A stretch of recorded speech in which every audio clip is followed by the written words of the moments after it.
I got distracted by the music and forgot to almost change screens. Welcome. Okay, today, sorry, I'm gonna close all this stuff. Hello, nice to meet you. Welcome to the stream.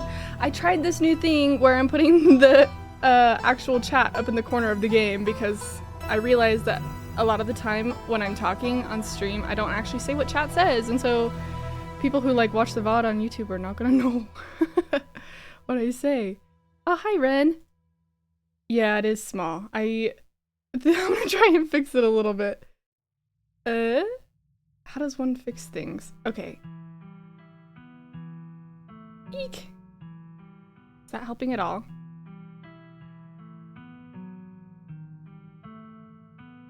Hopefully that's not bad. Can you read that at least?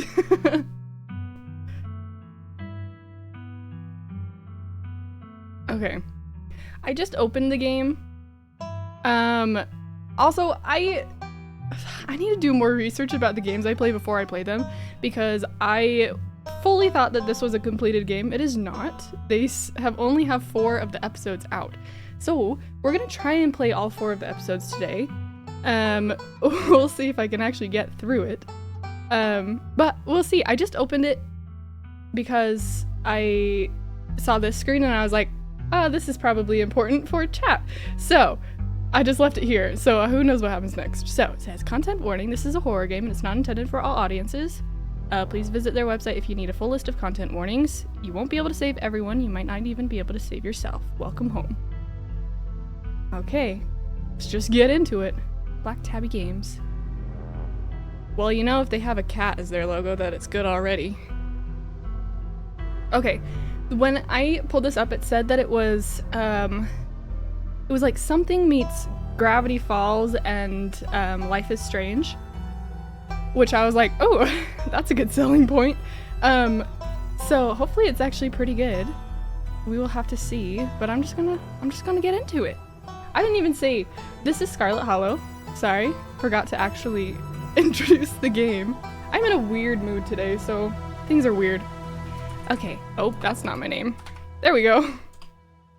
I live in this. What should our city name be? What do you guys think? I don't know what our city name should be. I could do it based off of my own lore, but I haven't really shared any of that yet.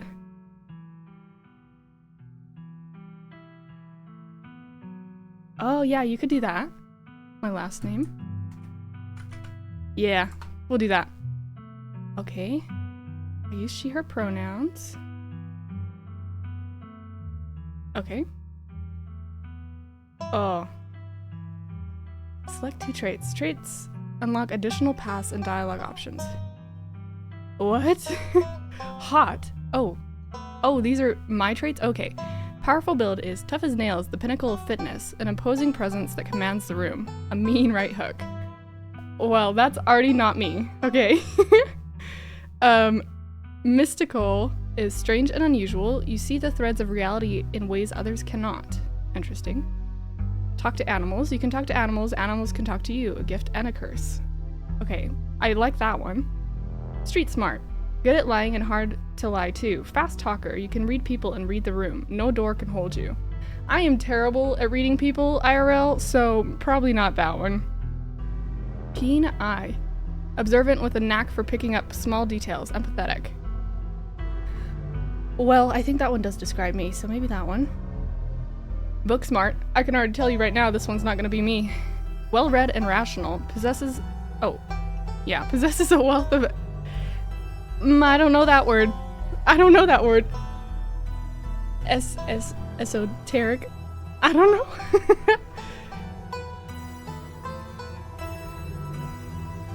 Oh, I did play...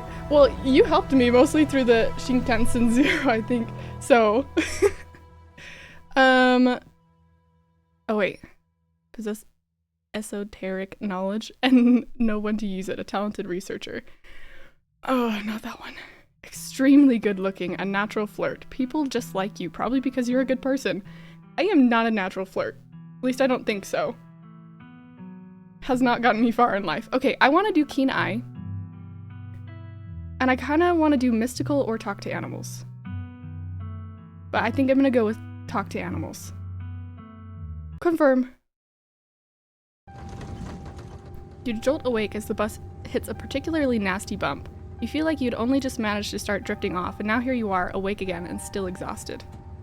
For a moment, you're hazy on the details of where exactly here is, confusing the bus with many others that came before it.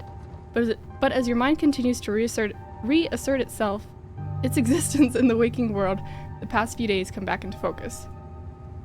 The long-lost cousin, the bad news, the 26 hours of bus rides with countless late-night stops and city depots that would have felt unsafe even in the middle of the day. You wouldn't normally find yourself traveling like this, but your cousin bought the tickets. 26 hours. That's a long time to be on a bus. The funeral of Pearl and Scarlet, your cousin's mother, and your aunt. Seemed like something you shouldn't ignore, even considering your own late mother's rocky relationship with this side of the family. Oh, dead mother. I have a dead mother. Fortunately, the end of your long journey is in sight. You're almost in Scarlet Hollow. So anyway, as I was saying... Oh no, we're being talked to. Oh no, he's still here. He's been sitting next to you for the past 5 hours, talking at you without pause. You're not sure he even stopped when you started to doze off. At first you thought he was just being friendly, but that was several hours of one-sided conversation ago. No! I don't like talking to strangers on public transit. I was up in Maryland looking for work, but mostly messing around because I was a dumb teen. Me and my buddies were doing our usual prank stuff, you know, pushing joggers into the harbor and that sort of thing. What? You were pushing joggers into the harbor? Dude! Okay. Oh, there's so many options. Wait, what? Yeah, you know, teen stuff. Oh my gosh. Last night, I was sitting in a car with my friend, and we were just talking, and this car of teenagers drives by, and they just throw sliced cheese at us. And I was like, what the fuck is happening? Am I, like, in a game right now? It was the weirdest thing in my life. Okay, we got cheesed. So this girl comes up to us, swinging her purse, yelling about how she was gonna call the cops or whatever. It was hilarious. She actually hit my friend, and he said it hurt a lot, so I guess she really was mad and not just playing. But she kept swinging, and soon enough, she lost her balance and fell into the harbor all on her own. We didn't even have to push her. Okay. We had a good laugh and fished her out, and her phone got soaked so she couldn't call the cops on us. We wound up hanging out all day. She kind of became my girlfriend after that, and we've been on and off for about a year. So it's pretty serious. Wait, you dated the girl that fell into the harbor because you were pushing people into the harbor? Though about 5 months ago, she tried to break up with me, like for real, and geez, you ever get so mad you just want to like kill somebody? No, I don't actually, believe it or not.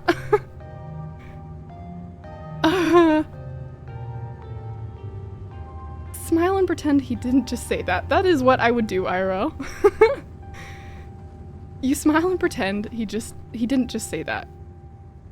I knew you'd get me. We understand each other. Somebody trying to break your heart, that changes a person. Makes them want to do things they'd never thought they'd want to do. They don't make you want to kill people. That is not a common experience amongst humans as far as I'm aware. I honestly could have killed that woman. Nah, okay. Someone get me off this bus. Anyway, she's giving birth to our son right now. Hello? So I'm trying to get up to Virginia to be there for it. But I don't know if I'm like into that stuff, so I might just wind up on a bus to New York or something instead. I've always wanted to go there.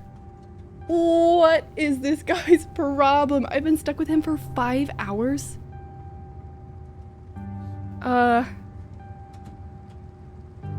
My whole brain is saying, what is wrong with you? Okay, so he's expressed interest in killing, so therefore, we have to, be kind.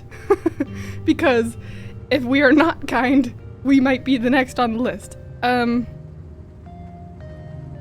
Okay, but my keen eye thing is here. Do you love her enough to make this work? Fine, I guess I'll pick that one and see what happens.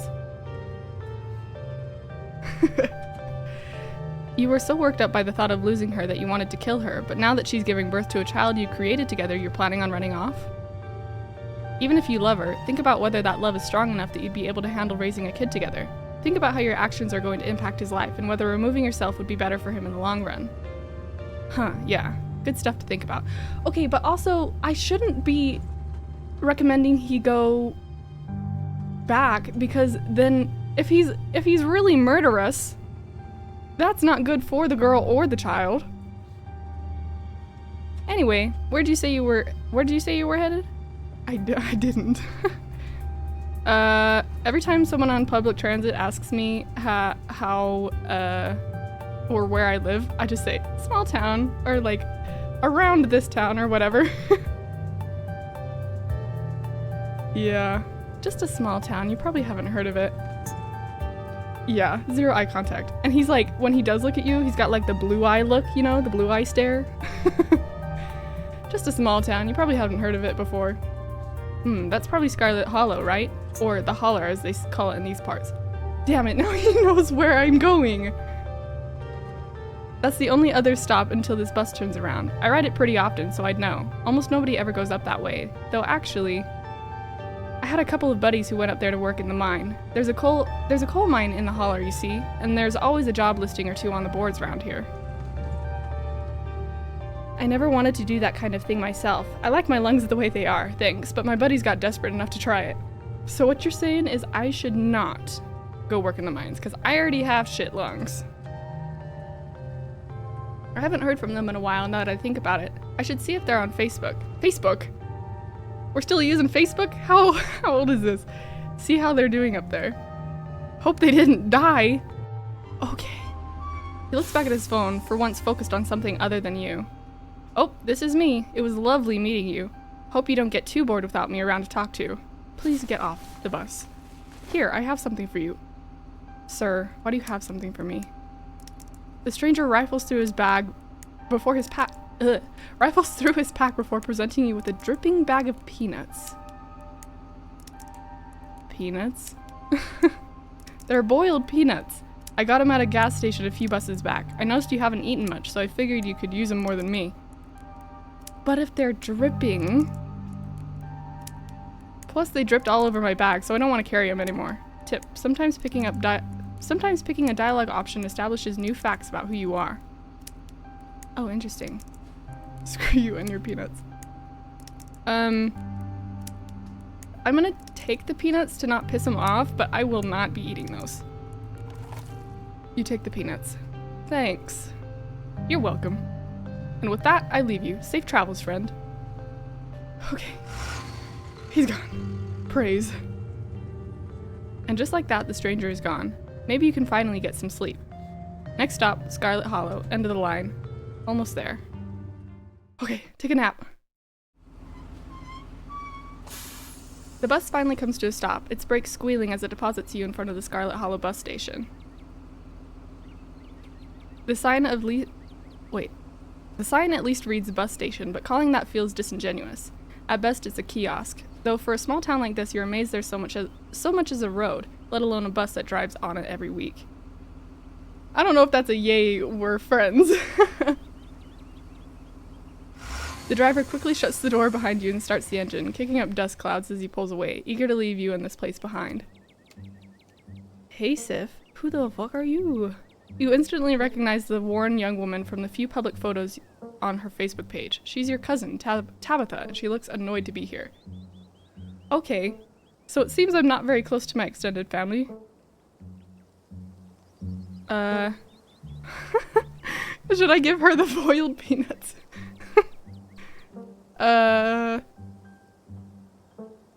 Is this her mother that died? I can't even remember. I kind of want to give her the peanuts. She looks annoyed to be here. Okay, I'm gonna give her the peanuts. Want some peanuts? I got them from the bus. You hold out the dripping bag, offering it to your cousin. What? Put those away. Why would I want your wet peanuts? Now come on, let's go. I don't want to spend any more time down here than I have to. Okay, fair. Your cousin turns and motions to an old BMW parked near the bus kiosk. You follow her, clambering into the dusty relic.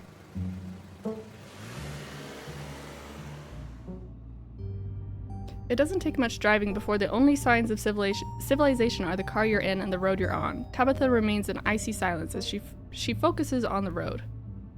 She looks pissed. Dialogue options labeled Explore can usually be taken without advancing the story. They can impact relationships and unlock additional story paths, so choose carefully.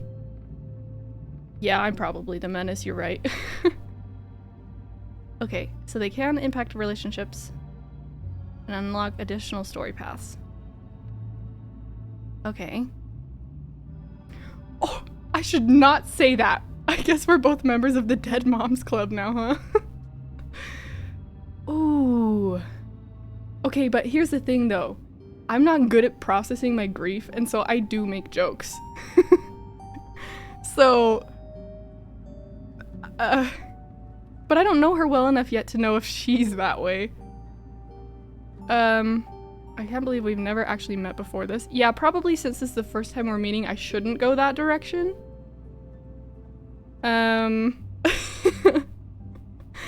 Oh my goodness, she's gonna hate me though. I don't know if she's someone that I want to hate me.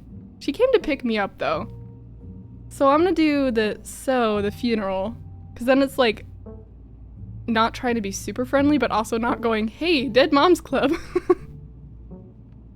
So, the funeral. It's on Sunday, right? It's Sunday right now. For me, at least. Yep, like I told you. Have you worked out all the details yet? Mm-hmm, taken care of. Don't need any help. Cool. How are you holding up? Fine. Okay. Are you sure? You seem tense. Are you sure you're alright? You seem tense. You know you can talk to me, right? I went through something similar when my own mom passed. She tenses up even more at the mention of your mom before letting out a heavy sigh. Maybe it's a sore spot for her. You quickly apologize. I'm sorry, I know that's probably not what you're looking to hear right now. Look, I appreciate your concern, but I'm fine, really. Okay, remain silent. You decide to sit in silence with your cousin as the car eases up the steep mountain road.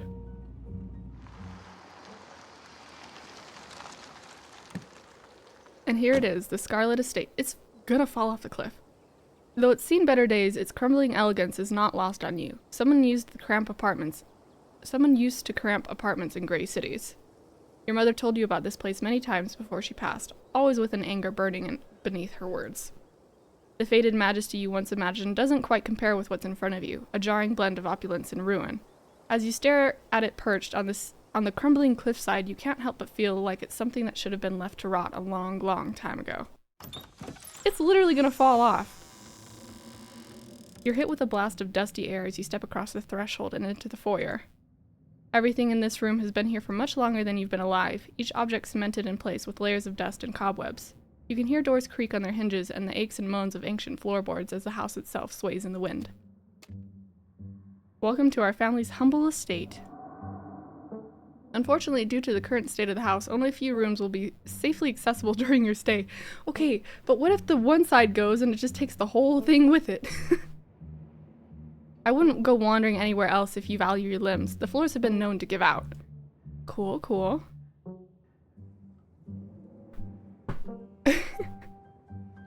If you know what's good for you, you'll stick to your room, your bathroom, and the kitchen. And the hallways, I guess.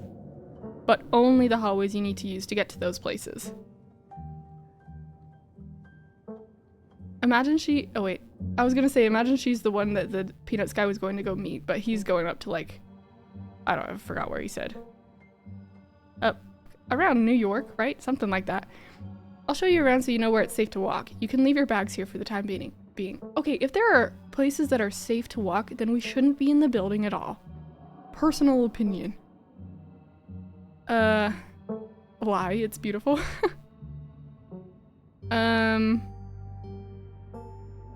Cool, thanks. Let's just get the tour over with. Follow me. She's not very nice. You put your bags down and follow Tabitha through a long, dusty hallway. She delicately steps over holes and tears in the floor, and you do your best to trace her steps. Bro. Kitchen. On Wednesdays, a woman from town comes in and does the cleaning. Her name is Janie. Janie? I wouldn't recommend socializing with her. She'll talk your ear off. If you need any food, there's fixings for peanut butter and jelly. Okay, so I think she's gonna be fine, because I think you just don't like to talk to people. Which is fair. I feel like that sometimes. There's a cat! I just noticed. Don't touch my mac and cheese or my ice cream. Those are off limits. Okay, cool. Oh, and you can also access the garden through here, but it's pretty wild, so I wouldn't if I were you. Some explore options prevent you from taking others. Choose carefully. Interesting. I can say, you said someone actually cleans this place? Have you ever actually seen that happen, or does this person just say they did it and leave?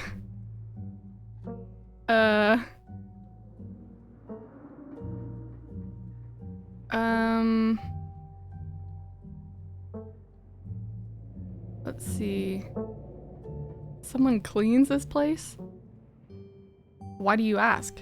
Not up to your sparkling city standards? Out here in the country, we know how to put up with a little dirt and grime.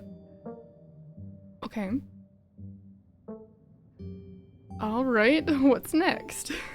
Oh, I should have asked if there was anywhere I could buy food. Alright, what's next on the tour? Bathroom, follow me. Great, it's been hours since I've gone. As the two of you leave the kitchen, you pass by a tuxedo cat sitting on the countertop. Oh, I can talk to the animals! Approach the cat. His name's Frou Frou. Don't try to pet Frou Frou. If she wants to be pet, she'll let you know. Ne me parle pas. Oh wait, no, that's French, isn't it? Ne me parle. I can't pronounce French, but I can understand a little bit of it. It's a negative sentence, I think. Oh, I knew it was French.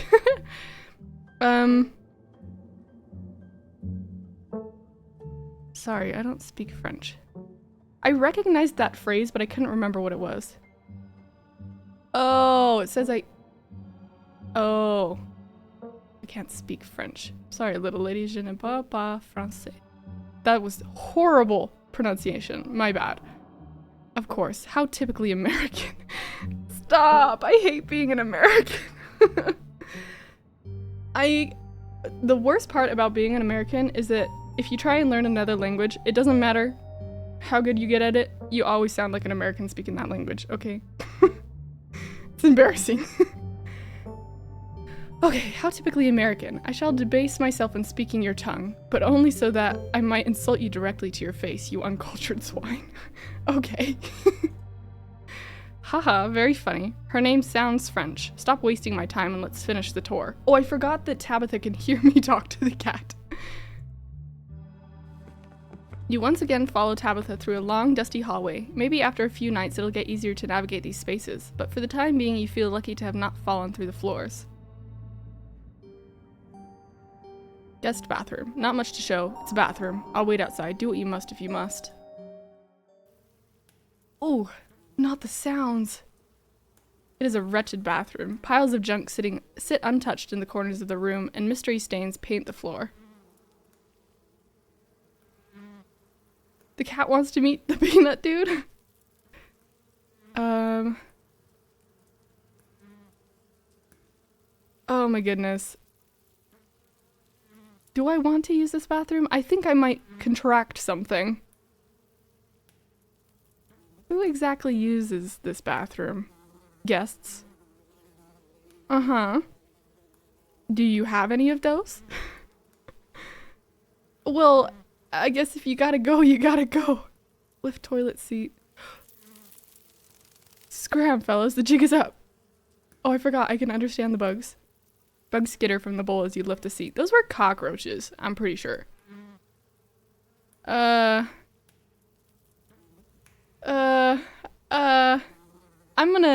I'm good, actually.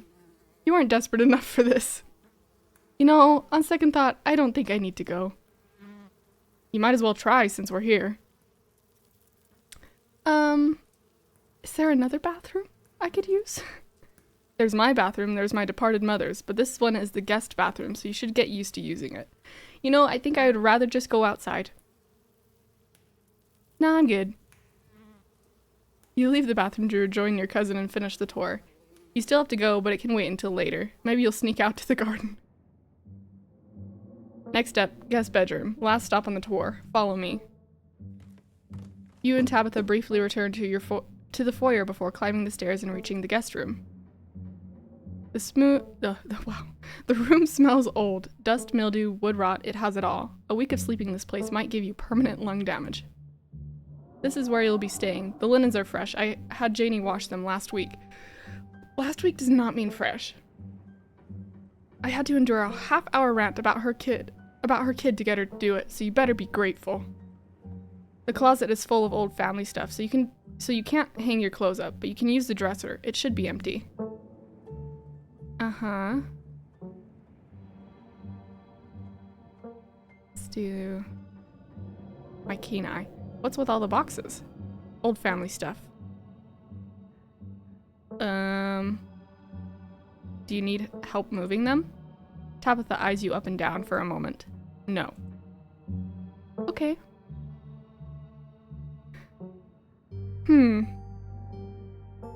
This room is nice, thank you. This is a nice room, thank you. Good. You should be honored to stay in a historic landmark such as this. Every piece of furniture in this room is a genuine antique, handed down through the family for generations. This is not an IKEA bedroom or whatever such nonsense you're used to in the city. Okay. Who used to sleep here? When? This house is almost 150 years old. Many, many people have slept here. There's ghosts. There has to be ghosts in here. And now you'll sleep here, carrying on the fine tradition of bedrooms being slept in. I guess I'll start to get settled. Follow me, I'll take you back to the foyer so you can collect your belongings. This concludes our tour. I'm afraid I must return to my duties, so you'll have to entertain yourself for the rest of the day. Don't expect to see much of me. Some dialogue options will open additional conversation paths, some right away and others down the line. Ah.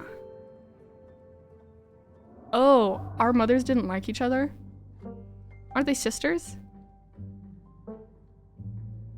I guess I'll try and be nice. I don't know what happened when my mom left, but it has nothing to do with me. You asked me to come here, but you're acting all pissed off that I actually came. Can't we just start fresh now that it's just us? Okay, that came off as a little bitchy, but okay. Look, I'm sorry I've been testy since you've gotten here, but you haven't exactly been easy. I'm under a lot of pressure right now. Just stay out of my hair, okay? I have work to do.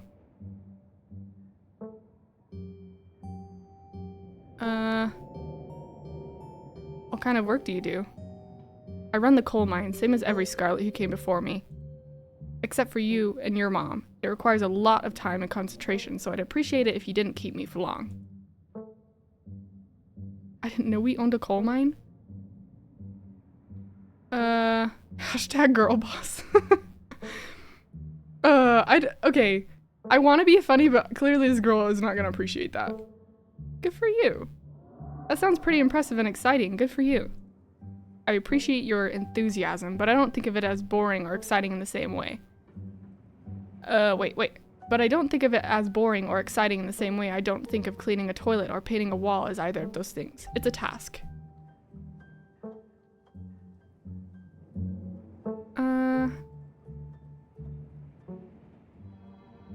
Okay. I'm just gonna be silent. You decide to remain silent. She does yearn for the mines. When they said that there was a coal mine, I was like, oh, it's gonna be like, I'm gonna be in Minecraft getting coal. Great. Any other questions before I leave?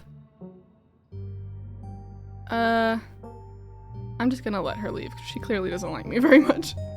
You decide to let Tabitha leave for work. Are we all set then? I'll see you tonight. Your cousin leaves through the front door. And now it's just you and the sprawling, decrepit estate.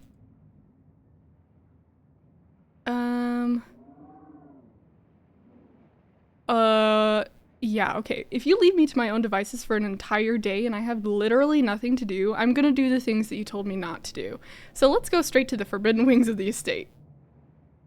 While Tabitha is gone, there's no one stopping you from going into the forbidden wings of the estate. We're gonna get ourselves in trouble really fast. Except for the locks and chains sealing them shut. Oh. Damn. Well, I guess I should settle into my room then. Now that your cousin is gone, the aches and pains of your journey sink into your bones. You stumble back up the stairs to your room, suitcase in tow, eager to unwind before you face the rest of the day. Okay, but let's not stumble around here. We gotta go carefully or this thing's gonna fall off the hill. You stand at the entrance to your room. I do not want to put my clothes in the dresser. They can stay in my suitcase. Let's look in the closet. Oh, lovely. Freaky doll. Lovely. Wonderful. You can see why your cousin said you should put your clothes in the dresser instead of the closet. There must be decades of family history stacked in here.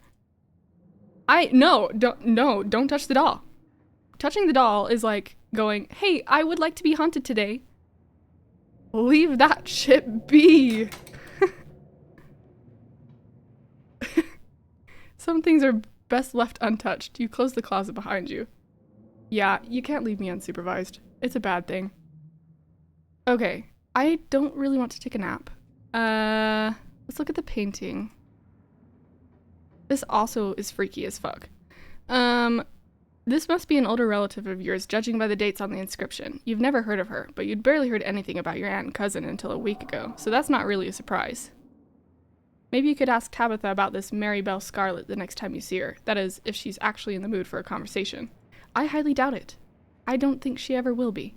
Okay, let's look out the window. You can only imagine how beautiful the garden must have been in its heyday. If you owned this place, you'd totally get out there with a shovel and some gardening gloves and whip it into shape. Okay, but here's the thing though. Every plant I touch dies. So maybe that's not the best idea. You'd go out and pull weeds, chop trees, carve topiaries, and do whatever you needed to do to return it to its former glory. And once it was all done, you'd sit by the fountain, which of course would have a little goldfish in it, and drink a floral tea while enjoying the bird song. You would put a goldfish in your fountain? Why would you do that? Yeah, you'd definitely do that, just not right now.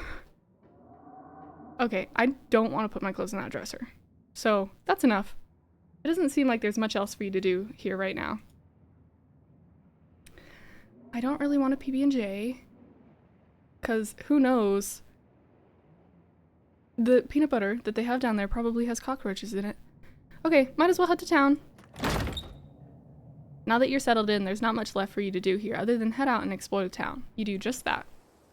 At least then I won't be in a house that's gonna fall off the cliff.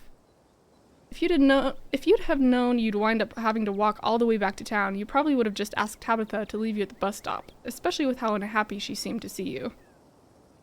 Yeah, protein. If only you could wipe the slate between the two of you clean and bury some of the tension. Though maybe her mother's funeral isn't the best time for something like that. Yeah, probably. I'm gonna drink a little bit of water, sorry. Then again, maybe it's the perfect time.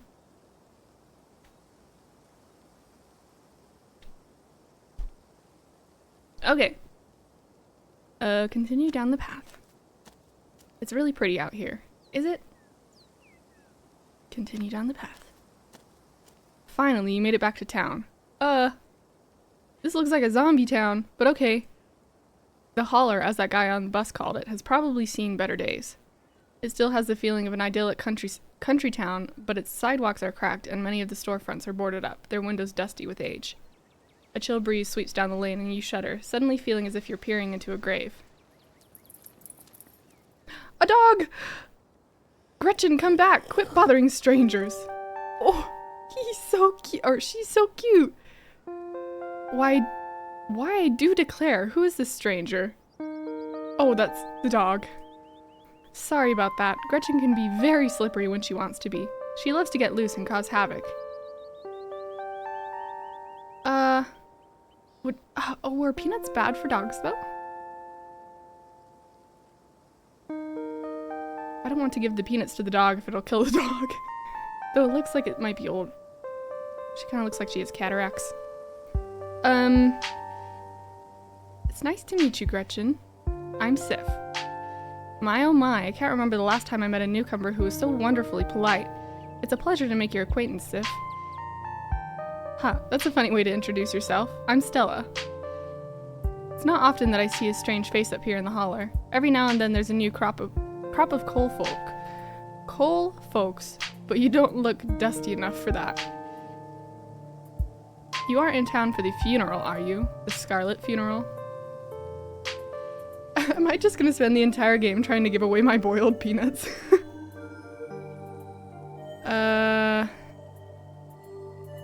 Let's be honest.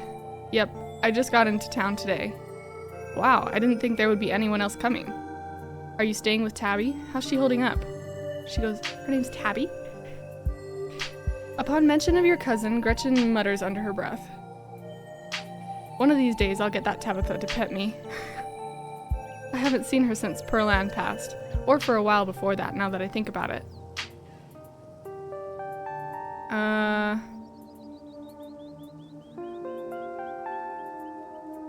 I think they're friends, her and Tabitha. I don't think she's doing too well. She's been icy, sure, but it feels like she's putting it on as a front. She's always been a little rough around the edges, to be honest. It's always been hard to tell if that's just the way she is or if she's been putting on an act her whole life. Yeah, I'll throw the peanuts at the monster. To think she's been up in that old mansion all by herself. It'll probably be good for her now that you're staying there, even if she doesn't think so herself. Are you two friends? I was probably closer than most people have gotten to being able to call her a friend. The school here is really small, so everyone had to at least get along with everyone else. She was a grade ahead of me, but everyone knew her, especially since she's a Scarlet. We wound up bonding a bit when we were both in the school's production of Midsummer's Night Dream. I was Puck and she was Mustard Seed. As you might have expected, she was more than a little prickly, but I managed to soften her up a bit in the end. But then she graduated, and that was that. I haven't seen that girl or her horrible little cat since I was middle-aged. What's wrong with the cat? Oh, it's Gretchen speaking. Oh, before it slips my mind, if you're staying up in that spooky old mansion, you must have met the Frou-Frou. How does that monster fare? Do I respond to the dog? She's gonna think I'm crazy.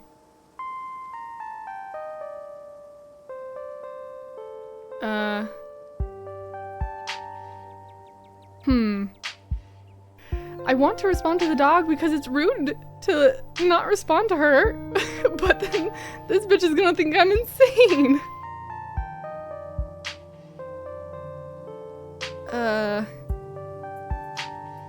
Okay, if I say, it sounds like you and Frou-Frou have a history, then she's gonna think I'm insane.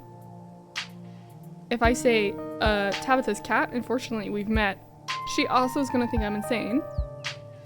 But if I say, I will pet her if it's the last thing I do, while looking at Gretchen, she might think I'm talking about Gretchen. Gretchen, you're trying to out me right now, bro.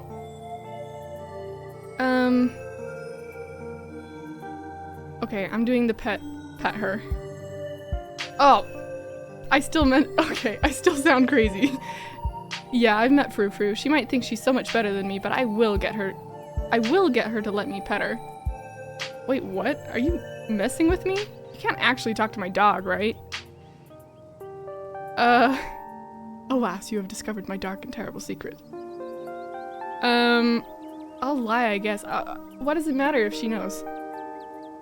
Haha, yes, this is a joke. I cannot talk to animals. Yeah, of course, that'd be ridiculous. You and Stella maintained silent, awkward eye contact. Well, next time you see that devil, please send my regards, and do let her know that not only do I still draw breath, but that I very much still plan to outlive her. Oh, if you've just got to town, you must be starving. I was just on my way to the diner for a coffee, and they've got amazing biscuits. My treat. Okay. After I spoke to your dog, you're still inviting me out for coffee? The pleasant aroma of greasy breakfast food hangs heavy in the air. In contrast with the empty, lifeless atmosphere of the family estate, the diner is filled with the comforting din of human life. Oh, damn. All of which grinds to a sudden halt as the patrons realize that a stranger has entered the establishment. Assert dominance by staring, or just quietly slide into the nearest booth. I think I'm gonna slide into the nearest booth. You slide into the nearest booth, pretending that you didn't notice everyone in the diner gawking at you like they'd just seen Bigfoot. No need to be so shy. They don't meet many strangers. It's kind of a big deal when someone new wanders into town. Especially since, well, they probably all know what you're here for, and by extension, who you're related to. Even if you don't know anybody, it's not easy keeping secrets in a town this size. As you settle into the booth, you can't help but pick up some of the murmurs of conversation around you. I'm gonna listen. Stella turns to Gretchen while you take a quick look around the diner. At the counter, 2 policemen and a woman you assume to be the owner shoot sidelong glances in your direction while whispering to each other. That one cop in the middle, he looks like he's a literal skeleton. That must be Vivian's kid. Never thought we'd actually meet her. Looks so much like her. Oh yes, those eyes are unmistakable. That haunted look. What do I look like? I always thought it'd go away once she finally got out of this town, but I guess unhappiness was baked into her DNA. Mm-hmm. A young mother and her syrup-stained child sit at the table across from you. Mommy, who is that? Don't stare, Tulip. That must be Miss Tabitha's cousin. Oh, so that's why she looks so sad. I would look sad too if I had to have Miss Tabitha as a cousin. Do you think Tabitha's cousin is mean too? I don't know. I'll find out next time I go visit Miss Tabitha. Are you gonna finish your pancakes? They're almost cold, Sweet Pea, and we've got to get home to help Daddy. In the far back corner, a man sits alone at a small table, sipping coffee and reading a paper. Why are the strangers who wandered into town never gorgeous blonde ladies of an appropriate age? Why is it always coal boys, punks, and whippersnappers? Okay. Lastly, a group of coal miners sit hunched around the corner booth, readily scarfing down heaping plates of food. What do you think? Another young'un looking for mine work? No way. Clearly don't got the stomach for it. That's gotta be the boss's cousin. There's that funeral this week, if I'm remembering right. For old Miss Pearlan. May she rot in peace. Oh, let the lady rest, Lloyd. One shouldn't speak ill of the dead, no matter how foul they were, especially before they'd been so much as laid to rest. If you'd been around in her heyday, you'd be speaking ill too, Tommy. He's right. Nastiest woman I ever met. That Tabitha is a blessing compared to her. Curse the whole lot of them. May every Scarlet burn in hell. That's enough of that. Okay. You are the most normal-looking person I've ever seen so far, sir. Well, I guess I should say everyone looks like grayed out and depressed, and he actually looks like he's alive. Hey Stella, I went ahead and fixed you up a coffee. They gracefully place a cup of specially brewed coffee in front of Stella. Ah, shucks, thanks, Avery. And here's some bacon for the little lady. For me? For me? Gretchen sniffs the bacon and digs in. You can hit the H button on your keyboard to hide the text box at any time. Oh, interesting, interesting. Nice! Oh, so cute. I love Gretchen. Anything for you? Do I offer my boiled peanuts to Avery? Everyone wants boiled peanuts.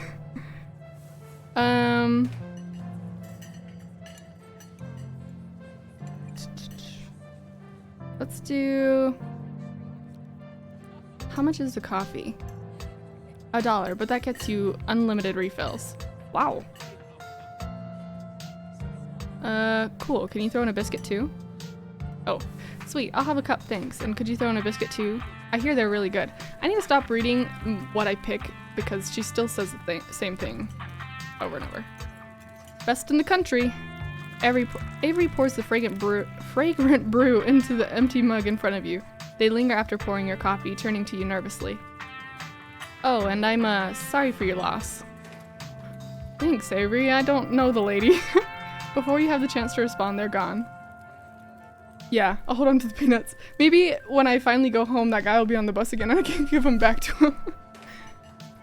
Glad you took my advice with the biscuit. You won't regret it. Oh, I forgot she said that the biscuits were good.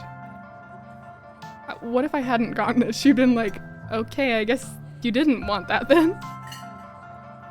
Anyways, the funeral's not till Sunday, right? That gives you quite a bit of time to slum around town. I'm trying to think if there are any cool events going on this week. There's always the reading adventure at the library, which is supposed to be for little kids, but I do it every month anyway. Oh, and I'm pretty sure Avery's throwing a party Saturday night, so that's a fun thing to look forward to. A party? And there's the weekly Sunday potluck. That should be right after the funeral too, so it'll be a special occasion.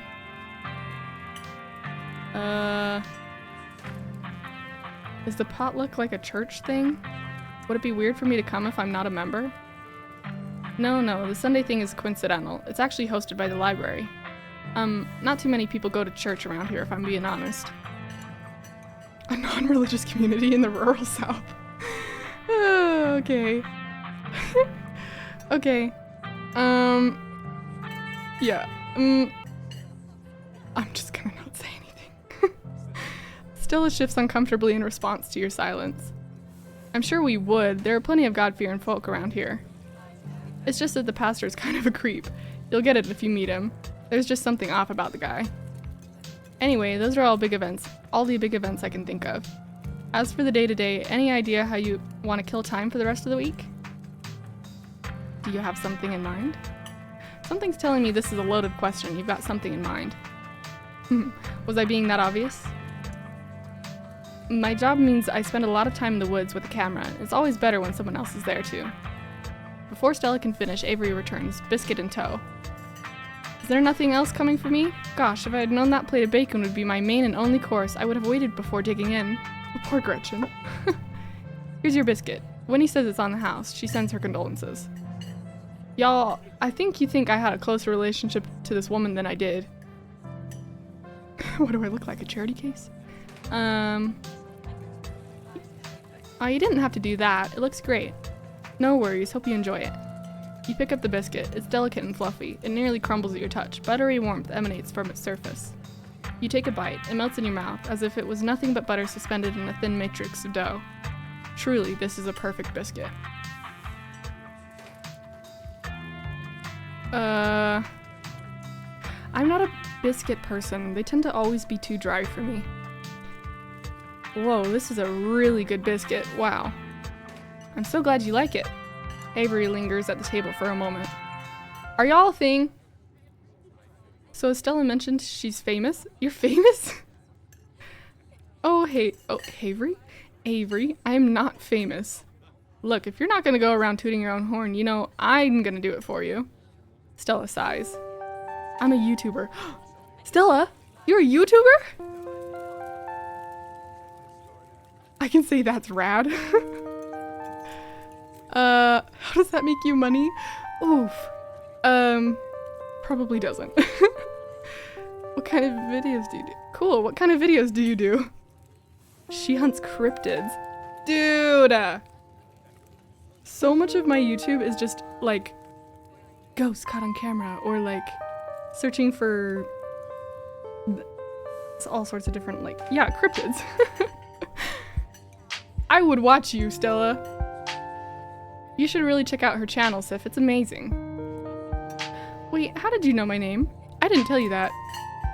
Oh, sorry. It's just that most people in town know about you. They do? Sorry, I'm sure that must seem creepy. Well, I guess the cat's out of the bag. The Holler's a small place. Everybody knows everybody, and that includes extended family.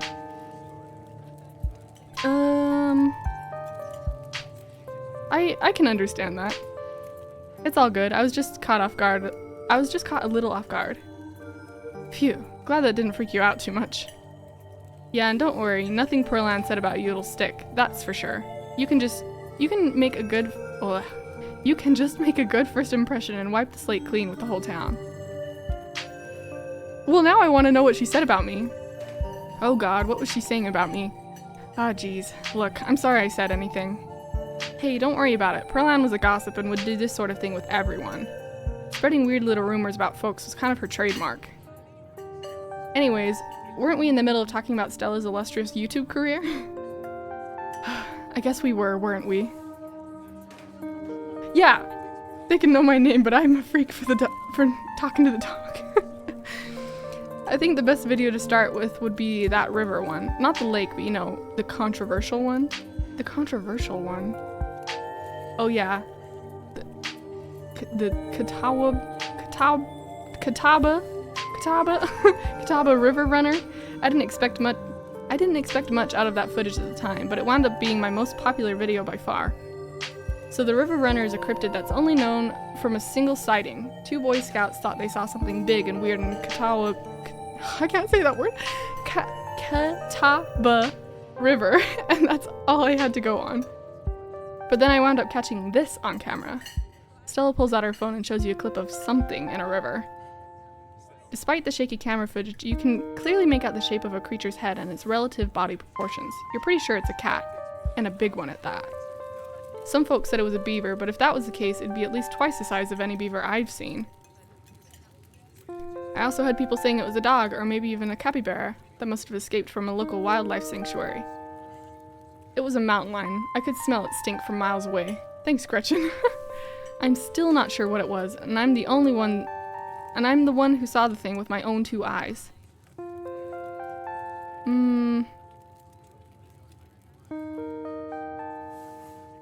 I'm gonna use... Well, I don't want to, like, shoot her down. If she thinks it's real, I don't want her to be, like, discouraged by it. Okay, I'm gonna help her with her career. That's an honest-to-goodness cryptid right there. No way that's a beaver or a dog, and there's no way a capybara would be swimming in a river in the mountains of North Carolina. Oh, we're in North Carolina. Good to know. I've actually been there once. Well, at least once. Unless there's some North American colony of capybaras in Appalachia, but that would still count as a cryptid, wouldn't it? Yeah, until someone catches a capybara up here, that would still count as a cryptid by most standards. My comment section went nuts for this footage, and from there it spread to Twitter pretty fast. There were polls for days. I even had actual experts weighing in. It was all a really cool experience. And it meant the video did some pretty great numbers. Personally, I'm a fan of the capybara theory.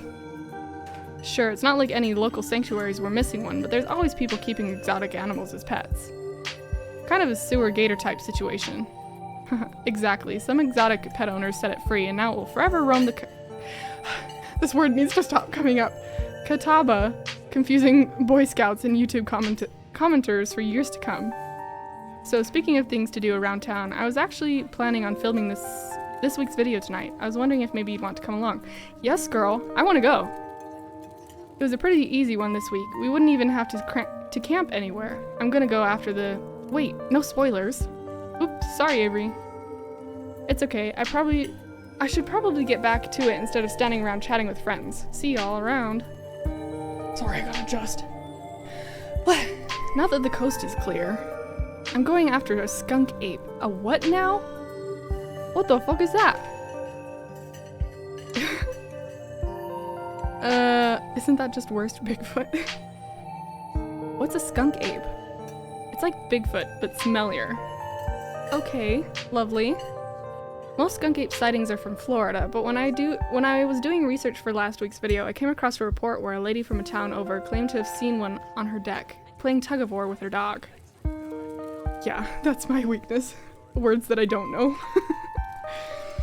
And as I leave no stone unturned, I decided it was worth investigating. So what do you say, want to tag along? Hold the camera for me while I narrate against a darkening sky, that sort of thing. I want to talk to the dog again. Wait, that depends. Are you gonna be there, Gretchen? Oh, naturally, I wouldn't want any misfortune to befall my beloved Stella. I must stay by her side through thick and thin, however odd her passions may be. Of course, it's actually been a while since I've had anyone but Gretchen out there with me. Say no more, I'm in.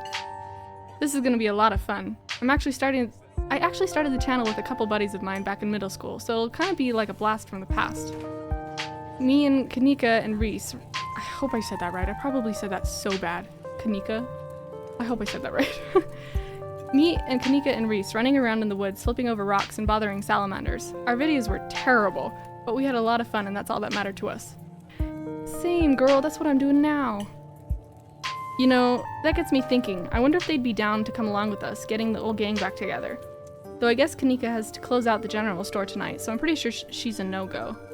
But Reese, I think there's a decent chance we could get him to come out of his hidey hole if he's up for it. Do you mind if I make a quick call? Stella pulls out her phone and dials it, waiting while it rings.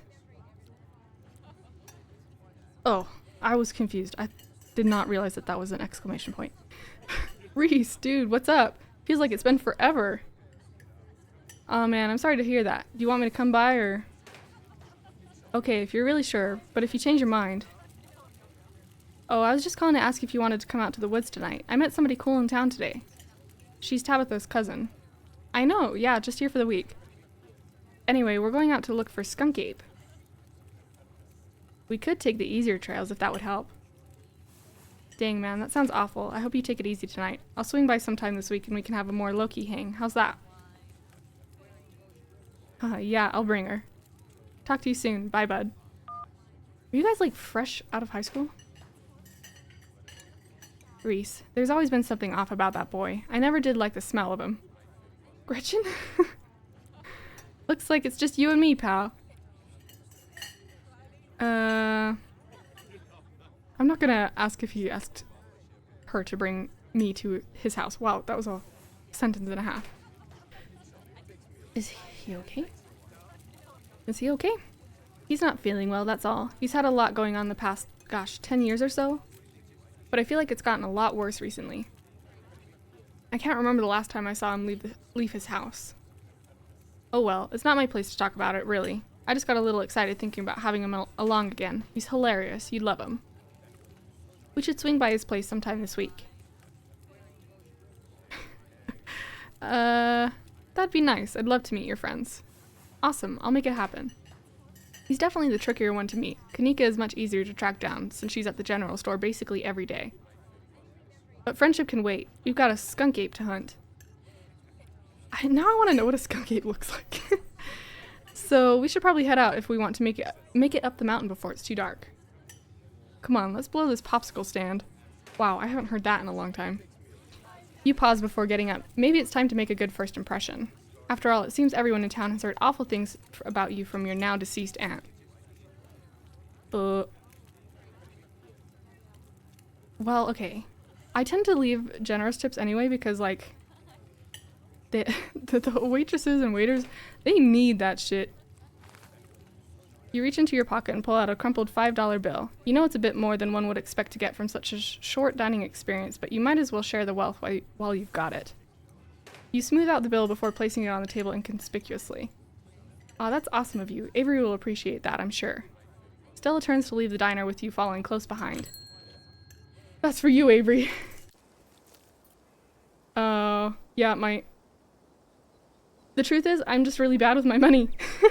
And I feel bad for food workers. I've never been a food worker, but it sounds like it's horrible. And so I feel bad for everyone who has to do it.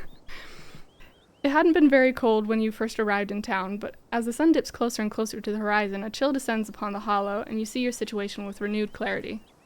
You're in a new place, far from civilization and the people you know, following someone you just met into the dark forest in search of monsters. Okay, now that I'm actually doing this, I'm realizing that, like, she could be, like, for realsies kidnapping me right now, and I'm just like, okay, let's go out into the forest together in the dark. Survival skills are not on point. You feel strangely calm. The setting sun paints beautiful colors in the sky, fresh air fills your lungs, and pleasant songs of crickets trill around you as night descends. This is where you're supposed to be, with Stella by your side. A sweet smile on her face and Gretchen plodding along in front without a care in the world. Gotta love the brisk fall weather. This past summer was the hottest on record, since last year at least. Yeah, that's how it be. You know how it is these days. Each summer is the hottest yet, until the next summer, which always finds a way to be so much worse. It's just nice to feel a chill in the air and see the leaves change, like normalcy is restored, if only for a moment. Sorry if that was a bit of a bummer. We should talk about something more fun, like skunk apes. No, because, like, actually, being outside is so nice. I don't do it often enough anymore, but I love to just walk outside. That sounded weird, but yeah, just, like, going into the woods and just walking around, it's so nice. Okay.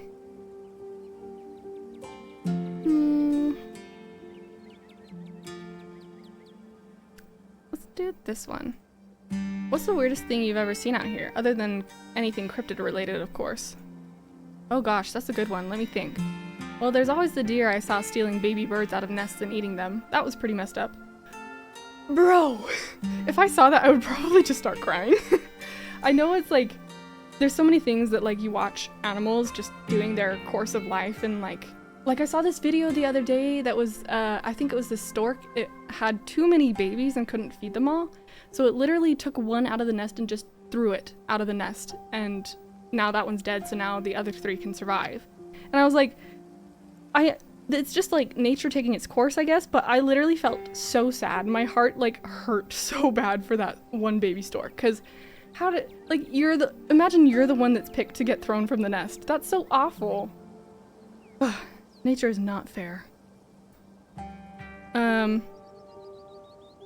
I think most people know about that these days. I've seen tons of videos of other deer doing it, so I'm not sure if it counts as weird anymore. I think something like that would be unsettling every time you saw it. Oh, Tetanus Lake, that's definitely the weirdest. It's a 5-foot deep, 30-foot wide pile of old cans and bottles and assorted garbage, with grass and trees growing on it, so you could barely tell it was there until you stepped on it.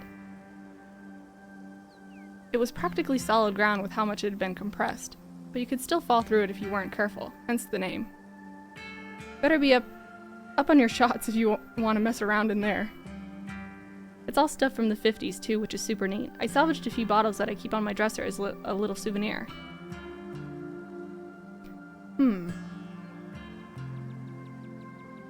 Has anything bad ever happened on one of these hikes? You know, just curious. Let me think. There was one time back in early high school when Reese fell down a cliff. But he was fine. We had some folks from town rig up a... Well, I literally cannot talk. I'm so sorry.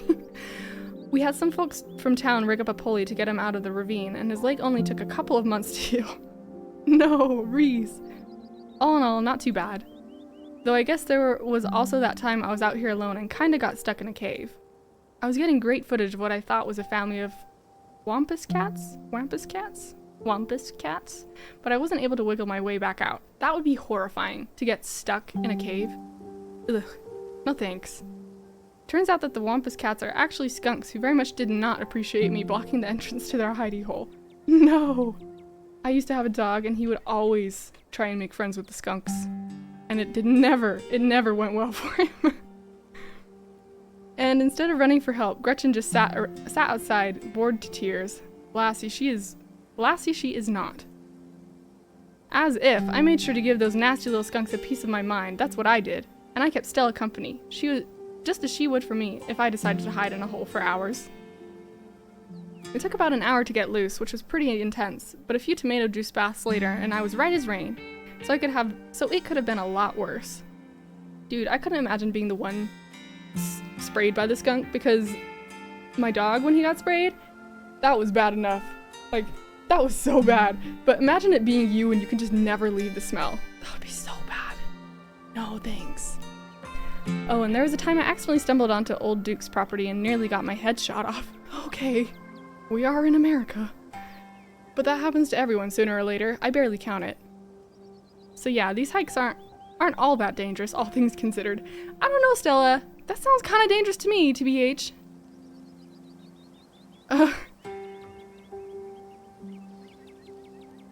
I'm sorry, did you say you almost got shot? Are you sure it's safe out here? When you put it like that, I can see how you might be a little concerned. I really wouldn't worry about Duke, though. He might be a little jumpy, but he means well. Duke is a sweetheart, Sif. You needn't be concerned about him. And if it makes you feel any better, I've been out on the trails with him before. The man sounds like a truck crashing through the woods when he walks. We'll hear him long before he sees us. And the wildlife isn't anything to be afraid of either. The worst I've seen up here is the occasional black bear, and even they scare easy. Okay, but that's a whole ass bear, girl. But hey, there's no point in worrying about whatever bad stuff may happen to us. Sure, sometimes worrying can help you prepare for something, but we're as prepared as we can be. I even carry bear mace. Okay. And once you're as prepared as you can be, why give in to your anxiety when you can be having fun instead?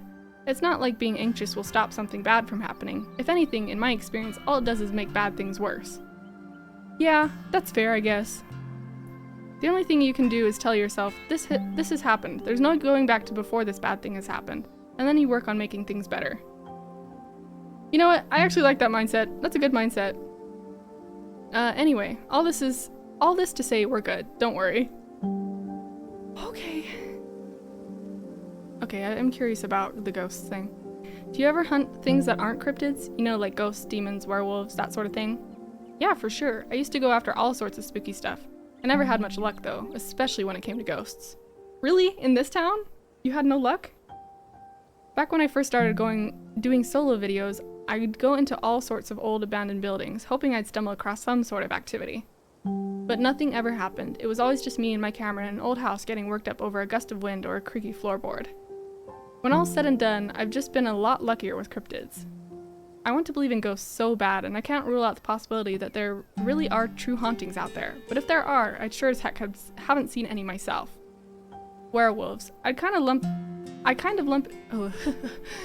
English. Werewolves I kind of lump in with cryptids. I'd be shocked if there actually were people out there who turned into animals, but werewolf lore lines up pretty well with the great beast genre of cryptid. Okay, the fact that I can speak to her, dog, I wonder if that will freak her out at some point and she'll think I'm some sort of cryptid? Because I can talk to animals?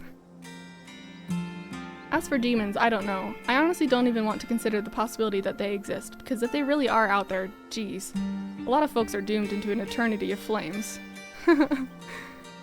So let's hope all of that's just bunk, am I right? Aliens? I don't really care about aliens. Anyway, what's up? Did you hear that? Oh god, we're gonna die. We're gonna die!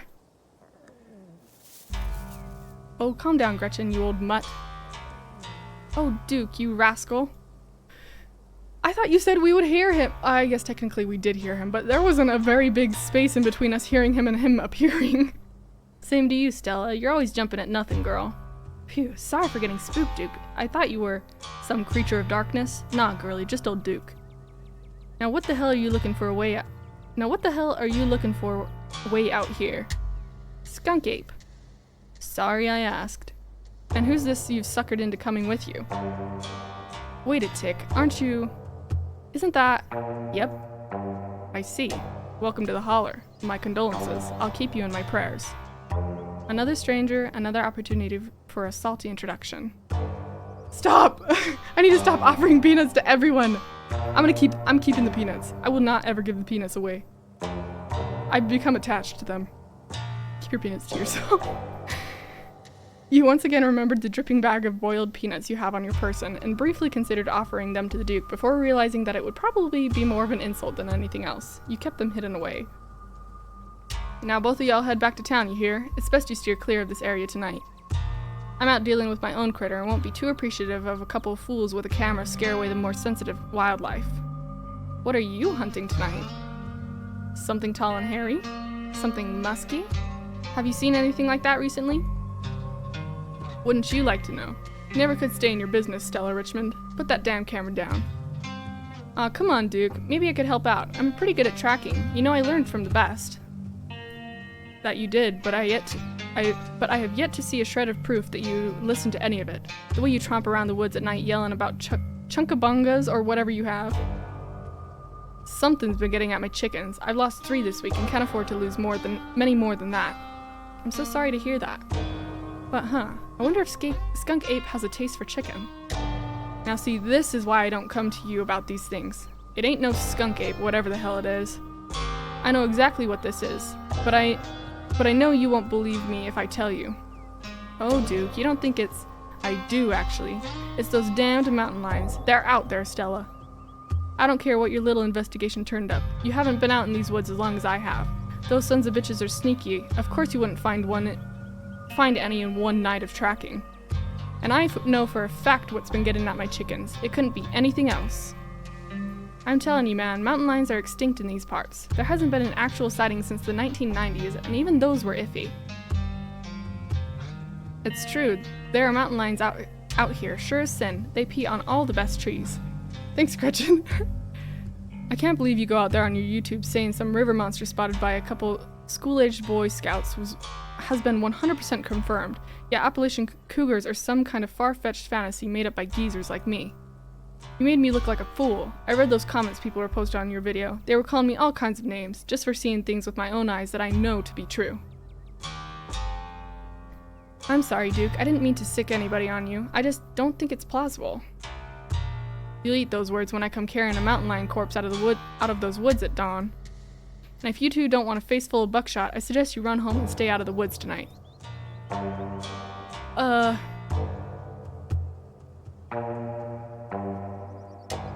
I'm not butting in between that. You stand awkwardly as the two continue to argue. Duke, you're just wasting your time. Give us just one night out there to see what we can find, and I'm sure we'll get to the bottom of this.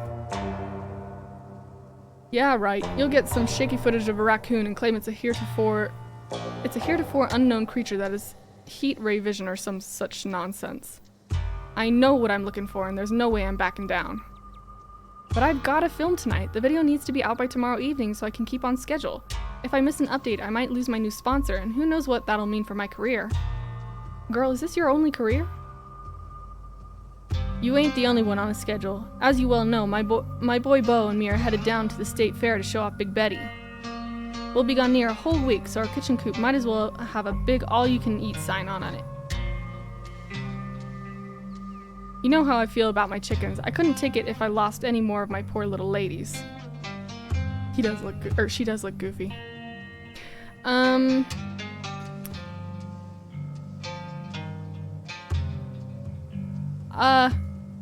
I should not be involved in this. I should not be involved in this. This is entirely between these two people that I barely know. I don't see why I have to be involved in this at all. You can go after Skunk Ape if you want, Stella, but I'm out. You walk away before either can try and stop you. Now I'm just walking off into the woods by myself. Shortly after you turn back to town, you hear footsteps on the trail behind you. Hey, are you alright?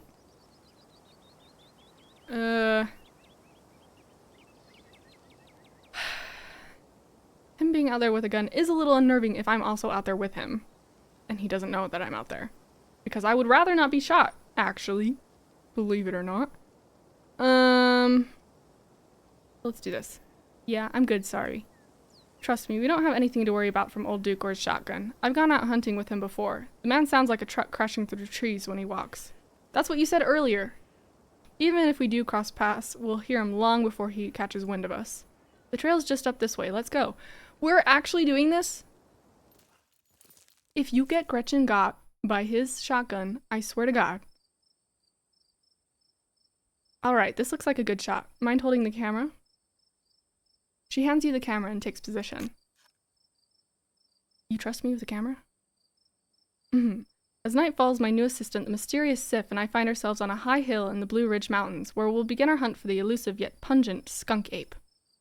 Though mostly encountered in Florida, the possible relative of Bigfoot has been spotted all along the southeastern edge of the United States, including right in this very county. Here's hoping we get a glimpse tonight. We'll check back once we're on the trail. Until then, oh my goodness, I can't speak. Stay searching, Stellars? And keep digging, Gretches. I can take that camera off your hands now. We'll be able to start the tracking scenes once the sun sets all the way. She's got a fan name and everything. I don't even have that. In the meantime, we get to take in all of this gorgeous scenery. Not a big fan of the bugs. Quietly look into Stella's eyes. Is that me trying to make a move on her? I don't think I want to do that yet. Seems a little crazy. Like, I'm all for her doing her whole YouTube thing, but like, with a man out here with a gun? It's breathtaking, and the air is so clean and fresh. I feel like I'm breathing for the first time. It is. I'm glad you came out here. Gretchen has no appreciation for beautiful mountain vistas, and it gets old saying wow into the empty expanse every time I come out here. It's nice to have someone to say wow with. Are we rizzing each other up right now? Is that what's happening? Your quiet moment with Stella is broken by a loud, percussive snort. We're gonna get mauled by a mountain lion. Gretchen, you better warn me when there's a mountain lion here, okay? Death has come for me at last. Goodbye, cruel world. I'm saying that. No need to come to terms with your own mortality just yet. That's just the sound deer make when they want to warn the rest of their herd about big scary predators like us. Let's check it out. That was a deer? Didn't sound like a deer to me. Though I don't really know what deer sound like. As you and Stella hear the footfalls of animals retreating into the woods, she reaches for her flashlight. Oh! A single deer remains behind, staring down the beam of light into while Gretchen whines and pulls at her harness. Pain, rot, decay. A deer! Let me at him! How dare he infringe upon my dear Stella's personal space? Let me at him! And then it's gone. Well, that wasn't just a normal deer. Geez, Gretchen, calm down. You're gonna hurt yourself. Oh my, it seems I was consumed by a blinding rage. How very unladylike. What must you think of me? She cannot handle deer. When she gets like this, I usually have to pick her up and hold her. She has a bad habit of slipping her harness when she wants to go after something. You're too much of a potato, and they don't make harnesses to fit potatoes, do they? I don't think the deer was threatening us. But I do think there was something wrong with the deer. Let's see. I'm gonna go with this one. There was something wrong with that deer. Did you see its face? Now that you mention it, there was something a little off. You didn't notice? You didn't notice? I bet it was an abscess, maybe a tumor. Yeah, probably. It's not like wild animals can get those taken care of, so they just get bigger and bigger. Poor thing. But there's not much we can do about it. Yeah, that's true.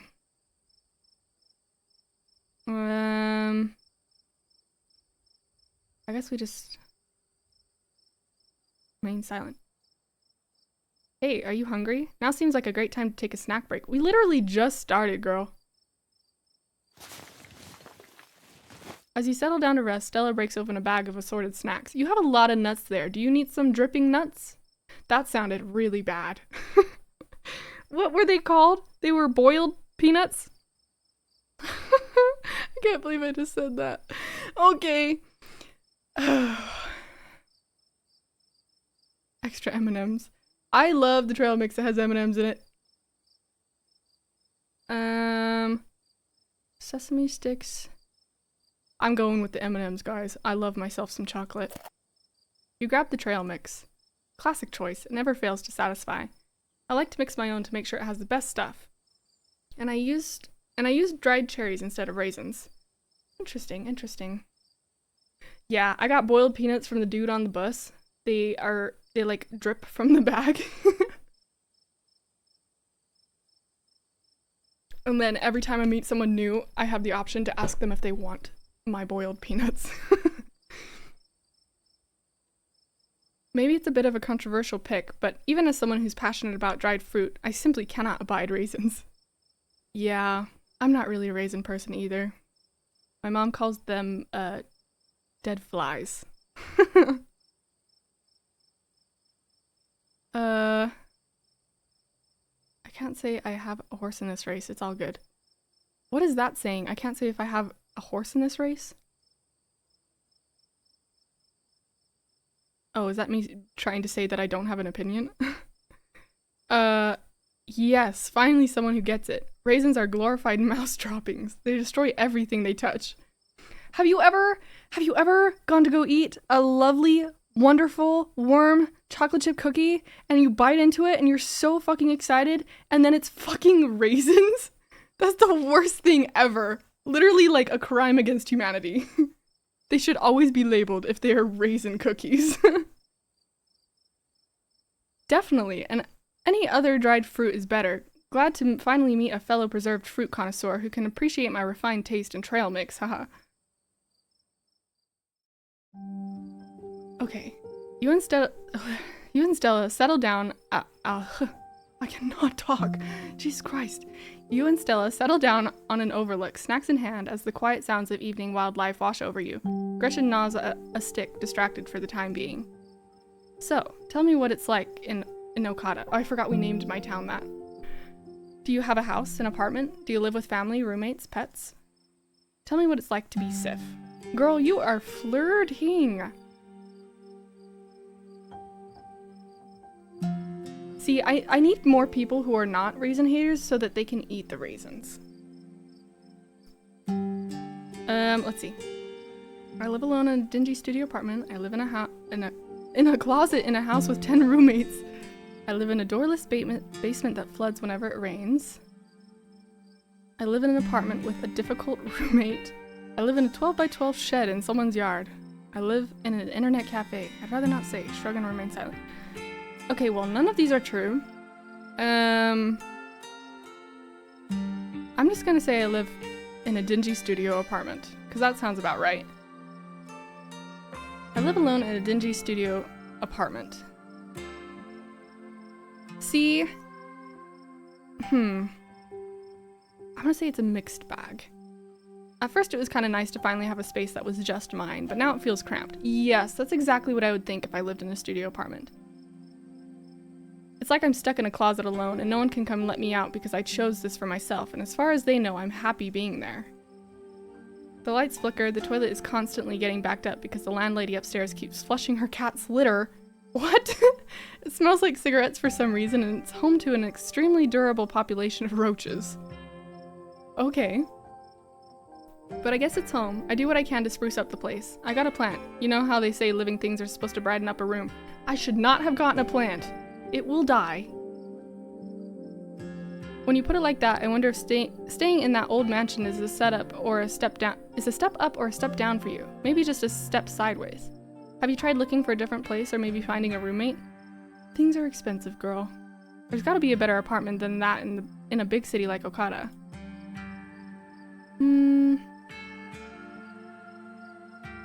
I've had enough bad roommates for a lifetime and this is cheap.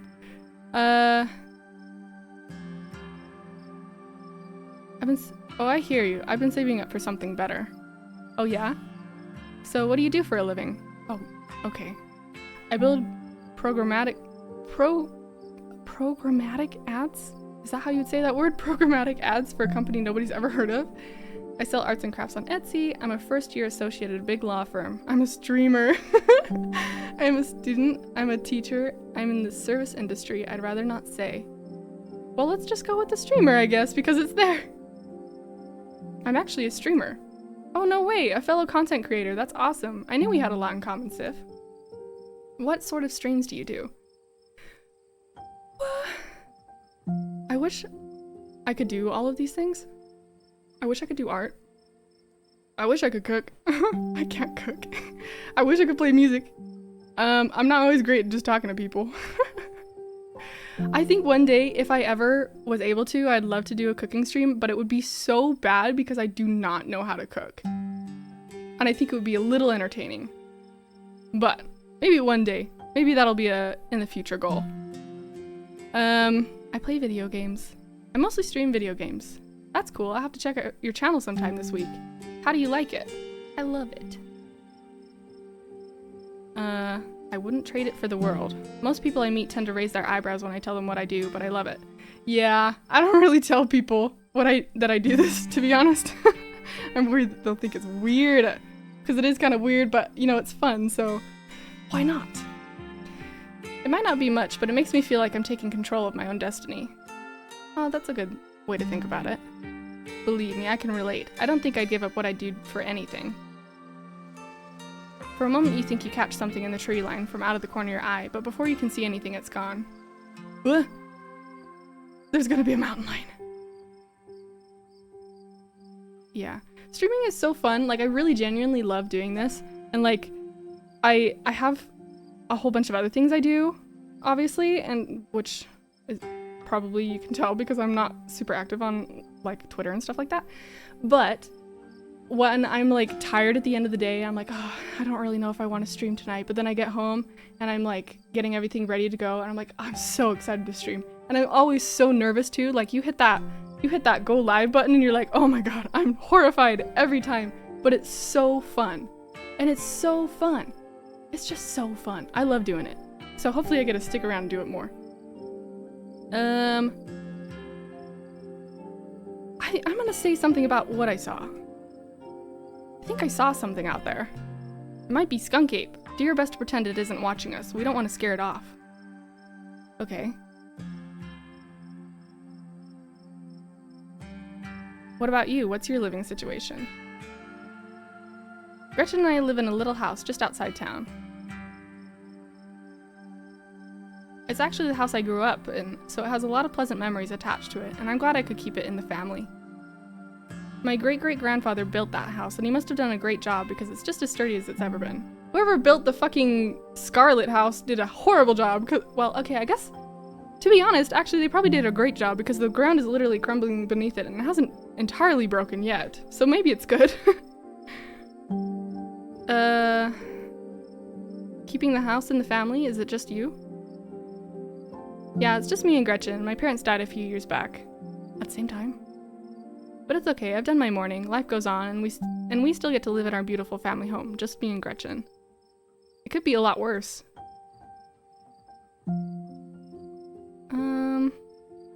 My mom died pretty recently? Oh, interesting. I am not...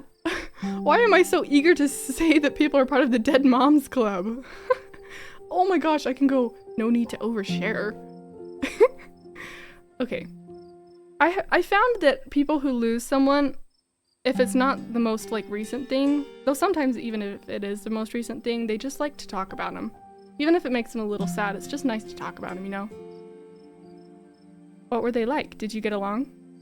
They were amazing. Two of the nicest people you'd ever met, and interesting too. My dad was a bit of a regional legend among hunters and trappers.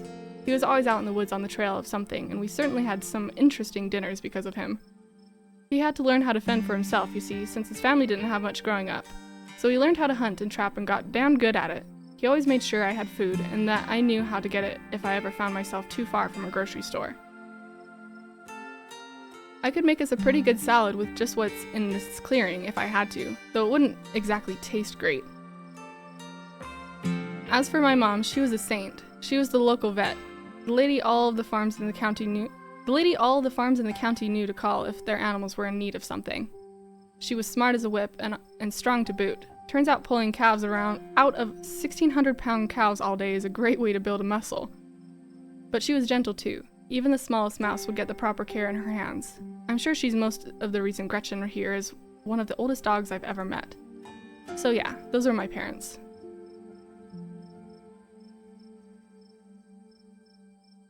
I'm sorry for your loss. I don't know what else to say. I'm just so sorry. That's okay. I know it's weird, especially since we just met today. Was that a deer? My stars, what was that? Okay, Gretchen doesn't even know. That makes me nervous that Gretchen doesn't know. Stella immediately packs her bag and slings it over her shoulder. Everything else went quiet. That is a bad sign. If you're out in the woods and everything goes quiet, that is bad. I could hear all sorts of wildlife just a second ago, and now it's quiet. You're right, and whatever made that sound is close. Here, hold Gretchen's leash for me and let's check this out. Yeah, it is a horror game. You and Stella inch towards the tree line as she shines her flashlight into the woods. Do stay close, Sif. I wouldn't want any harm to befall you. Why do you talk? Oh, it's Gretchen talking. I'm always like, I don't realize that it's Gretchen talking until it sounds like someone from the 1900s. As you approach, a series of weak clucks call out from a nearby bush. Pain. It's all pain. Oh no, the chickens! Maybe Duke's birds weren't eaten after all. No. Oh. Something just stole the chicken. What the hell was that? Hold on, I gotta play that back. Holy shit. I'm guessing it must be maybe 2-3 feet tall. Doesn't look hairy either, so I think we can rule out skunk ape. But whatever it is, it has one of Duke's chickens. It looks like it's headed north. Let's go after it.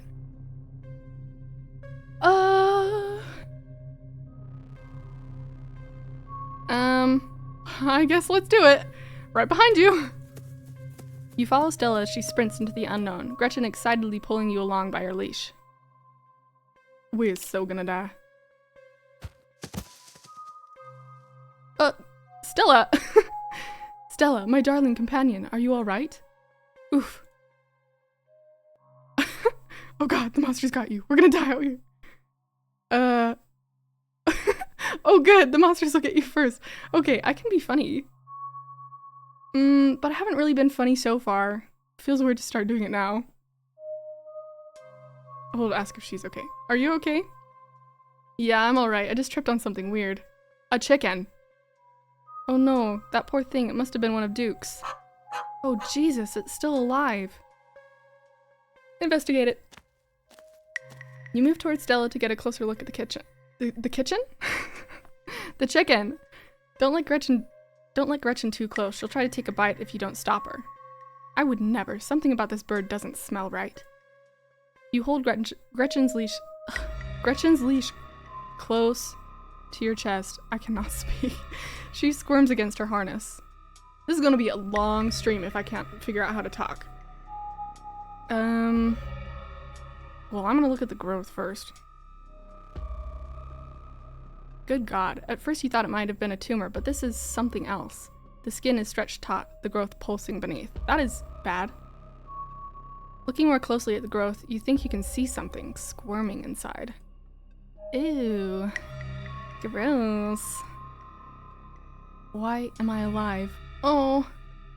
Its poor little chicken eyes look at you, glazed over, but still rolling around in their sockets with unfortunate life. Oh, poor chicken. Looks like this is what Stella slipped on. The wing is barely still attached, but that seems to be the least of the chicken's concerns. Damn. Having investigated to your heart's content, you turn away to give Stella room to film. Ahem. Seems we found one of Duke's chickens, folks, and she's not looking good. I'm hesitant to speculate, but she definitely seems to have some sort of growth under her skin. Could be a tumor, could be something else. Either way, I don't think there's much that can be done for her at this point. Geez, I'm gonna have to put up some massive content warnings for this video. Hey, do you hear that? There's something out here, all around us. I can smell it. There are so many of them. Gretchen? Hey, Duke. What in Sam Hill are you two doing out here? Didn't I tell you to... Birdie? Oh, Birdie, what's wrong, darling? Good God. Did y'all see what did this to her?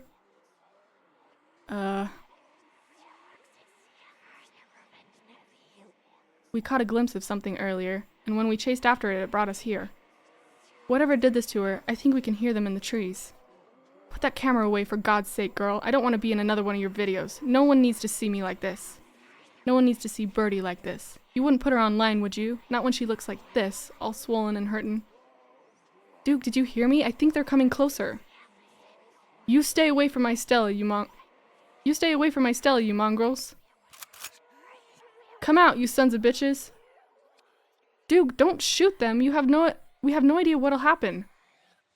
You hear that, Stella? That ain't the sound of something peace-like. Whatever these things are, they'll pay for what they did to my girls. Come on, you, whatever your name is, grab that flashlight and help me line up a good shot. I don't want to shoot anything. I can feel that white-hot rage from earlier start to wash back over me. I'm going after them. No, Gretchen! As the creatures in the tree line grow louder and more numerous, Gretchen violently strains against her harness. Quick, they're closing in on us. Okay, I don't know what to do. I don't know what to do, because Gretchen's gonna get loose and run off. And I don't think whatever it is, I think shooting it is gonna be bad because I think it won't die. So I'm gonna go for Gretchen. Oh, what the fuck is that? You drive forward and scoop Gretchen in your arms just before she manages to wriggle out of her harness. Your eyes fixate on the dark tree line over Duke's shoulder. God damn it! Oh! You hear a body hit the ground and then quiet as the chaos fades and the sounds of nature creep back in. Gretchen? Sif? Duke, are you alright? I don't think Duke is. No. No, I am not okay, but I'm not shot, if that's what you're asking. You? I'm okay. What happened? Did I lose myself again? I apologize for being so easily shaken up. I'll do better. Gretchen? I didn't realize that if I went for Gretchen that Duke would die. Oh, okay. I forgot that it said that people are gonna die. Gretchen, here, I'll take her, my poor little pup. Thanks for watching out for her. Are we just gonna ignore the fact that Duke is there dead on the ground right now? Duke, are you okay? No, he is not okay. Duke is not okay. Oh. Oh my god. Oh my god, Duke, holy shit, what do we do now? What the hell are we supposed to do? I don't think we go after those things. I don't think the police are going to be able to do anything about that. Let's not forget that this happened because Duke is dead. We are going to stand in stunned silence. You stand in stunned silence. You've seen dead people before, but never like this, and those things are still out there. What happened to Duke? Is something wrong with him? Why won't he get up? Gretchen. Yeah. This is a lot. We are in way over our heads. Let me just check the camera real quick. Girl? Duke is dead! We should not be checking the camera! Christ, this footage is so dark and shaky. Ugh, I hate to say it, but people need to know what happened here, Sif. Duke's family deserves closure. Other people deserve to know what's out there. We need more footage. Come on, let's go after them before we lose our chance. No, Stella! Yeah, are you nuts? A man is dead, Stella. Yeah, you're right. Let's head back and I'll call the police. My phone should get reception once we're back on the main road. Oh my god. As you and Stella quickly make your way back through the woods, the unearthly whispers of creatures unknown once again surround you. Keep moving! You say nothing, continuing forward with a grim determination. Oh, this is bad. We're almost there. The police are not going to be able to do anything about that besides recover his body. If it's still there. As you and Stella reach the main road, the whispers fade back into the sounds of nature. Sounds like they've stopped following us. I certainly can't smell that stench anymore. I should get reception now that we're back on the main road. Let me find my phone so I can call the sheriff. I really thought it was mountain lions because Gretchen said it was mountain lions. You feel a buzz in your pocket. Oh, Tabitha's been calling me. 6 missed calls from Tabitha. And 13 text messages.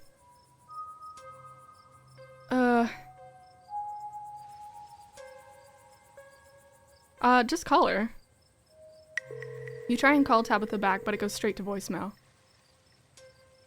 Oh, text her that you're okay at least. You text Tabitha back and let her know you're okay. Your message sits unread. Is Tabitha dead? Or does Tabitha know that there's weird shit happening in the woods?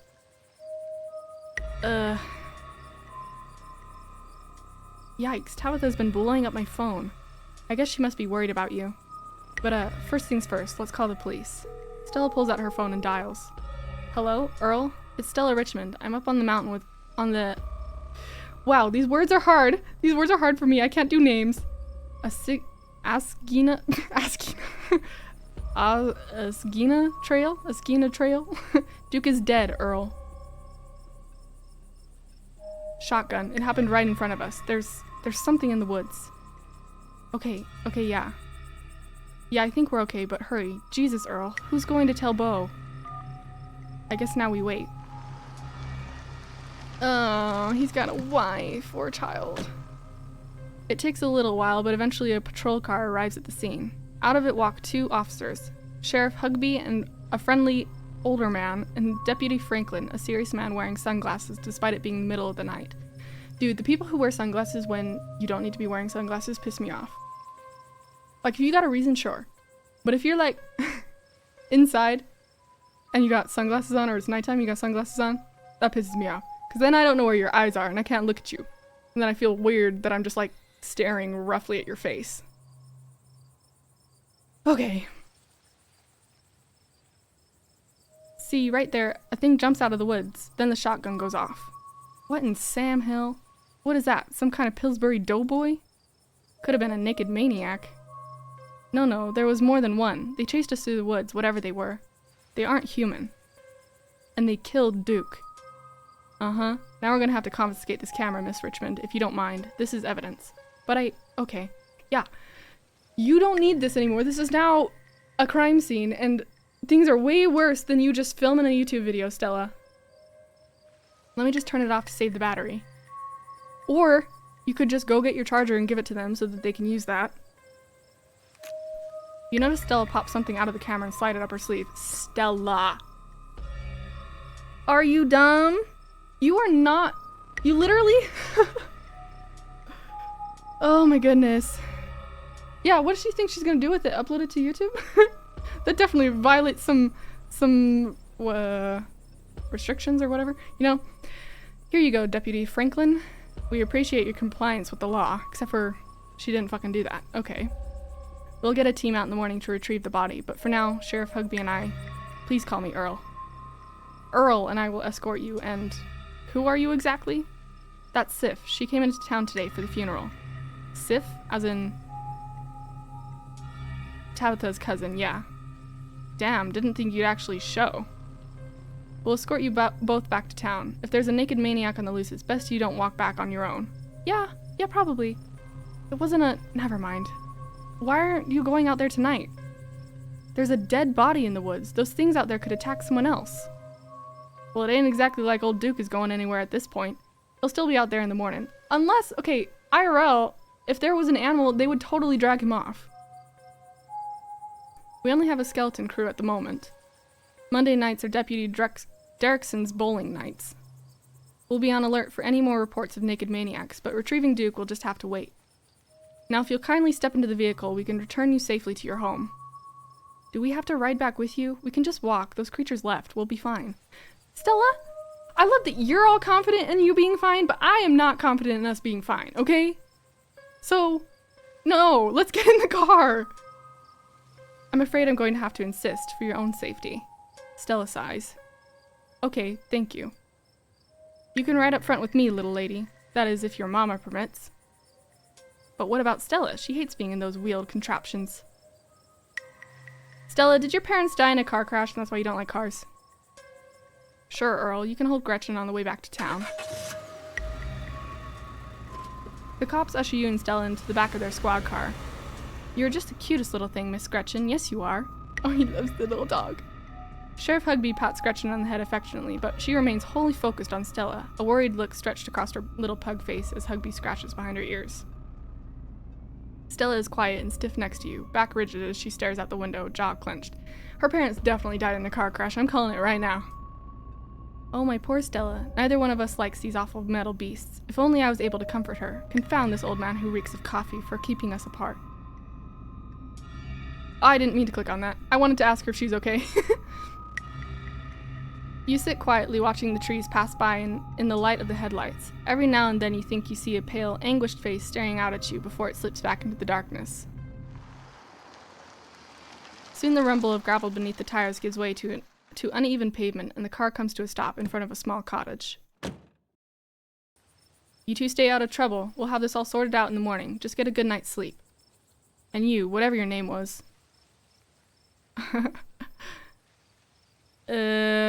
Now is probably not the time to joke, so I'll just say my name. Sif. Sure, you're in town for the funeral. Good. Don't you go leaving before then. I imagine we'll need to ask you a few questions about everything you've seen tonight. Stella, keep an eye on her for us. Make sure she doesn't get into any more trouble. Y'all have a good night now. Bye-bye, Gretchy, and y'all have a lovely evening. If any bugaboos give you trouble, you know how to get in touch. Earl, you seem way too happy. Yeah, that's true. She cares more about the views than Earl. Or not Earl. What was his name again? I forgot his name. Duke, that's his name. Okay. And here you are, back in town, away from the woods, with no one but Stella in sight. Holy shit.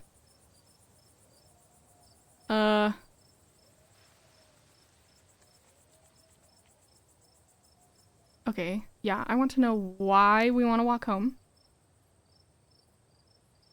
And I am going to be forward about it because she clearly does not care enough about this situation. Okay, Stella, why the hell would you ask if we could walk home?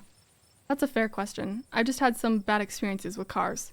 I don't know how to drive them, and I don't like getting into them unless it's literally a question of life or death. Which I guess tonight was. Sorry if it weirded you out. God, what a night. Her parents definitely died in the car. They seemed a little blasé about everything. Yeah. They sure seemed a little blasé about a man's death. I can't believe they're waiting until morning to start even looking for him. Who knows what those things are doing to his body right now. I believe that they are well-intentioned, if in over their heads. And what's worse is I think they implied that you're a suspect, even after we showed them all of that footage.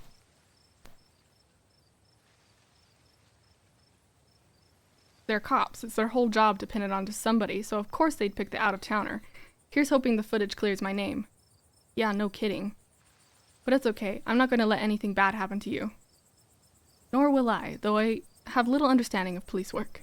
Yeah, thanks, Gretchen. I was there. I filmed the whole thing. At the very least, it'll never hold up in court. And it won't get to that point either, because we're going to do a little investigating of our own. No, we're not, Stella. We are not cops. We have no... Okay. I literally told you that I'm a streamer. You're a YouTuber. What makes you think that we are qualified to figure out what the hell happened here? We've got to find out more about those things. If we can get clear footage, or better yet, trap one of them, there's no way they can blame you for what happened. She absolutely has a death wish. The library doesn't open for a while, but I've read every book on cryptids they have and never came across anything like this. There is someone in town who might have some useful information. My friend's mom.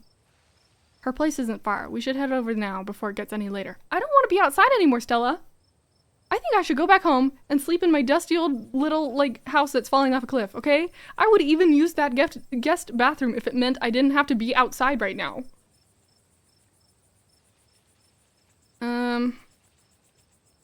You can talk to your friend's mom. I'm going to bed.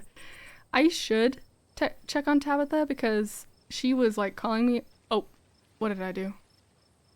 Oops. I accidentally made everything disappear. I'm going to check on Tabitha. I should probably check in on Tabitha. My friend's place is on the way back, and stopping by shouldn't take long. You sure you don't want to stop in first? I know I wouldn't want to head up that mountain road by myself after everything that's happened tonight.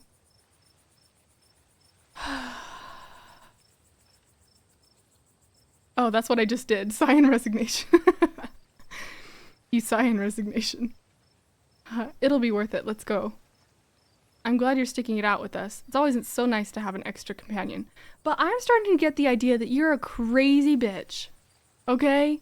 And you have even worse survival skills than me. I hope she's still awake. How late is it? Stella knocks on the door. What the fuck is that? Out of the corner of your eye, you spot a shadowy figure staring at you from across the road. You didn't hear it approach. Is this Duke's body coming for us? Stella, I think someone's watching us. She turns to look. Sif? Jesus. Welcome home. What the fuck is that? Before you can respond, the door behind you swings open. An older woman stands in the entryway. Go home, Wayne. I can't help you tonight. You look back and the figure is already gone, disappeared into the shadows of the night. What? Sorry about that, Stella. Some people just can't be helped. What brings you out here so late? And who is this? Hi, Mrs. Forsyth. This is Sif. Is it okay if we come in? Of course, of course. You're in luck. I just put on water for hibiscus tea. You're making tea? How late at night is this? And for goodness sake, you can call me Sybil. You're an adult now, after all. I loved that name. That's one of my favorite names. Welcome to my little nook. This place always has the loveliest aromas. It's nice to finally meet you, Sif. I was so sorry to hear about your mother. Vivian was such a lovely soul, and she's been sorely missed in the holler, and now poor Pearl Ann is gone as well. What, you actually like them, Sybil? Do let me know if there's anything you need while you're in town. I'm not going to give her my boiled peanuts. I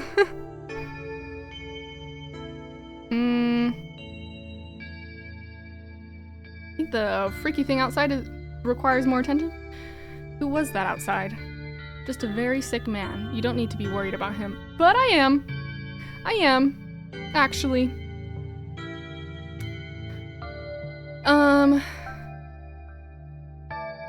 You knew my mom?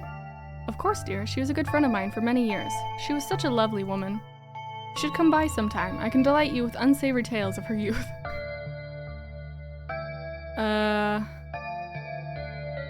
I've never met Pearl Ann. You don't have to pass on your condolences to me. I have no feelings about the woman. That's fair, child, but it seemed like the right thing to do. Yeah. Okay, we need your help, girl. We need your help. Yes, I suppose pleasantries can wait for another time. What's got you here so late? You seem troubled. You know about weird stuff, right? Unexplainable stuff? Well, I imagine so, since that thing outside didn't seem to bother her at all. I'm not so sure I follow, dear. I know which oils to use for which aches. I know a bit about classical spiritualism. Just what sort of unexplainable things are you talking about? Duke was killed tonight by something in the woods. Oh my lord, have you contacted the police? Yes, and they didn't take it very seriously. They're not even looking for the body until tomorrow. Those things are out there. I don't even know how to describe them. I can't say I know much about local wildlife. My daughter has always been a brighter gift for nature than I. This wasn't the local wildlife, Miss Forsyth. Here, I can show you. Stella pulls out the card she swiped from her camera and pops it into her phone. I wasn't about to just let the police hold onto this, at least not before we had a chance to make a copy. The cops are gonna be mad when they find out you kept that. Only if they figure out I kept it on purpose. Don't worry, I can play dumb when I have to. As far as they'll know, it was an honest accident. Are we just watching the video? Where was this? Up the mountains to the northwest. Within the town limits? Yes. I see. Is there a way to make the video bigger? And louder if you can? I need to plug the memory card into a computer. I could go back and get mine.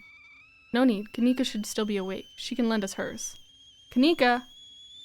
Oh wait, Kanika? Are we seeing Kanika? You better come with Stella. I'm sure she'll be more willing to help a friend than her nosy mother.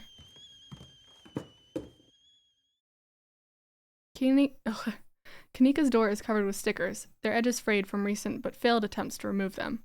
This is a childhood room someone was unhappy to return to. Kanika, come out. We could use a little help. What, Mom? Oh, hey, Stella. And Gretchen, who's a good potato? Kanika, is it me? Am I the good potato? I most certainly hope I am. And a stranger. What are you doing in my house? I'm not gonna offer Kanika the boiled peanuts! Stop with the boiled peanuts! I'm not in the mood to introduce myself. I am going to introduce myself. Hi, I'm Sif. Tabitha's cousin? Yep. Sweetie, we were wondering if we could borrow your laptop. Stella and her friend have a video to show us. It's really important, Kanika. Okay. My room's a mess. I'll just bring it out there. Yeah. Yeah! Throw the peanuts at the monsters. Heads up, Kanika, this is graphic. Duke got killed out in the woods tonight. It's on the recording. What? Are you serious? Duke's dead? We can watch this without you. You know I have a harder stomach than any of our friends. I'm pressing play. Silence washes over the room as the video plays. Stella, what the hell is this? This is far beyond my ability to contribute. I'll leave the thinking to you humans. Thanks, Gretchen. I'm sorry either of you had to see this, but Sif and I have no idea how to make heads or tails of it. Stella, are you okay? Did you get hurt? I'm fine, really, I'm okay. I'm fine too, thanks for asking. Well, I'm not fine.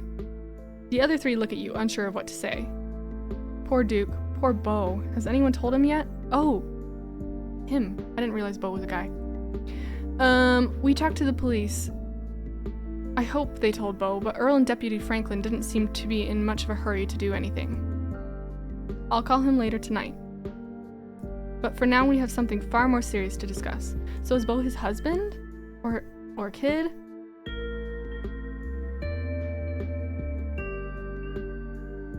I didn't like Duke anyway.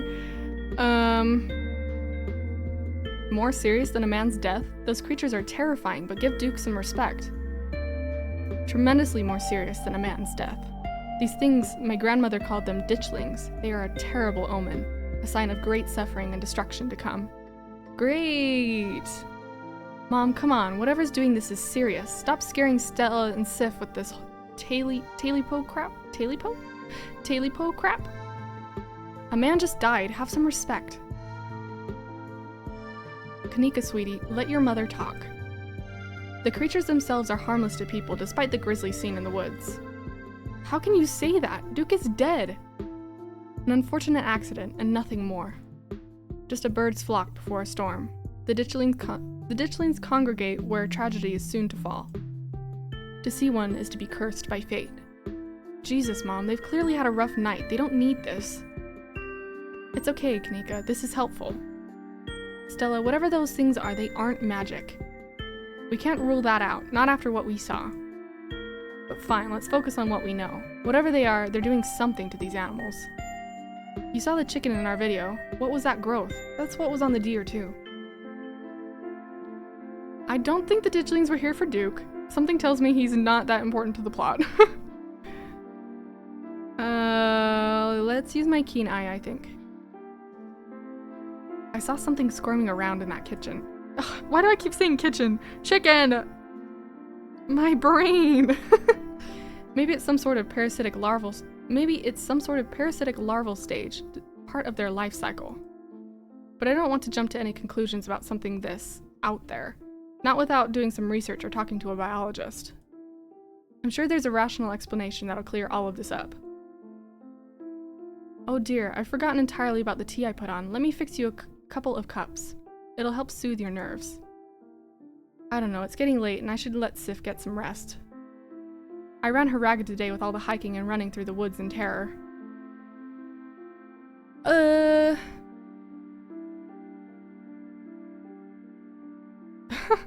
Thank God, this is a miserable night. Finally. Let this miserable night finally end. I'm tired as shit. At this point, we might as well just keep going. So, let's say you don't have to leave on my account. I can stay up. This is important. Maybe. Oh, wait. Okay, maybe it's that I'm eager to get home and start doing some research. I'll ask around on my usual forums to see if anyone has any information on ditchlings. Is that what you called them? That's right. You go on home now and do try to get some rest. Don't stay up all night on the online. Let me get you some of my house-made peppermint tea to go. It really does wonders to soothe the soul. Bye, Stella. I'll see you tomorrow, okay? And call me if you need to talk. Thanks, Kanika. I'll see ya. Bye, Sif. Okay. I need more water. One moment.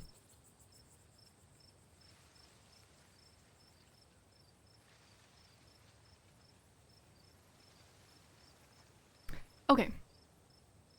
I'm gonna have to drink a lot of water through the stream because I do not usually speak this much all in a row. Okay. It's excellent iced or warm, though with the nights getting chiller, warm will probably be best. Helps wake up the bones.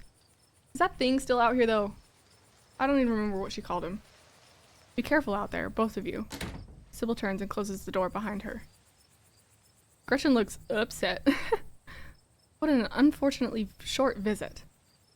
Alrighty, let's head back home. My home, I mean. And here we are. You're welcome to stay the night if you want. Well, I don't really know if I want to go back to the place I'm staying in the dark by myself. But also, what's her face? Tabitha hasn't asked where I am. Since asking where I am.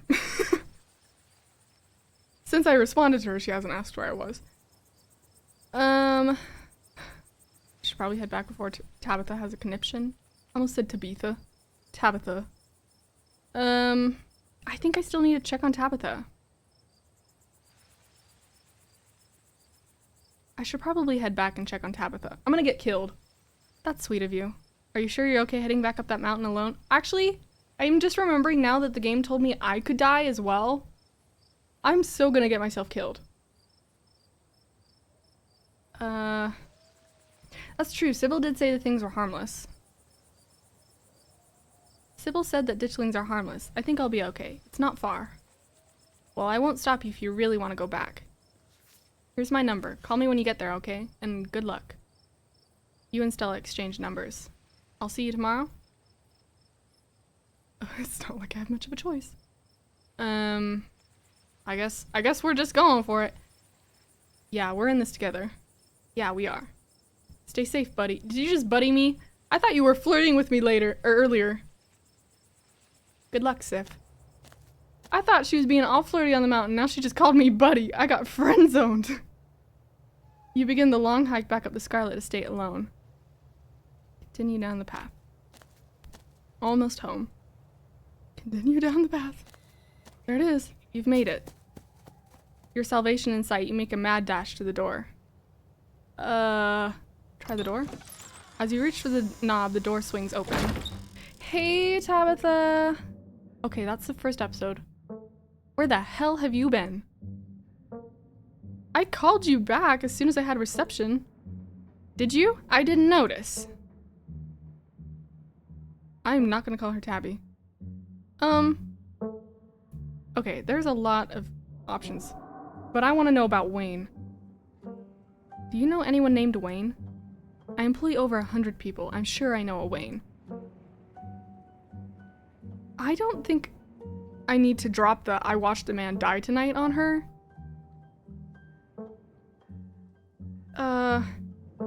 But none of these options are good options either, so I guess we'll go with that. I went into the woods with this girl I met to find some cryptids, and it ended with us watching a man die. Ah, so you met Stella then. That explains everything. And she's gotten you all worked up. I'm going to bed. I'll see you tomorrow.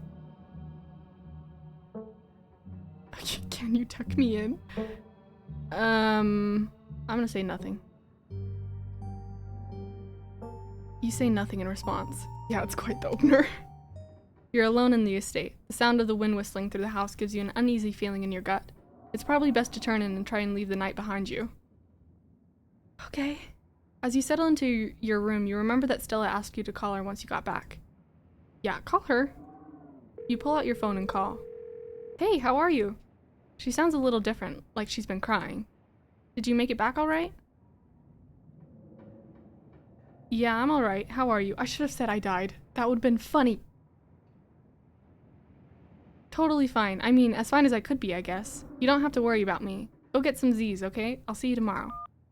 From the relative safety of this uncomfortable bed, the events of the past evening seem like something that happened to someone else. Though you can still clearly picture the terror you felt in those moments. For now, you're safe and you're warm. Eventually, the sun will rise and chase away the monsters, and make them seem like nothing but bad dreams. Maybe tomorrow, if you're lucky, you'll wake up in the normal world and have a boring week in the mountains with your sour-faced cousin. It's a nice thought, but deep down you can't help but worry that things will only get worse. Yeah, I have a feeling it's probably only gonna get worse.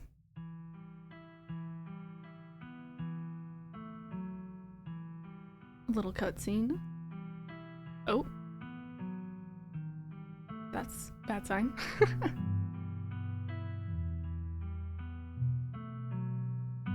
I love the art in this game. I play a lot of games because I think the art is pretty. And then I just hope the actual game is good. So far it's good though.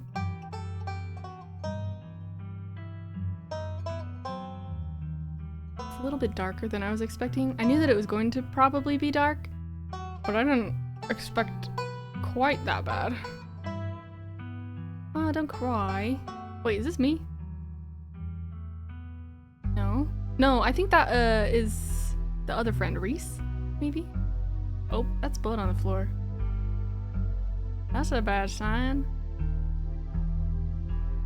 Sheep. Oh.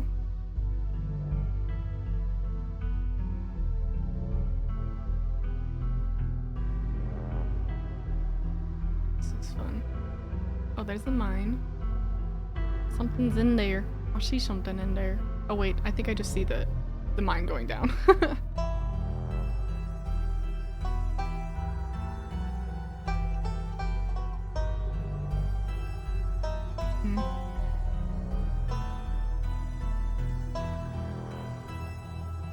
What is with that room? It's got so many locks on it.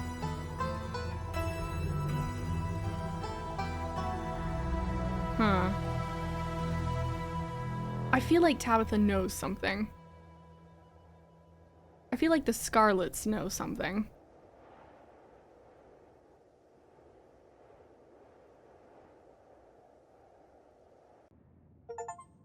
This is the end of episode 1. Episode 2 awaits. If you'd like to continue with this world state in episode 2, please save your game now. Save! I need to remember to save, because I literally just always assume things are autosave, and then I never save. Continue. Would you like to see a recap of episode 1 before you start episode 2?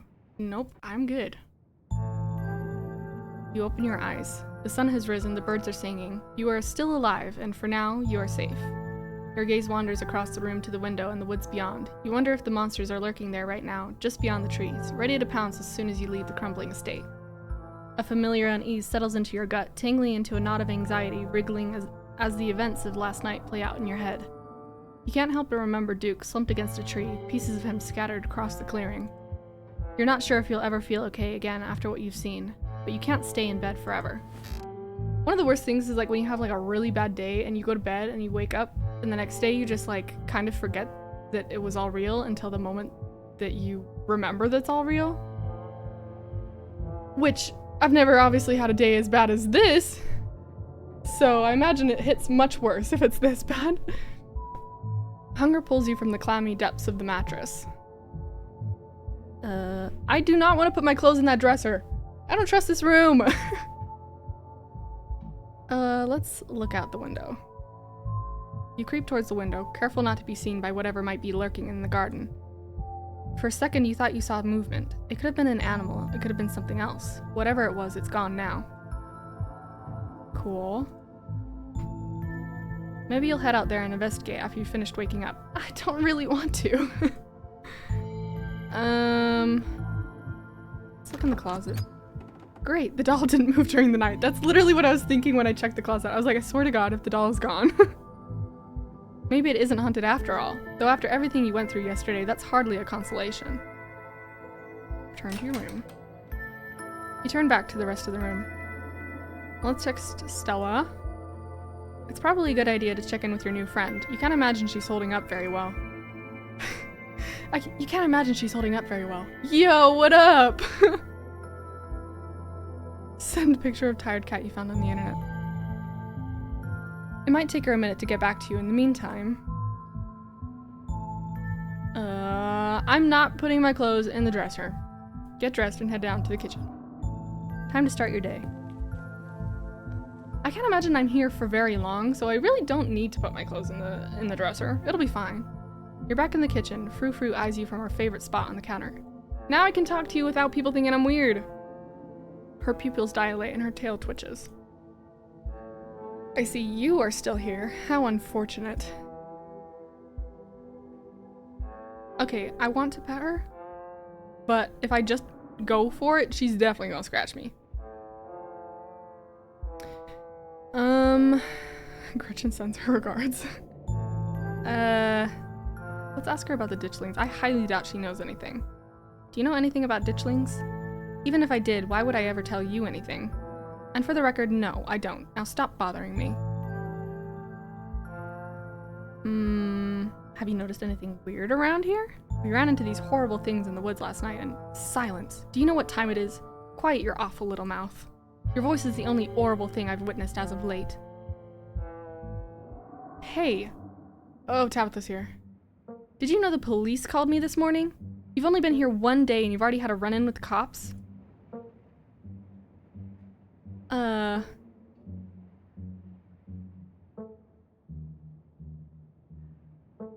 Duke's blood is on my hands. Did the cops say anything about Duke? Did they find the body? Body? They didn't say anything about a body, but apparently he never went home last night. And they had quite a few questions about you, Sif. And before you ask? Why did I say it like that? And before you ask, don't worry. I told them you were an upstanding citizen.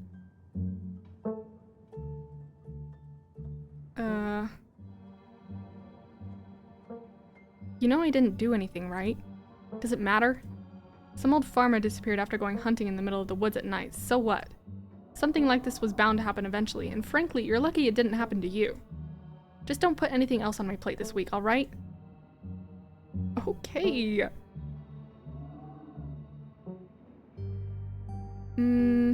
I will apologize. I'm sorry. Good. What was that smile? That was horrifying. I've got to get to work. But listen, you better stay out of trouble today. I want you home by sunset. I don't want to hear complaints. Just do what I ask and we won't have any more problems. Tabitha takes a few steps towards the door. Sunset. Your cousin huffily exits the kitchen. Her footsteps fade down the hall, ending in the characteristic creak, then slam of the front door as it opens and closes behind her. Once again, you are the only human in the estate. It seems you make a habit of bad first impressions, no? Oh wait, that was no in French. I said The cat chuckles mockingly. A text from Stella. Oh. Hey Sif, thanks for checking in. Hope you're all right, all things considered. I'm doing okay. Not great, but hanging in there. Up most of the night on cryptid forums, but no good answers yet. I'm at the library if you want to join. I have scones. Scones are good. After last night? Hell no. Ghost her. I'll be there in a bit, still waking up. And that's that. Time to start your day. Oh, I don't want to go outside, but I also need to go outside. I'm gonna get myself killed! Let's go outside. As your eyes wander to the garden door, you shudder, remembering the brief glimpse of something you saw from your upstairs window. Oh, yeah. It was probably just a raccoon, but the uncertainty of what you saw gnaws at you and compels you to investigate, if only to prove that it was nothing. At the very least, you don't see anything now. Well, Sybil said they weren't dangerous. So investigate further. You wander farther into the garden, trying to pinpoint the spot where the thing had been lurking, if indeed there had been a thing to begin with. Take it all in. The garden is peaceful, but undeniably eerie. Here, more than anywhere else, you're surrounded by the ghost of what this place used to be. A greenhouse sits in the midst of the overwhelming greenery, unreachable from years of neglect. Its glass clouded and cracked. Statues reach out from within seas of weeds as if begging to be rescued. And most strikingly, behind a pair of rusted metal gates at the very peak of the mountain sits a graveyard. You can just make out a few of the headstones, the Scarlet name carved deep and proud into their faces. You notice what a good view someone would have of your window if they stood where you're standing right now. Eey, okay. You crouch down, pushing aside the greenery to examine the soft earth. A boot print, a big boot print, and what looks like some kind of viscera. Your thoughts turn to the specter from the night before. Oh, I bet that's Wayne. You snap a quick photo just in case it comes in handy later. I'll keep it to myself for now. I'll show Stella later. You keep it to yourself for now. No need to cause any worries just yet.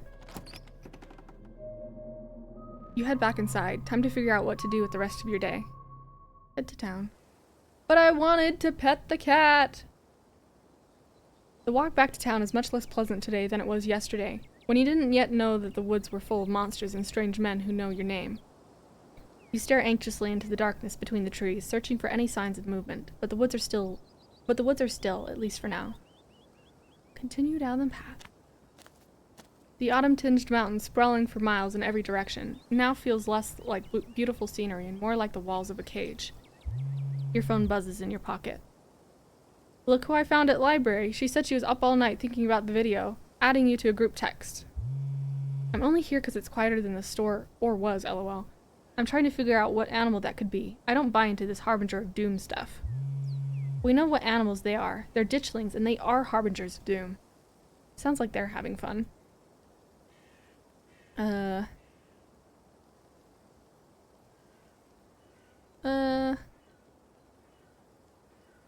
LOL, let's not get ahead of ourselves. I'll be there soon. Almost back to town. Continue. You make it to town in one piece. No creatures jumped out at you. No scary men blocked your path. The sight of other people is comforting, helping you forget the things you've witnessed, as if they happened to someone else. Oh, hey, Sif. Hey, Avery. We were just talking about you. I stopped by Sybil's to pick up her new tea blend, and well, you're the biggest thing to come into town since the coal mine. Folks have been absolutely buzzing about you. You went out with Stella last night, right? Did something happen out there? She barely even waved when she walked by.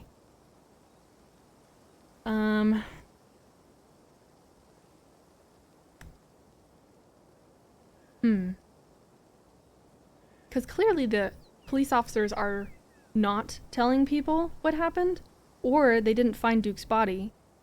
in which case they're trying to cover up what happened. Though I don't know. And then Aver's gonna think I'm crazy if I tell him what happened. He barely knows me. So I'm just gonna say Duke got hurt.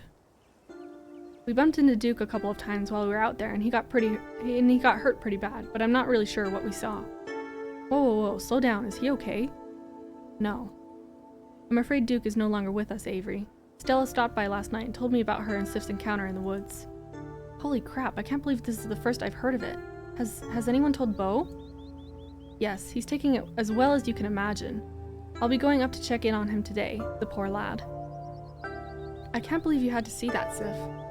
Tell you what, I'm on break for the next half hour. How about you swing by the diner? Winnie can fix you some of Sybil's new blend and try to calm your nerves. It's Shaga? Shaga and lemon balm? It's always helped me on the bad days. And if you need to talk about what happened, I'm all ears. There's no way that the body is actually still out there. I guarantee you they never found it. Anyways, it's up to you. See you around, Sif. See you, Sybil. Take care now, Avery.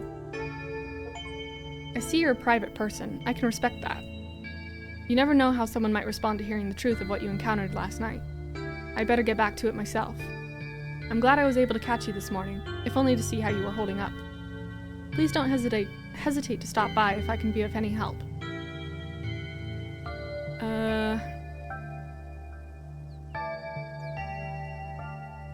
I'm curious. Why hasn't anyone in this town seemed to know or care that a man died? This town has had a hard run of things, Sif. People here lead difficult lives. Their pasts are full of death. No one in Scarlet Hollow is a stranger to it. Kanika and Miles lost their father, not but a few years ago. We've all just had to learn how to live with it, in our own ways. As for your encounter with the police, people tell a lot of stories up in the hills, especially city folk who don't know a bear from Bigfoot. No offense, of course. But I'm afraid that means most folks aren't going to take your claim very seriously, at least not until they see what you saw with their own eyes. Be gentle with them, Sif. I'm so sorry to cut our conversation short, but I've got things that need tending to. Stay safe, and God bless. Okay. You probably have a bit of time before you're needed at the library. Well, Kanika's not at the general store. The only one that would be there is Sybil, and I just talked to her. So let's go talk to Avery again. You head towards the diner. The diner is a little quiet today, but the air is still heavy with the tantalizing smell of breakfast. Warn the patrons of danger. I just want to talk to Avery. You slide into the booth across from Avery. Hey there, stranger. Before you can exchange words, Winnie sidles up a fresh mug of tea in hand. Heard you might need this. The answer to 29 down is oink, by the way. What? But the clue is pen sound. How's that a sound a pen makes? Wait, pen like pig pen. Are you kidding me? How was I supposed to guess that? I don't know why you even bother with those things. They're just gonna frustrate you. It's just something to do to fill the time, but maybe I should switch to Sudoku. I am so bad at crosswords, but Sudoku, I can do that. Winnie leaves Avery contemplating daily newspaper puzzles, returning to her seat behind the counter. So, what the hell really happened last night? You can tell me, I won't judge. I'm gonna try my tea. You hesitantly take a sip of your tea. It tastes like you're drinking mold that someone tried to unsuccessfully spruce up with a lemon balm. You politely put the tea back down, never intending to pick it back up, but nobody needs to know that. I probably should have warned you about the tea. Shaga does not mess around. I hope I'm saying that right. I'm probably not. It's a fungus harvested from local birch trees. It's supposed to be super healthy for you, and it sure tastes like it. It's a challenging drink. I could tell you about last night, but what if you don't believe me? I'm not here to judge, I'm here to listen. Sure, I'll tell him. You spill the beans, glad to have someone to talk to about the horrors you've witnessed. Wow, that's some heavy stuff. No wonder Stella seemed distant. Monsters in the woods. I may not have lived here long, but I've never heard of anything like that happening around these parts. I can't say I like the thought of it. Now that I think about it, when the cops come in for their morning coffee, they mention something about going out to the woods to look for someone. It must have been Duke. They seemed so disconnected from it. I figured they couldn't be very serious, but wow.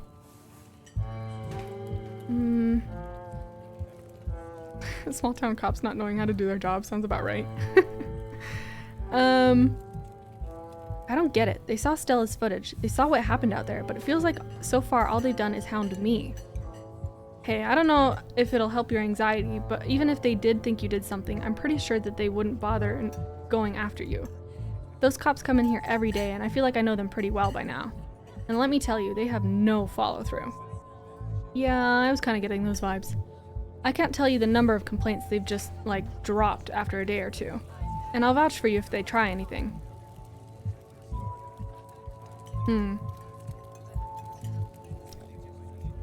I hadn't pegged you as a transplant. Where are you from? I moved here from Charlotte, gosh, 3 years ago now? Maybe a little more, I've lost track. Aunt Winnie offered me a place to stay and a job, and who was I to pass on that sort of generosity? To be honest, it still feels like I just moved in. Practically everyone apart from the Cole folks grew up in this town, so it's like I'm the perpetual new kid.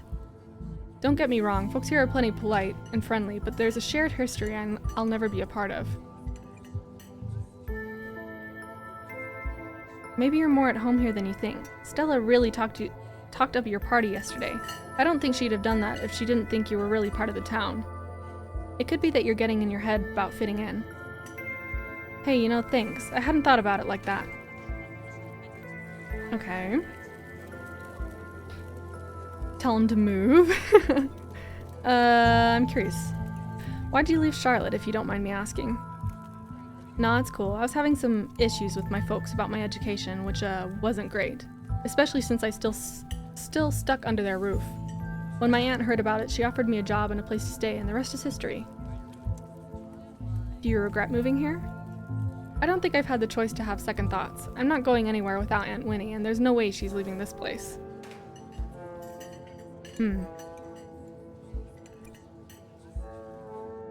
We're on the case, but I hardly know where to start. Let me know if you hear anything. Definitely. He's probably the most likely to hear something because he works at this diner and everyone just comes here and just talks all day. So he'll probably be the one that hears something. Aw man, it looks like my shift is starting. Hopefully the Shaga's had a chance to work its magic. The diner is where everyone comes to gossip, so I hear a lot about what goes on around here. That's what I'm saying! He'll know! I'll let you know if anyone mentions those monsters or anything else stranger than usual. Avery slips out of the booth, giving a friendly half-wave before disappearing into the back. You leave the diner, ready to continue your day.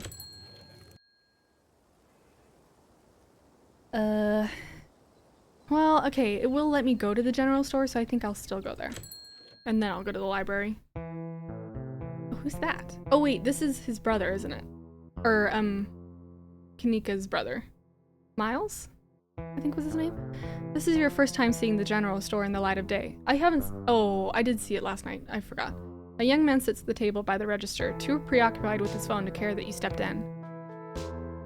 I'm not gonna give him my boiled peanuts! I love that that's an offer for everyone.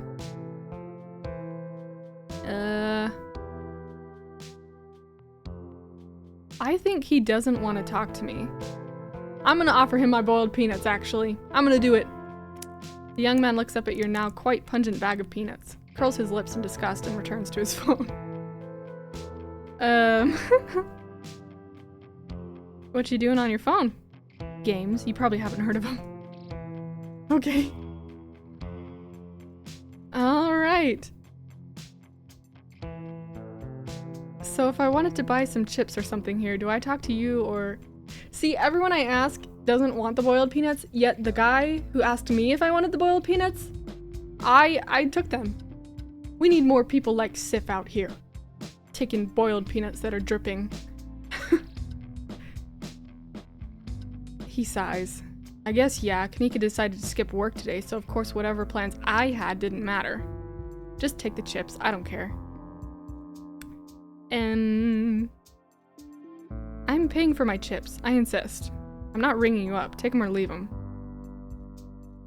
Wouldn't that be stealing? If Kanika cares about running this place right, she can hire someone else and let me live my life. She inherited the store. I don't want to keep getting suckered into working here just because I'm her brother. We make most of our money on bulk orders anyway. A bag of chips doesn't make a difference. Okay. I'm good. Thanks.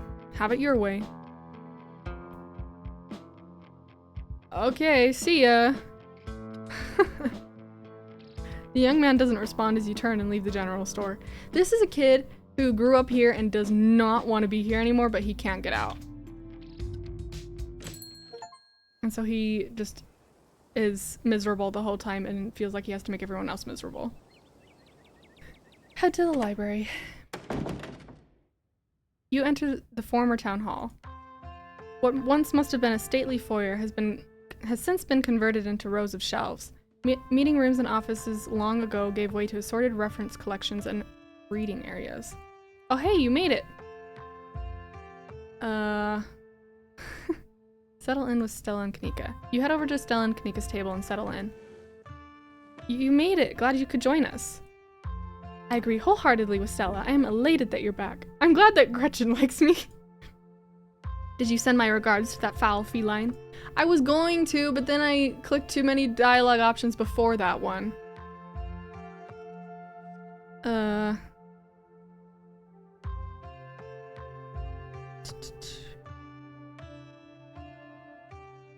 Oh yeah, I forgot. I can't talk to the dog or these people are gonna think I'm crazy. Frown and give Gretchen a subtle thumbs down. You frown and give Gretchen a subtle thumbs down. A slight misfortune, but entirely understandable. I've never met a beast as horrible as her, at least not before last night. Morning, Sif. You look tired. Thanks. I always am tired. My goodness, whatever happened to common decency? You can't go around telling someone they look unwell. You look marvelous, Sif. Thanks, Gretchen. What a homie. I'm not gonna snitch on the guy from the general store. I'll sleep when I'm dead. I've never done a Scooby-Doo before. Let's see. Yeah, it was pretty hard to fall asleep last night, all things considered. With all of those dreadful creatures in every nook and corner, it is wonderful you got even a wink. Oh, it is a wonder you got even a wink. I can't say I got a wink myself. Yeah, same. Anyways, I guess we should get started. Before you dig in, you remember the boot print you found in the garden. I'm gonna show them, because it had the like, stuff around it. Hey, before we dig in, I found something in the garden this morning. You hold up your phone and show Kanika and Stella the photo you took in the garden. These prints were in the bushes with a clear line of sight to my window. Dang, that's creepy. Are you okay? What in the world is that liquid around it? It looks like pus.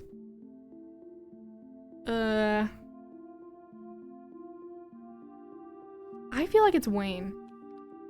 Do you think it's Wayne? That creep who keeps coming around my mom's tea room? He snuck up on us last night and called out Sif by name, and those boot prints match up with the mining getup.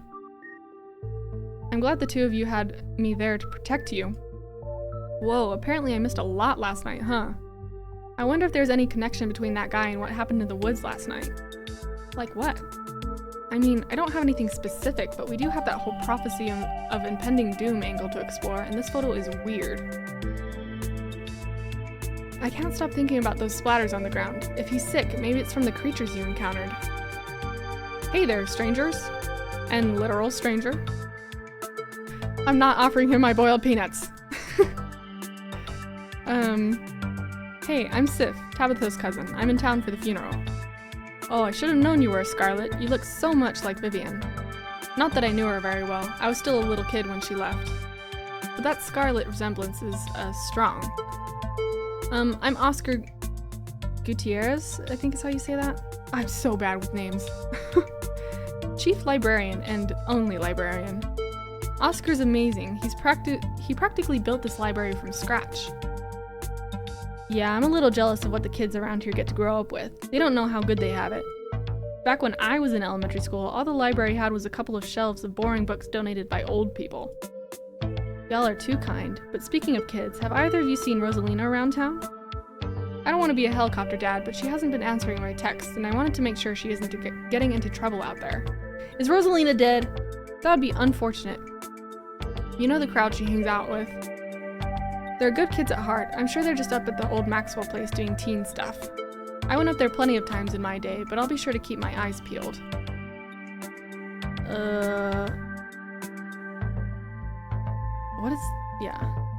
What's the old Maxwell place? It's this great old abandoned spot. We used to hang out there when we were teens. I can't believe I used to be so reckless. The floors were like Swiss cheese. I should really have a talk with Rosalina when she gets home. I'm not gonna talk about the ditchlings with this guy here. I'm sure she's fine. You might not want to let her run off like that anymore though. It's not as safe as it usually is around here. Is that so? Kanika's right. There's some weird stuff going on out in the woods. That's actually why we came in today. Have you ever heard of creatures called ditchlings? Okay, I guess we are just talking about ditchlings. Okay.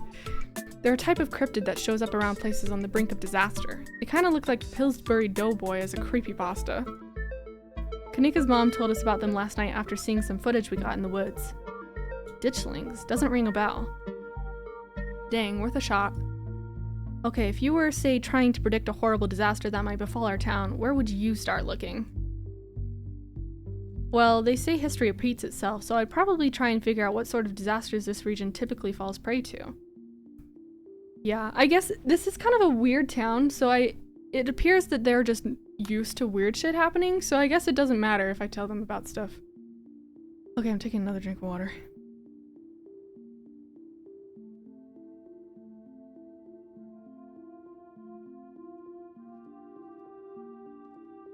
This is also going to be the longest stream I've ever done, so bear with me if I start to be tired. Okay. Should I be worried about something? I don't know yet. I'll be right back. Gonna go nab some more books. Behave while I'm gone, Gretchen. Aw, you don't have to worry about her, Stella. You're such a good dog, aren't you, Gretchen? Here, have a biscuit, old gal. Why ain't you the sweetest thing on two legs? Gretchen inhales the soft biscuit, drool leaking from her toothless mouth as she swallows it whole. You ain't got no teeth, Gretchen? I'm pretty sure Stella's barking up the wrong tree, Oscar. I don't think you have to worry about any horrible calamity befalling the town. But she's right about the weird stuff. There's definitely something unusual going on out in those woods.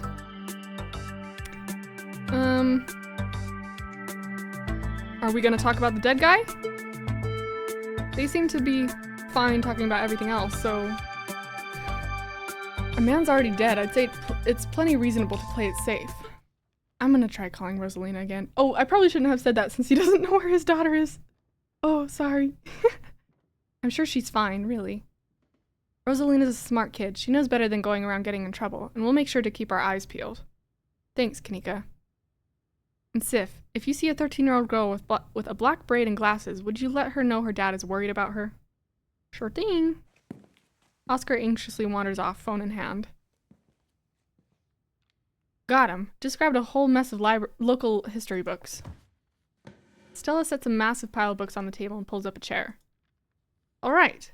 This is going to be so much faster with the two of you here to help out. Got our snacks, got our source documents. Let's get this research party started. Reading awaits. So we've got Veins of Scarlet, a history of the Scarlet Hollow coal mines. I feel like the coal mines absolutely have something to do with this. Silas Scarlet, soldier, woodsman, leader, Appalachian folk monsters. That's going to be a lot of stuff. Reading is for suckers. Let Kanika and Stella do the work for you. I'm going to do the coal mines.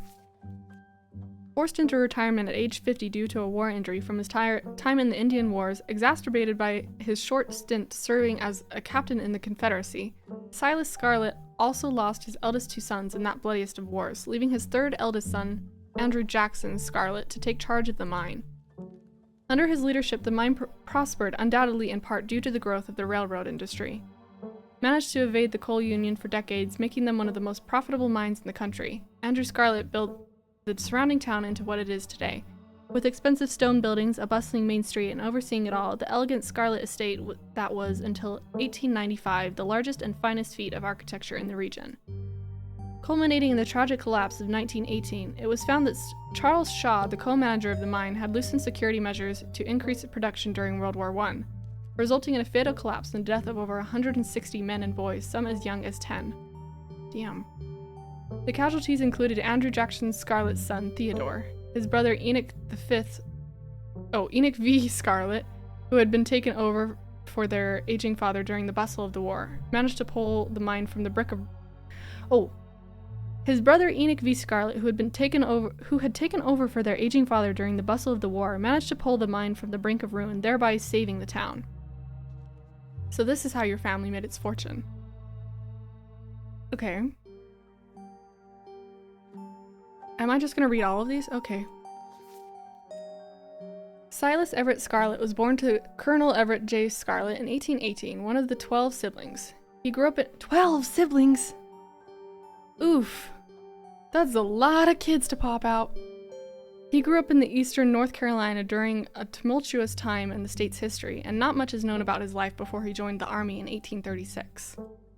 He quickly rose through the ranks in part due to his father's connections, but also due to a particular ruthlessness for which he received the nickname Bloody Silas Scarlet. The federal government granted the now Captain Silas a tract of bounty land in exchange for his service in the Indian War, and he settled into the hills of North Carolina in 1841. That land would become Scarlet Hollow. But it started as a simple log cabin, built by Silas's own 2 hands, occupied by his family of 10. Silas, his wife, Mary Joseph Scarlet, and their 8 children. That is still a lot of kids! That is still a lot of kids, at least it went down. Logging business brought many workers and fellow landowners to the hills, but it wasn't until Silas discovered rich seams of coal running underneath the entire region that Scarlet Hollow was really put on the map.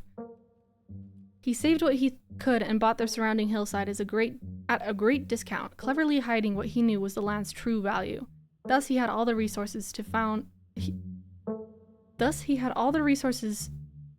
found Scarlet Hollow's now famous coal mine. You're finished with this one. Okay. Appalachian folk monsters. Few entries catch your eye. The Wampus Cat, Tommyknockers, Taily Poe. Someone said something about that. But also a Wampus Cat. Let's start with the Taily Poe. I don't think I'm saying that right. Taily Poe. There was a hunter who lived in a tiny cabin in the middle of the woods, all alone with his hunting dog. One night, after a particularly bad week of hunting, both their stomachs empty, the hunter spied something out of the corner of his eye. Some small creature had gotten into the cabin through a hole, and before he could even figure out what it was, he'd drawn his gun and fired at the thing, his hunger guiding his actions.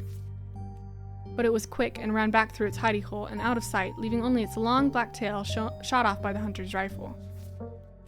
"Guess this'll have to do," he said to his dog, and threw the tail into a pot to cook as soup. He and his dog ate well that night, the tail filling them both up. How big was the tail, bro? The hunter crawled into bed satisfied, and his dog curled up at his feet. He woke up to the sound of long nails scrabbling across wood. His dog was nowhere in sight, only a rumpled spot on the covers where he'd been. And in the gloom, he saw 2 big yellow eyes staring back at him. "You got your dog killed because you ate something you shouldn't have." "I want my Taily Poe," a high, hoarse voice croaked from the darkness. "Go away," he screamed at the thing. But it stepped closer to him, still shrouded in darkness, and the sound of long claws dragging across hardwood accompanying its movements. "I want my Taily Poe," the creature growled again. "I'll get my dog after you." "I'll get my dog after you," the hunter squeaked, his voice catching in his throat with fear, but there was no dog to be seen. "I want my Taily Poe." Before the hunter could so much as scream, the creature leapt from the darkness, long claws stretched out toward the hunter. No one is sure what the creature did to him that night, but the next morning, all that remained of the hunter, his dog, and his cabin was a chimney, standing alone in the woods. Cool. So don't mess with the Taily Poe.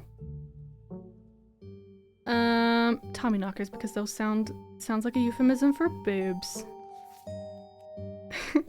Tommyknockers originated in Cornish mythology, spreading to the United States when Cornish immigrants began working in Appalachian mines. They're named for the knocking that can be heard from seemingly within the walls before a cave-in. According to some, the knocking serves as a benevolent warning. Others believe that the creatures take stolen hammers to the supports of mines and collapse them on whoever is unfortunate enough to still be inside. They are traditionally thought to be impish, leprechaun-like beings, but some claim they are the spirits of dead miners, forever cursed to haunt their final resting place. Okay. Wampus Cat. Often linked to Cherokee legends, some cite the Wampus as an as originating with the story of a woman who sought vengeance against a monstrous cat demon for driving her husband mad. She hunted it down and by wearing a bobcat mask, tricked it into using its own vile magic on itself, freeing the people of their region from its evil. Others say the creature comes from the story of a woman who wore the pelt of a wild cat to witness forbidden hunting rites. The hunter of her village gathered to perform the rites, and she watched in secret from underneath the cat's pelt, but was soon discovered. For her indiscretion, she was fused with the pelt and transformed into a creature that was neither human nor cat, forced to wander the wilderness alone, feared by all.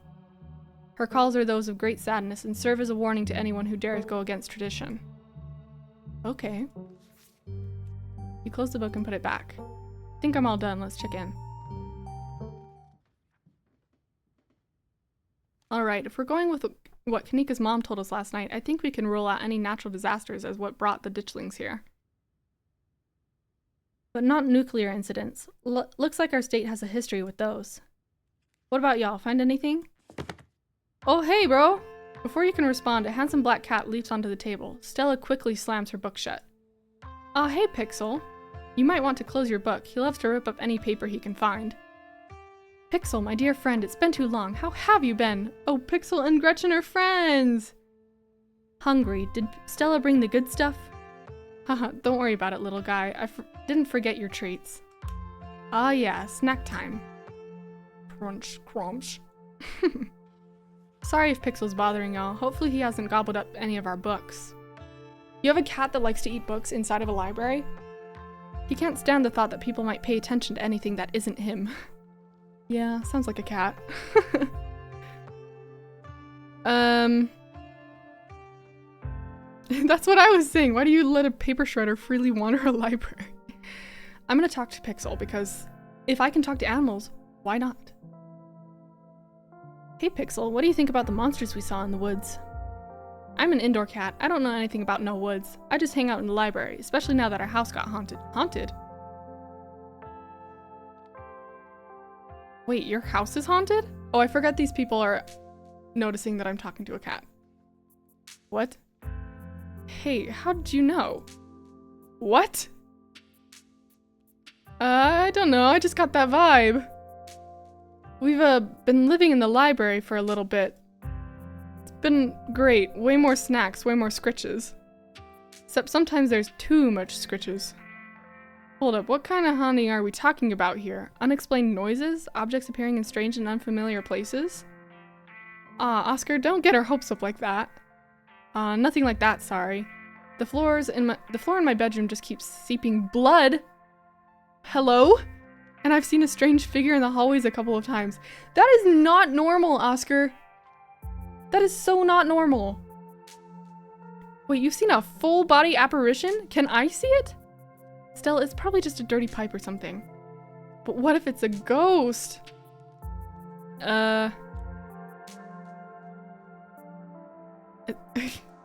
It's totally a ghost. Let's go bust it. Y'all are more than welcome to check it out. Maybe tomorrow night? Yes, we'll be there. At least we'll be inside. Yeah, that sounds like a fun way to spend an evening. Can't wait to get spooked by some creaky pipes. I am not gonna say that about Pixel. I'm gonna leave Pixel be. You decide to leave Pixel be. The cat curls up on the table, fast asleep. Alright, better get back to shelving. Let me know if y'all need anything.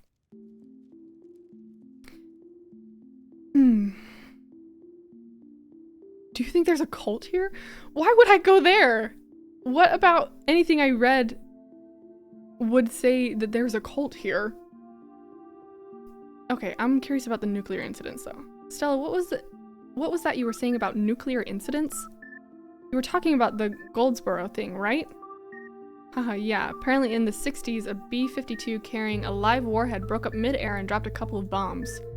Fascinating bit of history there. The first of the two bombs landed upright after its parachute got caught in a tree. Thankfully, it didn't go off. At the time, the government claimed that the bomb was unarmed, but it later came out that the only thing preventing a detonation was a single electrical switch which failed to trigger on the descent. Oh! And 60 years later, the second bomb still hasn't been recovered. Cool, cool. Right. It's conventional explosive disintegrated... What? English. Right. It's conventional explosive disintegrated in mid-air, but most of the nuclear material was made unrecoverable by flooding. If I remember correctly, they just buried it and sealed it up. I'm sorry, did you say they buried it? Do y'all need something dug up? Because if so, I'm your gal.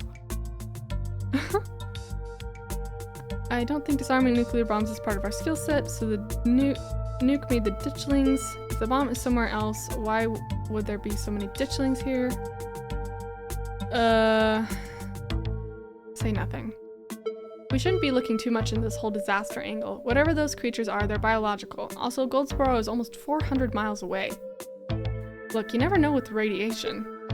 We actually know quite a bit. It just melts you. It doesn't make monsters. And a 60-year-old bomb isn't going to explode on its own hundreds of miles away and kill us here. You never know. There could always be a whole underground society of bomb-worshipping mutants just waiting to blow it up. I've missed this. Let's talk about my books. So about the coal mines here. Kanika visibly shudders. I get cold sweats just thinking about being in a place like that. I feel for the guys who work up there. I could never. Speak for yourself. I love a good crevice. I am just realizing now that I've never seen the word crevice spelled out. And that is not how I expected it to be spelled. Even though it makes sense to be spelled that way.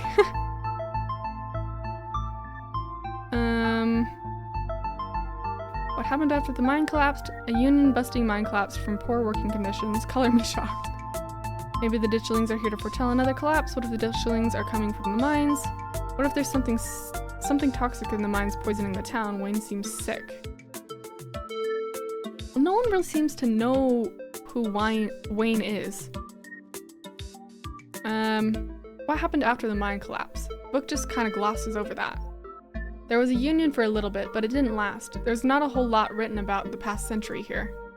Yeah, the Scarlet Hollow mine isn't exactly the most ethically run business. No offense or anything, I'm sure Tabby runs the mines way better than Charles Shaw ever did. Still hasn't let the union in, though. There's a reason she and I don't talk.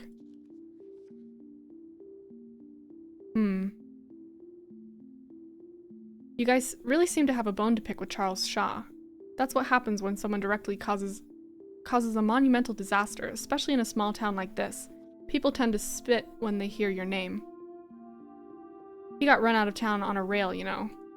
And that's not a figure of speech. Back then they actually tied you to a rail and ran you out of town. There's a big mural of it over on the far wall. He got off easy if you ask me. Okay. Wayne is freaking me out, so I'm gonna keep talking about Wayne. What if there's something toxic in the mines poisoning the town? Wayne seems sick. Honestly, that sounds like one of the most plausible explanations we've had so far. What about the ditchlings? I don't know, maybe there's some sort of parasite down in the mines. Maybe it infected Wayne, and maybe Wayne's infected the local wildlife. Huh, yeah, that could work. Okay, let's talk about Silas Scarlet. So, Silas Scarlet.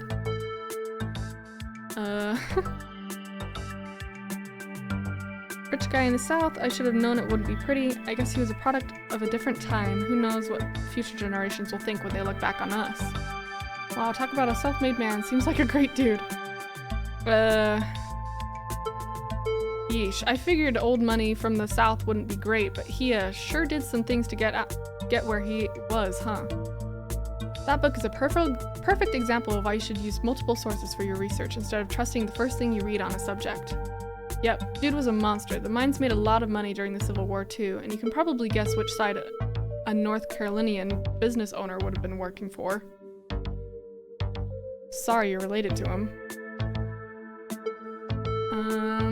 Do you think the ditchlings are here for retribution? I get it, it must have been one of those burial ground situations, right? Like in Poltergeist? This town is stuck in the past and built on atrocities. It's already practically collapsing onto itself, no offense. Seems like a terrible person, but I don't see what that has to do with the bad omens or creatures in the woods. I don't think he's really relevant to whatever's happening right now. Silas seems like a terrible person, but I don't think that has anything to do with bad omens or creatures in the woods. I agree, we're talking about ancient history here. Yeah, we probably have better leads. It never hurts to have historical context. So, Appalachian folk monsters.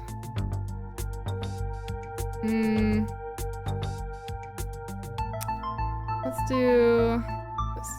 Wampus cats kind of sound like they could be mountain lions. Voice like a woman crying out, somewhere between person-sized and cat-sized. Definitely, they are 100% mountain lions. Kanika, you know there are no mountain lions up here. I thought you were supposed to be a skeptic. Oh, Stella, one of those days you'll trust us.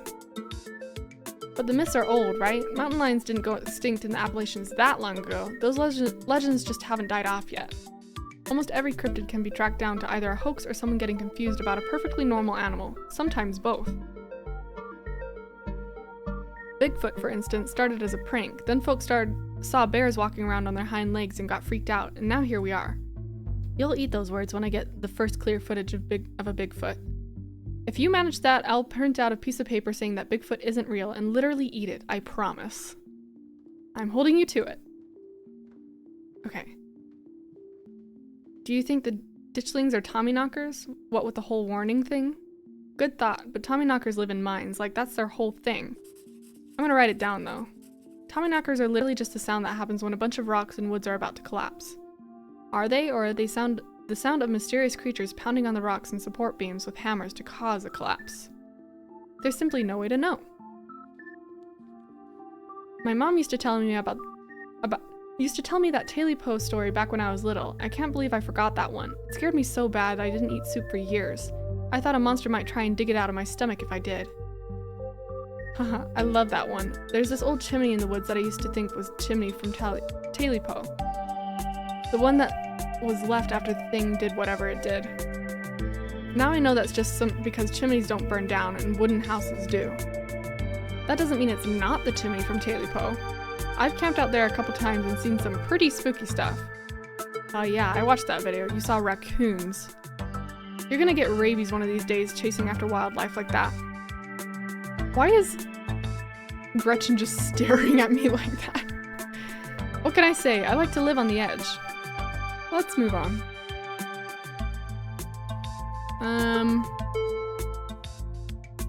Have you had any luck with Rosalina? Not yet. I knew a teen would be a handful, but I didn't think it'd happen overnight. I'll probably head out once you're all done and check in on her usual haunts. Go away. Notification. Okay, sorry. I don't want to go back into the woods, but let's just help look for Rosalina. Why don't we just help look for Rosalina? There's a missing kid in town that's probably way more important than whatever else we'd be doing. Just to clarify, I don't think she's missing. She's just out with her friends and ignoring her poor old man. Not that I don't appreciate your concern. I don't even know where we'd look aside from the old Maxwell place. What do teens even like to do these days? You don't have to worry about checking up on her there. I'm going there myself once I've finished shelving. Just let me know if you run into her while you're out. There's an awful lot of mine-related stuff in my notes. Maybe that should be our next stop. We can poke around, find out if anyone's seen anything weird. Just to clarify, you're suggesting we go to question some of the miners, right? We are not poking around unprepared in the actual mines, right? Right? Yeah, totally, 100%. I would never. We don't even have a good reason to go down there. Good, let's keep it that way. You know how I feel about mines.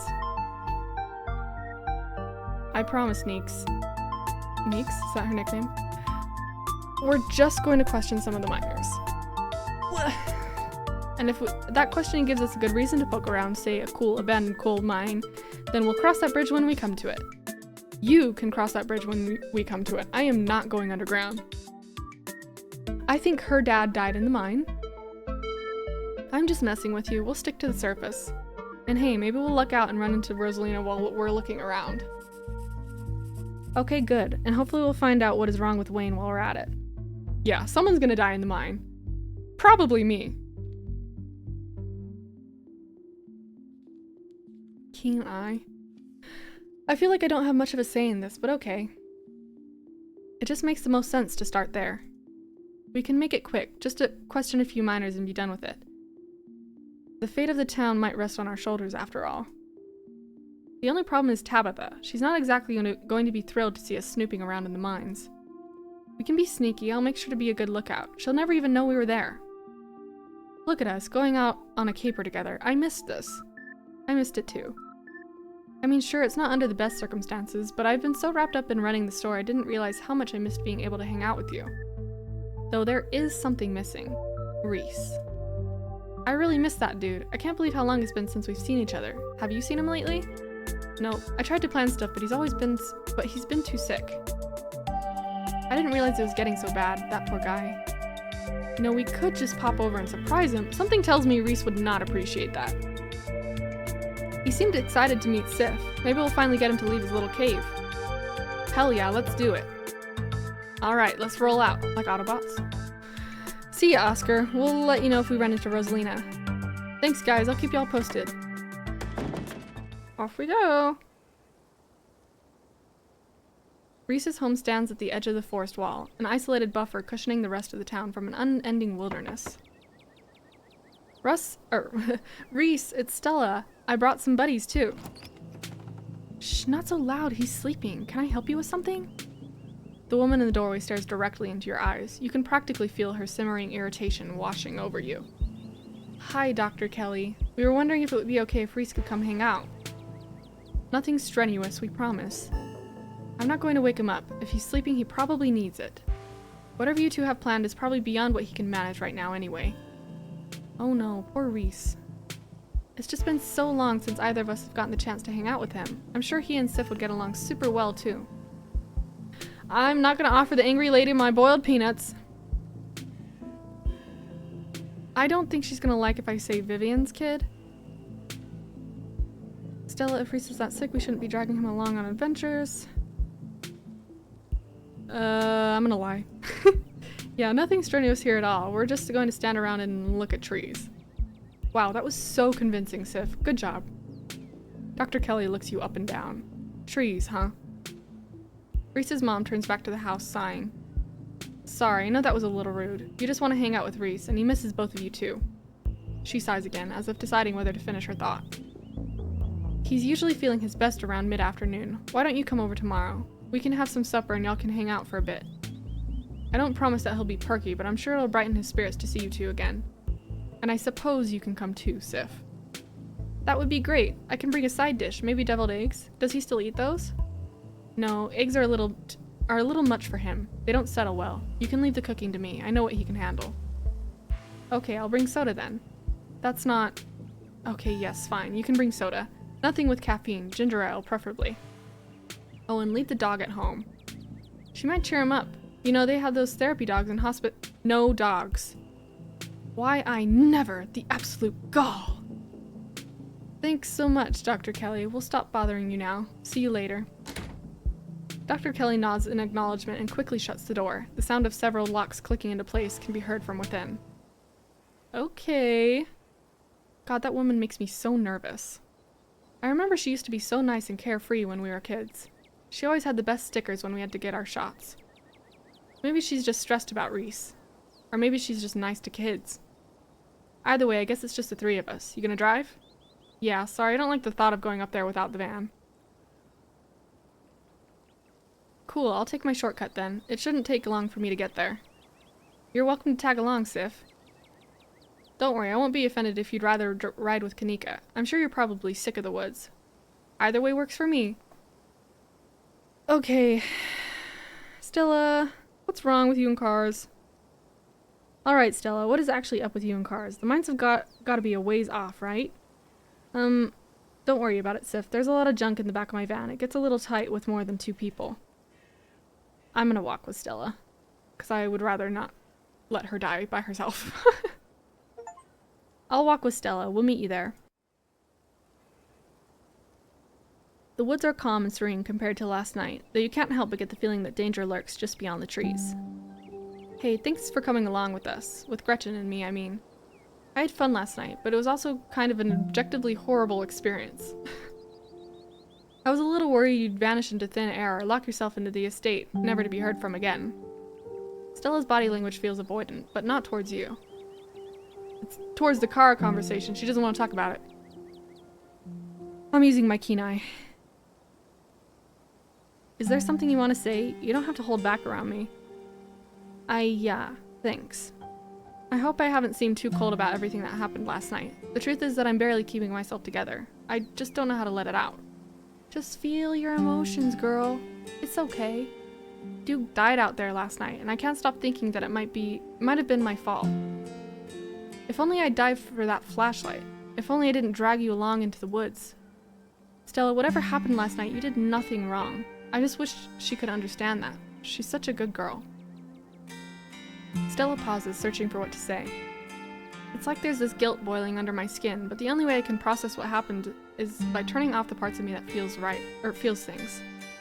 When I'm around other people, it's like I think of Duke dying as just a thing that happened, like it's just part of another video. Because if I actually admit to other people that I feel something, then I have to admit to myself that what happened is my fault. Why would it be your fault? He would have been out there anyway, and definitely would have been killed anyway. Of course it's not your fault. I don't know how to break this to you, but if you didn't hesitate last night, we all might have gotten out of there alive. I'm not saying that. You were so cool and collected in the library. What happened? What happened, but we can move forward together. Toughen up, I can't have you falling apart on me this week. I don't think it's her fault. But also, what happened, so I'm gonna say that. What happened. We can question our decisions and blame ourselves for what happened until the cows come home. Or we can move forward together. See, I also was given the opportunity to reach for the flashlight, and I didn't. I went for the dog. So technically, it's my fault, too. Thanks, Sif. You're right. I should be better at taking my own advice. I'm glad we could talk about this, though. I can't imagine what it'd be like to go through something like last night alone. The conversation comes to a dramatic halt, with you, Stella, and Gretchen all whirling around to face the source of the sound. A bird! Let me at it! I can get it! Back off, dog. This is my stick. Whoa, calm down, girl. It's just a bird. The same probably goes for the two of us, haha. I guess we're all a little on edge. Let's hurry to the mine. It shouldn't be much farther. Kanika casually leans against her van as you and Stella emerge from the woods. I love her outfit. It's so good. Oh, I didn't mean to do that. Return. It's so good. She looks so good. Hey. Y'all have a good walk? Yeah, it was great. I mean, not that you're missing out or anything. You didn't run into any of those creatures, did you? Yeah. Sorry about that jump scare. Nope. That makes sense. They're probably nocturnal. I don't know if I should feel relieved or disappointed. But we're all here. What's the plan? I guess we just go talk to people. I guess so. I should probably be on lookout duty. I'm a bit of a persona non grata in the mines? I don't know what that means. And it's clearly not English. Tabitha? Yeah, I might have tried sneaking in to talk to her for a time or two too many. And Gretchen makes it extra hard to be sneaky. What can I say? I thrive in the limelight. We're probably less likely to get caught if only one of us is snooping around down there. If Stella's on lookout duty and only one of us is in, what's the third person doing? I take it I'm the one of us you're talking about? I'll do that one. If Stella's on lookout duty and only one of us is going in, what's the third person doing? You know those cheesy rom-coms where someone wears an earpiece on their first date? Well, do you have some kind of surveillance rig in the back of your van that I didn't know about? What? No. I have a pair of earbuds with a really good mic. We can just do a group call. Okay. I take it I'm the one of us you're talking about? Tabitha and I aren't exactly friends, and pretty much all of the miners shop at the general store. I don't want to make folks uncomfortable, you know. It's probably for the best, Sif. Okay. Talking to people scares me. You should do it, Kanika. Relatable. You're good, Kanika. I've got this. You'll do great. Here's those earbuds I mentioned earlier. Kanika hands you a pair of earbuds. We can feed you questions if you get stuck, and Stella can give you a heads up if Tabitha heads your way. I keep wanting to say Tabitha. It's Tabitha. Dang, I've missed doing this sort of thing with you. You're so thorough. Ah, thanks. I do my best. I guess we should part ways and start the call, yeah? Stella and Kanika break off, leaving you alone at the entrance to the mines. Your phone buzzes. Hey! Can you hear us? Try saying something. Something. Stella and Kanika chuckle on the other end of the line. Alright, cool. Nothing to do now but enter the work site. Off we go! You pass through the unlocked fence and enter the property of the Scarlet Hollow mine. Okay. I'm in. Approach the nearest group of miners. Go straight to the main office to find your cousin. I'm not gonna go looking for my cousin. I'm in. Alright, Morpheus. Good to know. You approach the nearest group of miners. A blonde woman, a broad-shouldered man, and an old-timer. Their uniforms identify as Harrison, David, and Zax. You got a reason to be bothering us?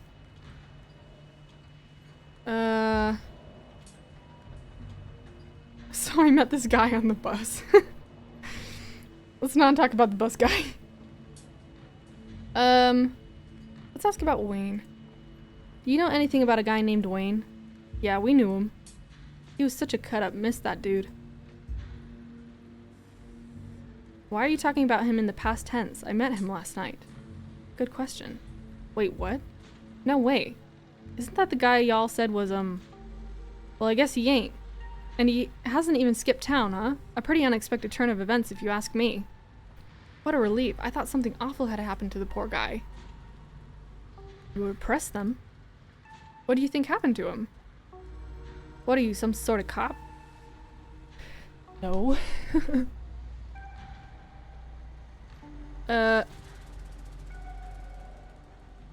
Just tell me what happened. Fuck off. Hey, Zax, come on, man. No, I've been here decades longer than you, and I know bait when I see it. Let's get out of here. Our shift's about to start anyways. Sorry. Well, shit. The miners pack up their things and leave. Maybe it was just me, but they seemed to think Wayne was dead, right? It wasn't just you. Don't worry about the miners storming off like that. That's some pretty good info. You head over to the next group of miners. A flash of movement in your periphery stops you in your tracks. There's something lurking in the shadows to your right, and against your better judgment, you turn to face it. What is that? You shouldn't be up here. It's dangerous. Attack him! No.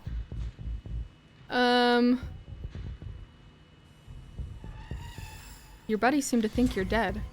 Stay home. Wait for the week to end. Don't keep putting yourself in the path of danger. This is all I ask. I think I should listen to Wayne. I think he knows what he's talking about. Before you can say another word, the figure is gone. Hey, Sif, are you still there? We've been getting static from you.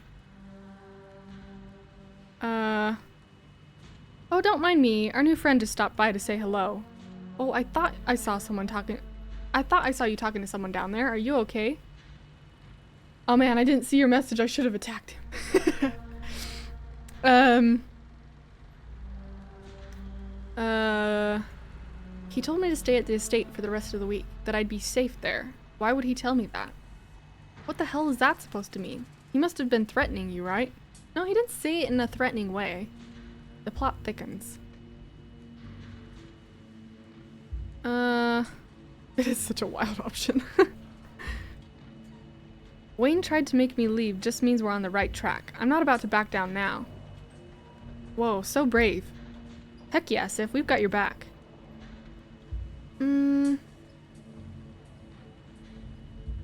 I guess I keep going. I'm so gonna get myself killed. It's just gonna happen.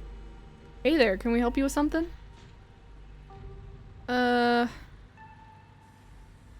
can just automatically say thanks for the help. Have you fellas seen anything out of the ordinary lately? Like what? Have people been getting sick? You a health inspector or something? The boss looks out for our health. Have you seen any weird animals? Don't tend to go on many hikes, not exactly the nature-seeing type. After a full day of work, all I see is my bed, maybe a few beers in between. Any odd noises in the woods? I heard something a few nights ago, like nothing I've ever heard, some unearthly beast. I'm telling you, Isaacs, you need to take a sick day. You need rest, man. I've already taken a sick day this year. Can't afford to take any more if I want to have Christmas off. Tabitha. It can't be that bad here, right? Have you heard any knocking in the mines? Knocking? Not that I've heard. Can't hear shit down there with the machines and men working. My dad used to work these mines before they brought in the continuous miner, the big machine, that is. He told me stories about something that sounded like someone was pounding on the walls. No offense, Isaacs, but your daddy had a few screws loose. Rodriguez, he was a fine man. Alright, that's all on that front, thanks. Anything else? Do any of you know a man named Wayne? Wayne? Do you mean Sam Wayne? What are you asking about him for? Wait, have you seen him? I heard he went missing. Dead, more like. No, come on, man, there's no way. How could he just die? I don't know. Why don't you ask his girlfriend? Yikes, do you think... No. No way. Just saying, he wasn't exactly the first fellow to fall for her. Charms. Lots of heartbreak in that woman's history. Lots of jilted ex-lovers, if you catch my drift. Dang, who are they talking about? I told him not to get involved with her. I told him. What do you guys think of Tabitha? Now, why would you go and ask a question like that? Are you trying to insinuate something? Horrible woman. Now, fellas, let's not go besmirching the fine gentle lady. If Smith is right, she's got a lot to answer for. Alright, fellas, I think we better cool it and get back to work before any of us say something we regret. You're probably right. Okay, so we don't like cousin at all. Should we check in? Just as a heads up, the only group I see out there is pretty close to the main office. It might still be worth talking to them, but I don't know if I can give you all that much of a warning if Tabitha comes out. If Tabitha comes out, she comes out, but at least I can talk to the miners before she comes out. Maybe get a little bit of information. I want to try and talk to the last group of miners. Good luck. Going around asking questions, huh? You don't look like you're from the inspector's office. What can you tell me about Sam Wayne? Oh ho ho, he got himself into trouble, didn't he? Why, you seen him around. What's that young buck up to? What do you think he's been up to? All I know is that a certain someone got involved with somebody he shouldn't have, and nobody in camp's seen him since. I figured he'd just run off to live in that big mansion with his Belle. Oh, he was dating my cousin, Tabitha. Oh no. Stella audibly gasps. The thought of a strapping young man like him with that sour-faced broad always left such a bad taste in my mouth. Oh my god, gross. As if you wouldn't fall on your knees if a woman of means showed the slight bit of interest in you, or any woman at all. Fair enough. Wait, are you talking about Tabitha? Yep. Dang, I figured that's what they were getting at, but it's weird to hear it out loud. You good, Stella? Yeah, I just had no idea. Have you noticed anything strange around here lately? All kinds of weird stuff happens in these hills. What sort of weird do you mean? Any weird animal sightings? I saw a raccoon with a big old tumor last week. Spooked me something awful. That's nature for you, not always pretty. I'm not gonna tell him that it was an egg. Leave it at that. Have you heard any knocking in the mines? You asking us if we've heard the Tommy knockers? Of course we have, we're old timers. All us who was here before the machine got brought in know the Tommy knockers. What a nuisance, always stealing my hammers. It's true, had a pickaxe stolen once too. And when you heard knocking coming from one of the old tunnels, it was enough to make a man pray. Looks like I figured out what to do for my next video. You better not be thinking of going into those old mine shafts alone. I could always use a partner in crime. I'm going to wind up going down there with you, aren't I? Any noises from the woods? All the time. Howling, screaming, all sorts of fiendish caterwauling. Probably just screech owls and bobcats, you old coot. Might be, might not be, but I heard something the other night that sent the fear of God shivering down my spine, I tell ya. Leave it at that. People getting sick? I mean, some of the older miners, sure, but I wouldn't call that unusual. Alright, that's all on that front. Sure. So what do you think of Tabitha? The two men shift uncomfortably. Not the kindliest woman I've ever met. She runs the place all right. Tell that to all the boys she's been laying off lately. Keep going around saying that and see how long till you're one of them boys. All I have to say is a mine that's doing well doesn't go around laying off its workers for no reason. I'm not so sure any of us are gonna have jobs in a few years. Tate, you're a damn fool. You're gonna be next if you keep up that kind of talk.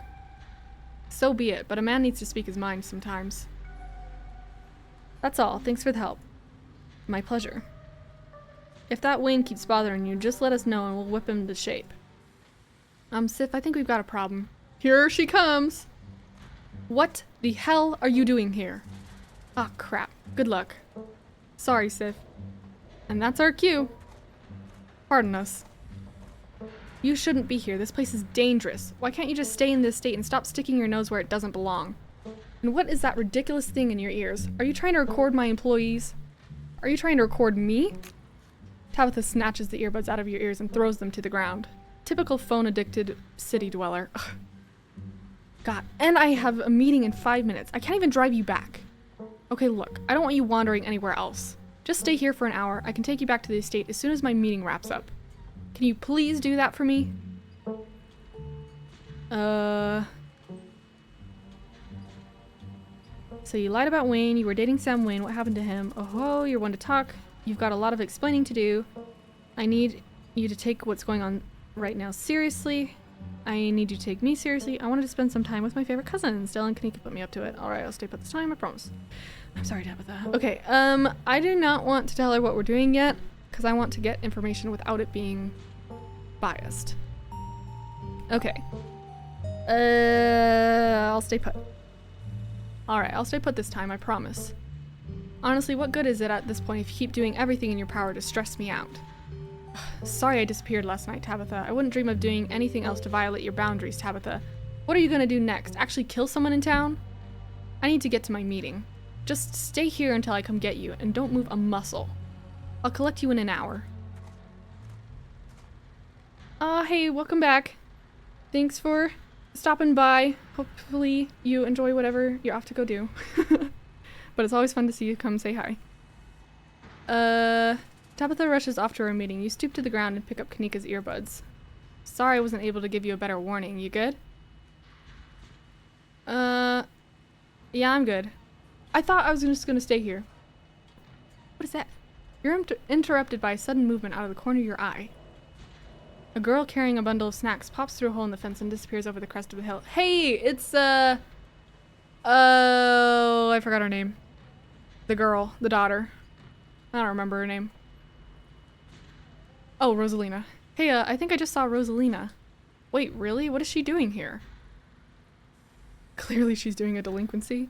She's probably fine. Kids will be kids, am I right? I'm going after her. I should call Oscar. What should we do? I'm gonna go after her. I'm going after her. Good idea. We'll try and catch up with you. You rush over the hill and get your bearings. The sound of active mining fades into the distance. Rosalina is nowhere to be found, but dusty footprints point towards a nearby mine. She didn't. I guess the old Maxwell place didn't cut it as a secret hangout spot these days. But the Shaw mine? That place was shut down like 100 years ago. Oh, this is the one with the collapse.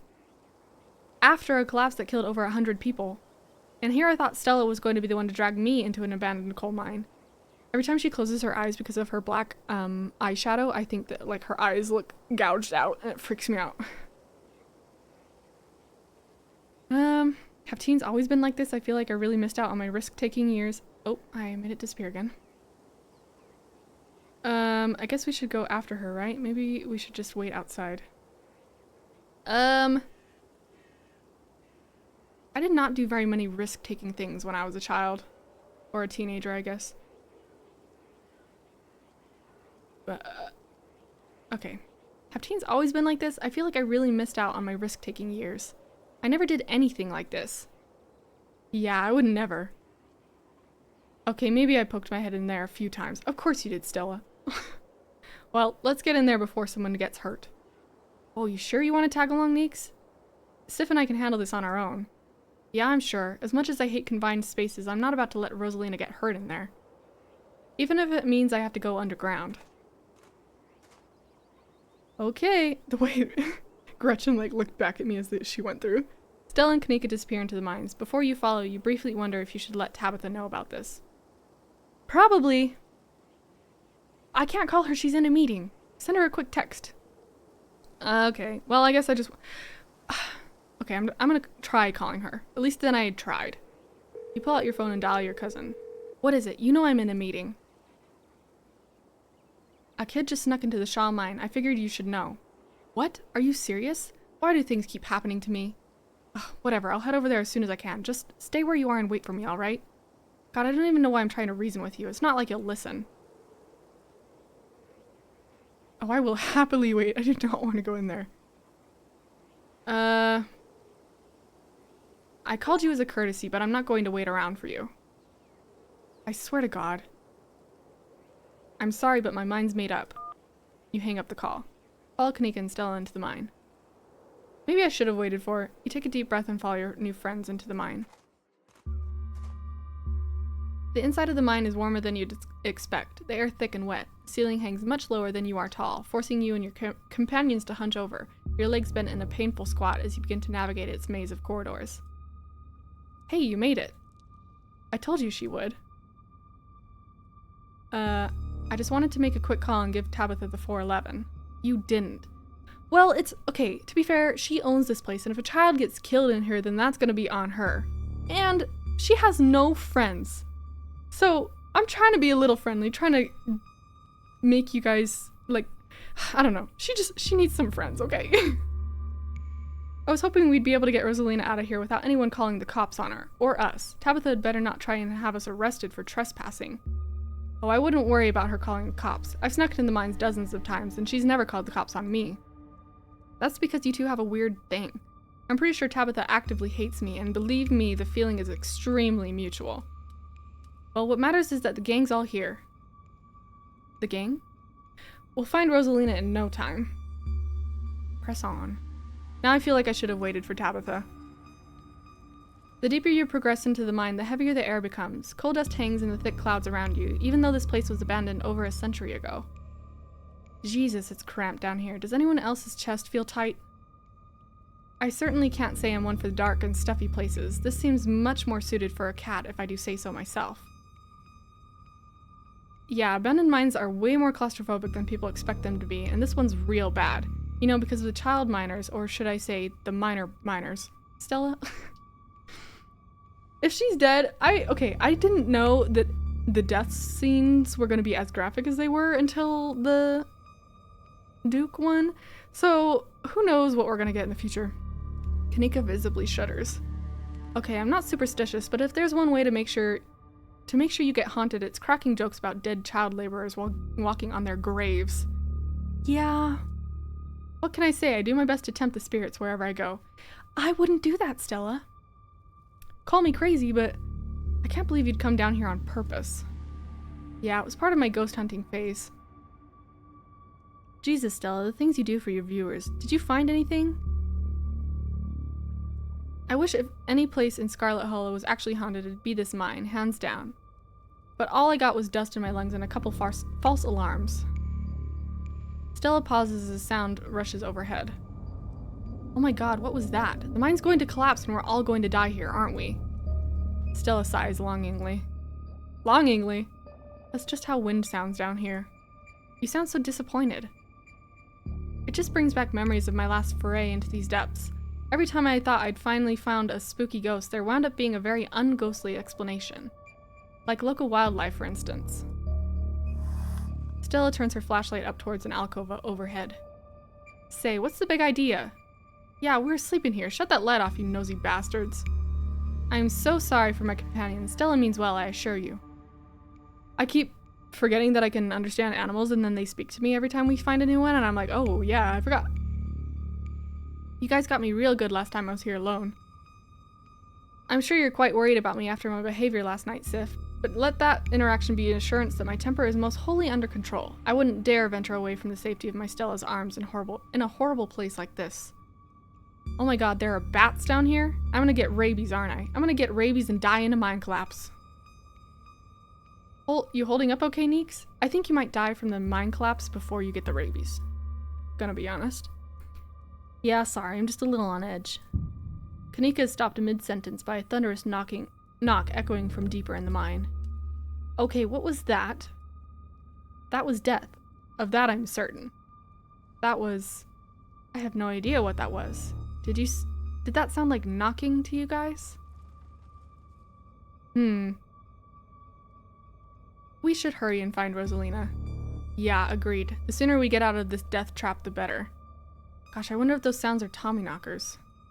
Okay, no, Tommyknockers are not real. They are not allowed to be real. Are you trying to give me a panic attack? I'd love to spend some extra time poking around here. Maybe it's something to do with the mystery. The three of you are interrupted by a second, much less distant sound of a can being popped open. Okay, now that wasn't Tommyknockers. It came from this way. Follow me. Follow Stella, I guess. You and Kanika follow Stella further into the mine. Oh my god, there's so many of them. Oh hey, Kanika, it's your brother. You breathe a sigh of relief as the tight passageway gives way to a small cavern. A group of teens turns and stares at you with annoyance. What the hell are you doing in here? What the hell are you doing in here, you creeps? Are you stalking us? Yeah, creeps. I just said that, Alexis. If you want to echo, I'd yell it into the Grand Canyon. If I wanted an echo, I'd yell it into the Grand Canyon. Okay.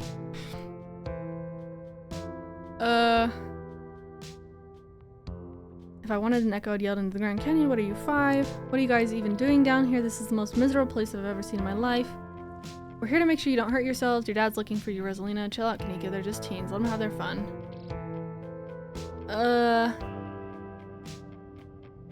I'm gonna remain silent. Rosalina, your dad is worried sick about you. And if you ask me, he was right to worry. Why the hell would you think hanging out in this old mine would be a good idea? Is the Maxwell place not dangerous enough? Because no one comes in here, duh. Everyone knows we hang out at the Maxwell place now, so we had to find a new hideout. Which you instantly found, so I guess we have to find an even more secluded place where we can just be ourselves. I can't believe your dad sent people to follow you, Rosalina. That's messed up. I think that qualifies as harassment. You're right, Becca. It is messed up. I don't need him telling me where I can be. You could at least check in so he knows you're not dead. He loves you and worries about you. He's really not asking for much. Don't you kids have school tomorrow anyway? It's fall break. And we're not kids. Yeah, we're teens. Young pups these days. Absolutely no respect for their elders. Are those canned strawberry margaritas? Where did you even get those? The teens avoid eye contact. The one you met earlier at the general store tries to melt into the cavern wall. Oh no, I know that isn't you, Miles. It had better not be you. Yeah, whatever, it's me. What are you even doing here? Becca's right. Sounds to me like you're stalking and harassing and all that. You're supposed to be minding the store. It's not like anyone even comes in on Tuesdays, and Mom's there, so it's fine. Eyes dart uncomfortably around the cavern as Kanika tears into her brother. It's not fine. It's extremely not fine. Why do I always have to be the responsible one? Do you know what I would give to be as carefree as you? I left school so you would have a chance to live your life, and this is what you're going to do with it? What do you think Dad would think if he could see this? Stealing booze from the family store to dick around in an abandoned mine? Dad's dead, Kanika. But if he were here, he'd be disappointed you wound up being such a bossy jerk. Who cares if we're having canned margaritas somewhere and nobody's supposed to bother us?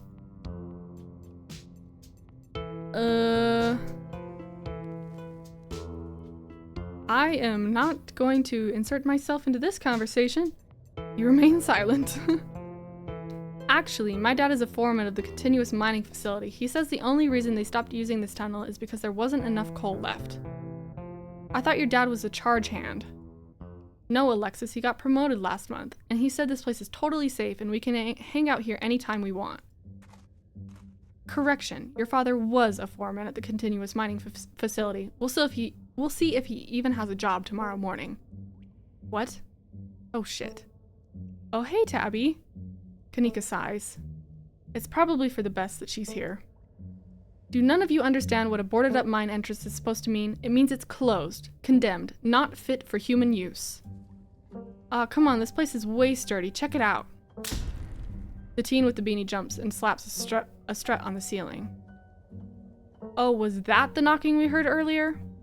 Oh my god, Zane, cut it out. You're embarrassing us. I'm sorry for Zane's behavior. I don't think he realizes how extremely 8th grade it is to jump up and hit things. Oh my gosh, and the way that so many boys still do it. No offense, Rosalina. None taken. The other 8th graders are totally immature. Not like you, Rosalina. You're chill and smart too. Enough. The damage is already done. Now leave. I'm tired of people in this town dragging my cousin headlong into danger. I can't believe I actually agree with Tabitha about anything, but this is the worst place I've ever been in my entire life, and I would like to see the sun again before I die. Oh, come on, you guys. Maybe it's not a big deal. We used to do dangerous stuff all the time, and I still do dangerous stuff now.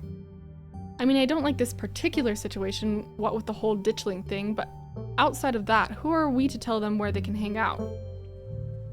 I don't know who you think you are in this situation, Stella, but I own this mine. It is entirely within my rights to tell them to leave, much like it is entirely within my rights to tell you to leave. Was your lifetime ban from my minds not clear enough? Was my lifetime ban from your minds not a clear enough message for you? Hell yeah, Tabitha, tear the sad 20-somethings to shred. Hey, I'm defending you, and I'm not sad. Where'd you get that idea? My Stella can't possibly be sad with me around. How absolutely rude. These pups need to learn some manners. Running a clickbaity YouTube channel where you run around in the woods chasing something is extremely sad. So she's sad. So what? Give it a few years and you'll be sad too. The passage of time is inescapable. Look, we just wanted to give Rosalina a good time. Her home life sucks right now. Yeah, tell them about where you have to sleep, Rosalina. We've been living in the library for the past couple weeks. Dad says we can't stay at our house. They've got a hot plate and a couple cots in the back rooms. It's actually a pretty sick setup. No, it isn't, Zane. Rosalina deserves better. Oh no, is this about your house being haunted? This is about your house being haunted, isn't it? No. What fresh hell is this? Oh my god, did my dad tell you that?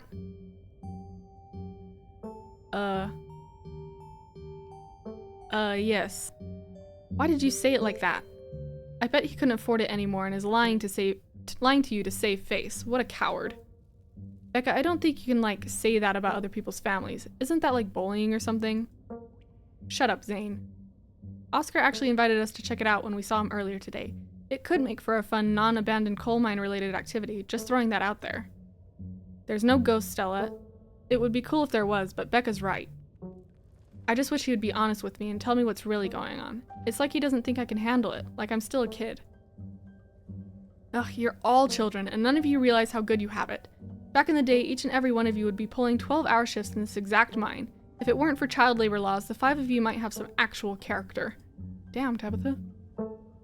Exactly. Rosalina's not that mature anyway. She still sleeps with stuffed animals. That doesn't mean she's not mature. I still have pork chop, you know. I rest my case. Wait, what did you say about child labor? Something that isn't here. I'm sure Oscar is done doing this to protect you. You're right, Oscar should treat you more like an adult. How do you know there isn't a ghost? At this rate, I'd be surprised if your house wasn't haunted. I'm not going to weigh in on this. This is between you and your dad, and the two of you should talk about it anywhere that isn't here. I couldn't agree more. Yeah, if Rosalina's house is haunted, we should break in and ghost bust it or something. Sounds pretty rad to me. Whatever gets you delinquents out of my mine. Oh my god, Zane, you can't ghost bust if there is no ghost. Also, Rosalina lives there. She can't break into her own house. There's no ghost that you know of. I bet we could figure out how to bust it if it's actually real. And if it isn't real, well, problem solved. You know, Rosalina, you could always stay over at my house until Stella ghost busts your place, and we have a finished basement with a pull-out couch. Why are we talking about this like it's a thing? It's not a thing. There is no ghost. I don't care, and I can't believe I've wasted this much time arguing with children. I'm washing my hands of this and calling the cops. Feel free to leave before they show up. You hear that, Miles? We're leaving. I suggest the rest of you kids leave this empty mine before someone gets black lung or gets crushed by rocks or meets any one of my many terrible fates people tend to meet in abandoned mines. Kanika is interrupted by a pair of thunderous knocks. That wasn't me, I swear. Then what was it? Come on, Stella, didn't you just have a whole list of perfectly natural explanations for scary mine noises? It's Tommy knockers for sure. I know this isn't why we came down here, but we've got to check it out. Stella. I know, but weird stuff's been happening around here for the past few days. What if this is our chance to get an actual solid lead? Stakes couldn't be higher. Do you have no sense of self-preservation? No, I really don't think she does. I don't think she has a single shred of it, to be entirely honest. It's all for the YouTube clout. I want you out of here, Stella. Aw, come on, Tabby, you can come along too. If you guys are going after something spooky, count me in. Nobody is going deeper into the mine. Nobody is staying in the mine. You are all leaving. Please listen to Tabitha before my heart gives out. It'll be fun, Neeks. It will not. You hear something over the sound of Stella pleading with Kanika and Tabitha. Something like the shuffling of feet on stone and the whispering of mischievous teens. Oh, it's just more kids? You turn to see Becca and Alexis gone, and Rosalina anxiously hovering in front of a small tunnel in the cavern wall. She freezes as you notice her. Okay, they're running away. I'm not gonna let them go further in. I want to be the cool friend, but also they quite literally might die in here, so... Stop arguing, you knuckleheads. The teens are slipping away. Wait, what? Rosalina didn't go in there. Becca and Alexis, stop trying to get us all killed. Sorry, guys, I'm gonna hang back. Ugh, I knew you weren't cool enough to hang out with us, Rosalina. Come on, Alexis, we'll have more fun without her. Oh, all right. Are you kidding me? Rosalina, what were you thinking? What are they thinking? I don't know. I'm so sorry. Unbelievable. Wow, Kanika, maybe if you weren't still scared of the dark or whatever, you would have noticed them sneak off. I noticed them sneak off, and I've been zoning out the whole time we've been here. Ugh, they must have squeezed through that child-sized tunnel. Yeah. Dang, I've always wondered where that goes. I've never been able to get these hips through there. It's probably for the best, dear. Stella, stop sneaking into my mines. Please, I am literally begging you. If only all the tunnels down here were wide enough for adults, we could already be done with this little mess. But no, there just has to be remnants of a bygone era. Ugh, didn't you just talk about how child labor was the good old days a minute ago? I was trying to get you to leave my mine. Becca shouts from the other end of the tunnel. We are not about to let you come in here and ruin our good time. The mine is safe. I've been here 1,000,000 times. Yeah, if Becca says we're fine, then we're totally fine. Also, sorry, Rosalina, I'll see you tomorrow. Whatever. Come on, Alexis, I know a cool spot this way. Okay, I think I know where the tunnel rejoins the rest of the mines. I'll go look for them, and I want each and every one of you to take note of the fact that I'm doing that. If those idiots get themselves lost and die, I am not letting their families sue me into the ground. Are those really your priorities right now? Yeah, do you have a problem with that? I want the rest of you out of my mine. Except for Yusuf, I'm not letting you out of my sight. Yeah, sure, I can never fit in that tunnel anyways. They have crossed a barrier that I cannot, so my time here's up. But only because Stella promised me a ghost hunt tomorrow. Whatever. I still have to do my dailies anyways, and the service down here sucks. Dailies on what? What about you, girl? Are you sure you don't want me to come along? Maybe I could help you get Becca and Alexis to leave. Don't make me ask you twice. They'll be fine, Rosalina. I think your dad would kill me if we let you stay down here any longer. Okay, can I at least wait outside? Yeah, we can wait outside together. No, you are not about to weasel your way into this, Stella. Oh, come on, Tabby. I've been down here a ton. I can totally help out. Tabitha sighs. There's no getting rid of you, is there? Fine, I won't waste my time arguing. Okay, sip of water, hang on.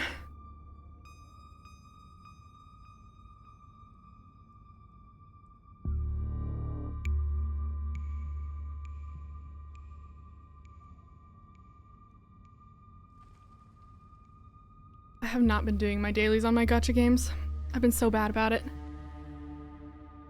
I am so busy, I do not have time for it sometimes. Which is probably good for me because it means I spend less money on those games. Okay. What's the point of going after them? They don't want to listen to us. Going after them ensures that you can figure out what happens. Nothing can stop gacha.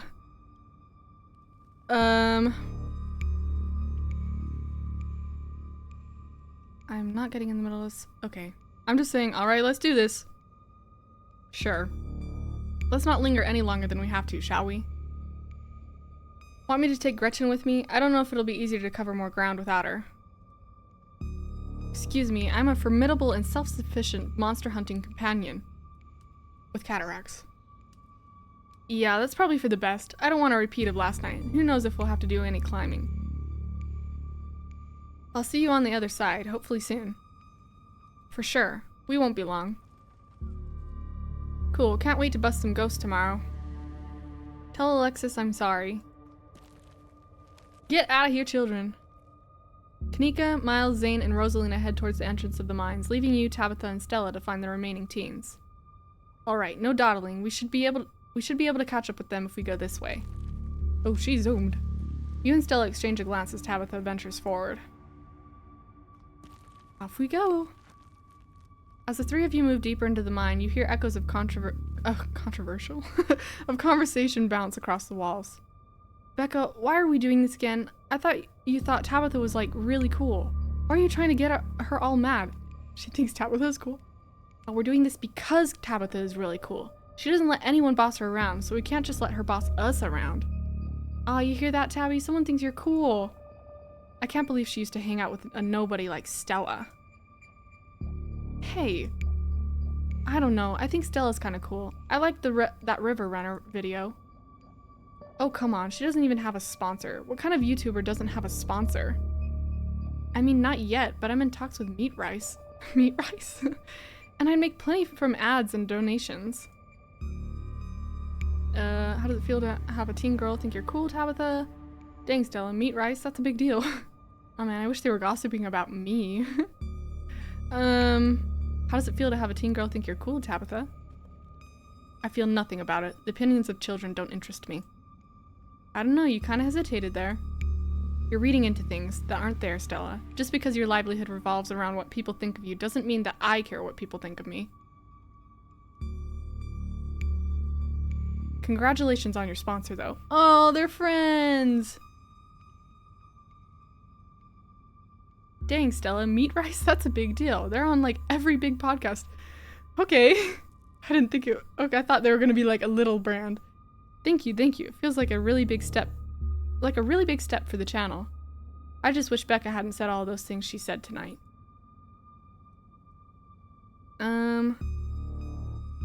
For a public figure, I'm surprised you don't have thicker skin. Yeah, I don't like her. She's mean. She's just mean. Has nothing to do with you. Yeah, I think she's just mean. She's just mean. Has nothing to do with you. You've seen how she's treated everyone tonight, except Tabitha. Yeah, I guess you're right. I'm surprised you don't have thicker skin about this, Stella. You never struck me as someone who let other people's opinions bother you. If you did, I wouldn't have to try so hard to keep you off my property. Well, I know you don't mean it. Agree to disagree.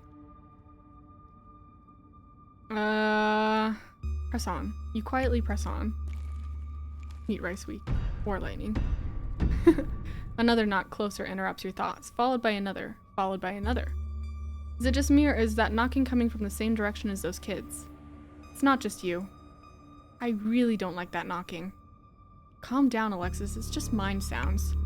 Did you see that? No, it was just a shadow. There's no reason to get freaked out. Becca, I swear I saw something. Shut up. There's nothing down here. Stop trying to scare me.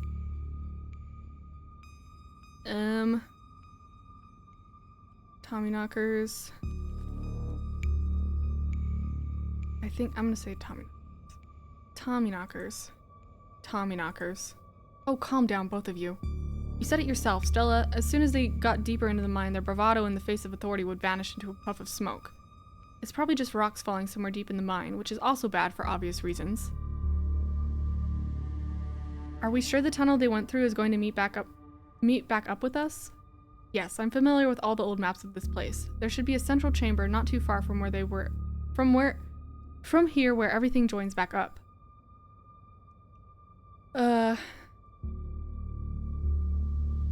I can't believe they're making us do this. They better get grounded when all of this is said and done. As much as I appreciate the sentiment, I hope you're wrong. If they get grounded, it means people find out about this. I hate dealing with parents.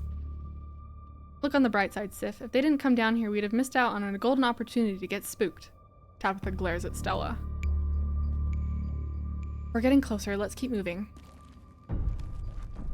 As you progress deeper into the mines, the knocking grows more frequent. It's still distant, but it's much louder than before.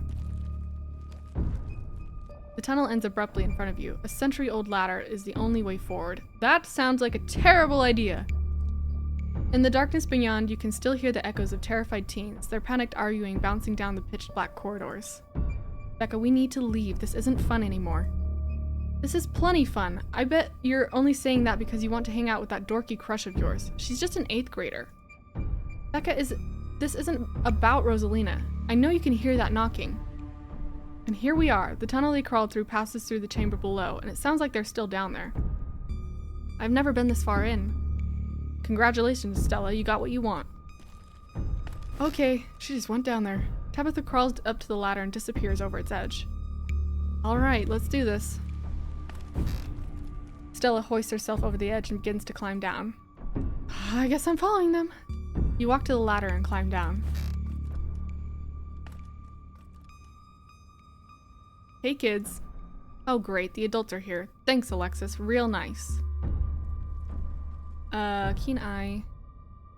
Oh, all of my keen eyes. They're all keen eyes. Becca is needing to feel like you're better than other people so important to you that it's worth being buried alive over. Do you have an actual death wish? Because I can see this place starting to collapse. Becca, what are you doing? Alexis, you're so much braver than you think you are. You don't need to let Becca kick you around. Okay. I'm doing that one. Alexis, you're so much braver than you think you are. You don't need to let Becca kick you around. Excuse you? No, excuse you, Becca. I don't want to be down here. I don't want to hang out with you. I just want to leave, and I'm gonna do that right now. Ugh, whatever. This isn't fun anymore. Fine, we'll leave. Then do it. Leave now. Whoa, good job. As Becca and Alexis move towards the ladder, the black chamber before you draws your focus.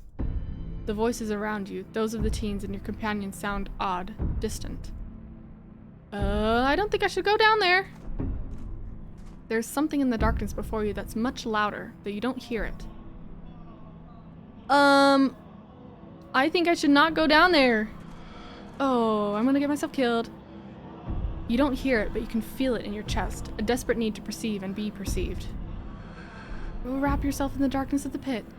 Can Tabitha yank me out of this? Hey, are you alright, Sif? No, I am not. I am not okay. Bear witness. What do you think you're doing? Get away from there. Your cousin dives towards you, but not before the light from your phone illuminates the chamber. What the fuck is that? What is happening? Oh, so this is everyone dying. Sif, are you alright? Oh, thank God you're alive. It looks like you had a seizure or something, and then you and Tabby just conked out. And Tabby? I'm fine. You can barely open your eyes. You're not fine. Neither of you move a muscle. I don't want you straining yourselves while you're still recovering from whatever that was. I'm getting the kids out of here, and then I'm going to get you both some help. I'll be back soon, I promise. What is happening behind her? Don't die on me, alright? You fade back out of consciousness as your companion clambers out of the pit, intent on your rescue. What the fuck? You raise up on your elbows, head still swimming from the visions. Your surroundings coming back into focus. Your head throbs as the knocking continues, now magnitudes more intense than ever. You can't help but notice the timber struts around you, trembling as if they were being struck by invisible blows with each knock. They're all that stand between you and the many tons of rocks over your head. And they suddenly seem terribly fragile. God, that knocking is not helping my head. What the hell just happened?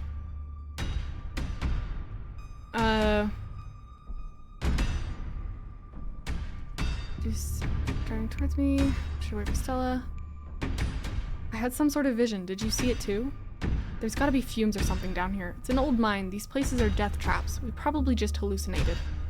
But you did. Are you literally gaslighting me? I said I saw it too. Stop being weird. We're leaving. The entire cavern shakes with the sound of rockfall. I don't know what the hell is up with this knocking, but that is the sound of a mine collapse. Quick, up that ladder. Climb like hell. This way, come on. Your cousin moves with the kind of swiftness you'd expect from someone who'd spent her entire working life in and around coal mines. Follow her. You push your body to move as quickly as it can, though you're slowed down by the cramped corridors and winding passageways of the mine. We gonna die. Then comes the sound of splintering wood. You pick up the pace. The entrance is so close. Push through. And there it is, freedom. You and Tabitha managed to squeeze out the entrance just as the walls of the mine come crashing down. Holy shit, you're okay, thank God. And everyone's accounted for. That was a surprisingly close call. We could have all died in there. What did you weirdos do? Everything was fine until you dolts showed up. Becca, shut up. What did you just say to me? I said you should shut up. I'm sick of your two-faced bullshit. They didn't almost get us killed down there, you did. And now you're trying to pass it off on whoever else you can. It's just the cherry on top of this whole shit show of a friendship. Damn, go off. I'm really not in a good headspace for this conversation. I could have died in there. Why are you doing this to me? No, enough. No playing the victim this time. Being friends with Rosalina has made me realize how horrible you are to me. Friends aren't supposed to be mean to each other. Yeah, I get it, Alexis. Friends shouldn't be scared of each other. I never wanted to go in that stupid mine. It was your idea, and we could have died. If these grown-ups hadn't shown up, we could have been buried alive in that stupid little tunnel, drinking stupid strawberry margaritas in a can. Screw all of you. Should we go after her? No, let her have her little tantrum. Did that feel good, Alexis? Finally telling her off? Yeah, I guess. Ugh, she's gonna be so mad at me. She probably won't talk to me for like a week, maybe a month, maybe the rest of my life. It's okay, Alexis. We don't need her. What do we do now? Ugh, now I drive you two home. I've already texted your parents, and I'm sure they're worried sick about you. Rosaline and Alexis step off to the side as an exhausted Tabitha approaches your group. I'm going to get my car, and then we're going home. Tabitha leaves towards the active mine without another word, and you're afforded a quiet moment to catch up with Stella and Kanika.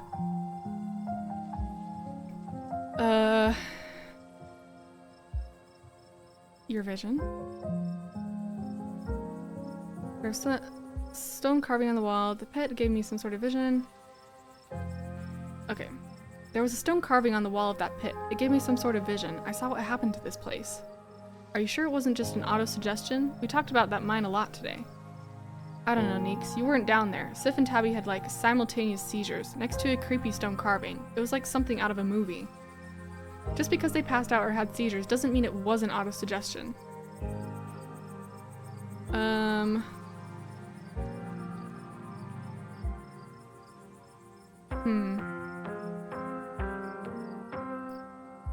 Not to be flippant, but that wasn't the end of our ditchling problem, right? I think you're right.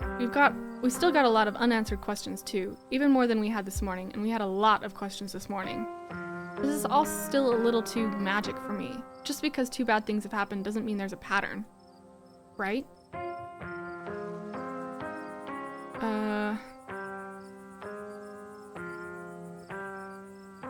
Okay. Wait, no. I saw something down there, like the shadows of dead miners. They were right behind Stella, just before you all left. Did you not see them? Whoa, I didn't see anything other than you and that carving. That's super weird. I didn't want to doubt what you experienced, but you were deep in a dark abandoned coal mine. You might have just been primed to see things. You know, now that I think about it, that totally fits the profile for some of the Tommyknocker stories. What if they're actual bona fide ghosts? Oh, Stella.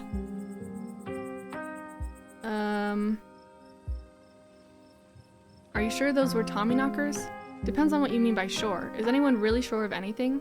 They fit the description pretty well, and I don't know what else they'd be. I have no idea what happened in there. I need to do some reading on mine collapses, I guess. Everything that happened down there centered around that main chamber where I saw that carving. Stella showed me a photo. Weird stuff. Yeah, really weird. Okay. We sure dodged a bullet tonight, didn't we? Yeah, thank God you noticed them sneaking off. You were incredible down in the pit, too. Okay.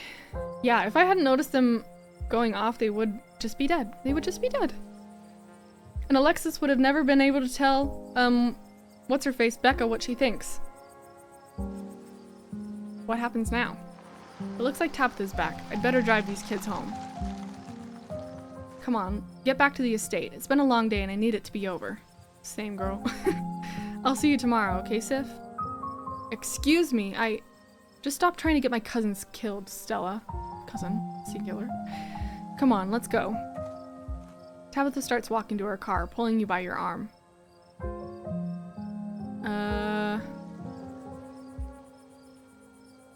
I'll text you when we're back. Tabitha doesn't say a word as the car cuts along the darkened road. You try to keep an eye on the surrounding wilderness as she drives, wary of what might lurk behind the tree line.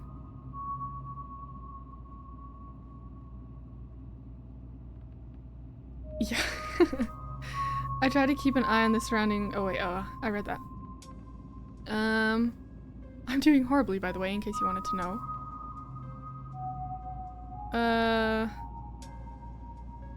I want to be friends with her. Sorry about today. It's fine. How are you holding up? I've been better.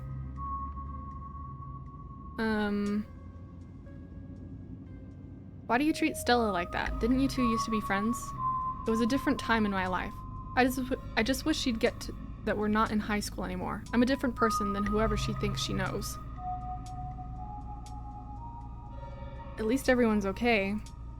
There are a lot of parents who should have kept tighter reins on their kids. I never got into any trouble like this when I was a teen, and I have Pearl Ann to thank for it. Hated it at the time, but the strictness paid off. What am I telling you this for?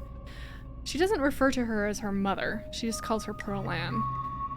Whoa, are we bonding?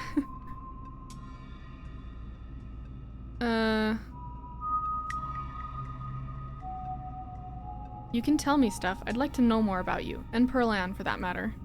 Maybe later this week. I don't have energy to get into it right now, but I think I'd like that. You're right. There are a lot of adults who should have done a better job tonight. Exactly. People who aren't ready to be parents shouldn't be parents, and clearly there are some parents who aren't ready. Take Oscar. There are tons of people more qualified to be parents who can't even conceive, and here he is having a kid at 19 and clearly letting her just do just whatever the hell she wants. That's not fair. Do you want kids? Lots of people want kids. Oh, she wants kids, but she can't have any.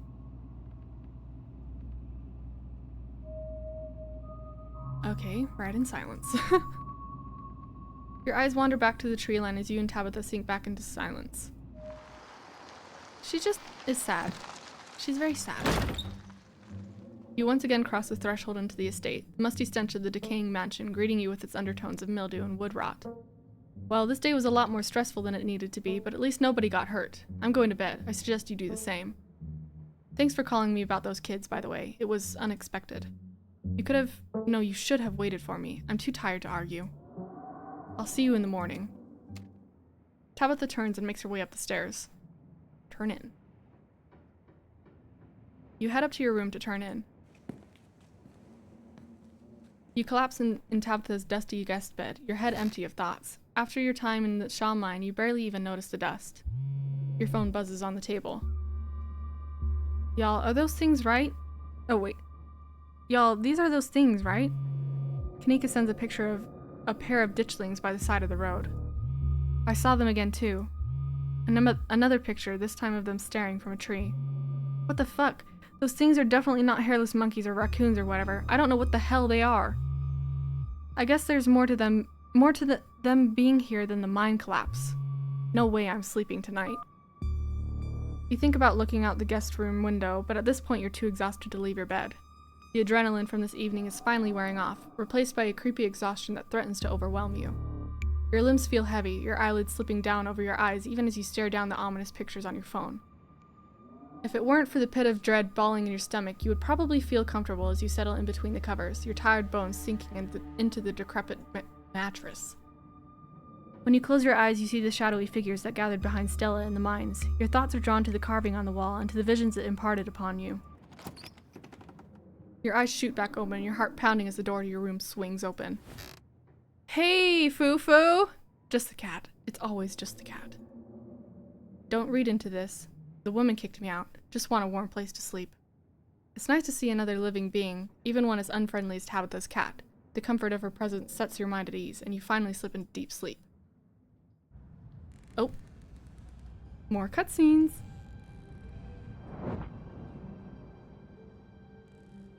The cat's warming up to me. Is that Tabitha's room? Mm-hmm. Okay.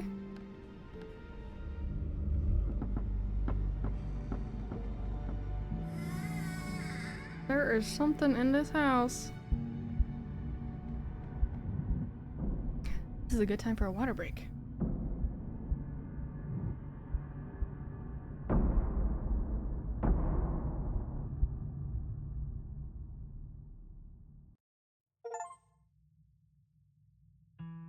Okay. End of episode 2. I'm getting tired, but I'm gonna try and... I read that each episode is about 2 hours long, except for the 4th one is only about an hour. So, we've probably got a few more hours left. Which means I'm going to go to bed so late, but that's okay. Okay. Oh wait, I do have to save. Save here. Turn. Continue. Here we go. I'm trying to make up for, because I missed last Saturday's stream, and then the last couple have just been like short streams, and I feel bad, so we're doing long stream today, because I had less to do today. Oh, actually I just need to check one thing really fast, because that would be awkward.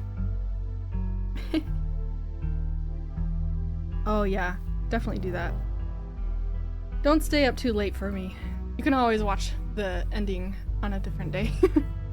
I feel like a lot of the people who watch are in different time zones than me. And so it's... I don't want them to stay up too late and screw up their sleep schedule. Okay, yeah, I'm good. Alright, let's continue. I don't need a recap. Sunshine filters in through the dusty windows of the estate as the dull aches of last night's activities throb in and out of focus.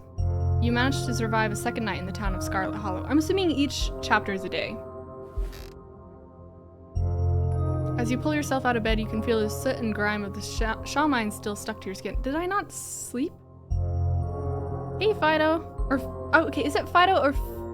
Is that how you say it, Fido? Yeah, sleep schedule, what's that?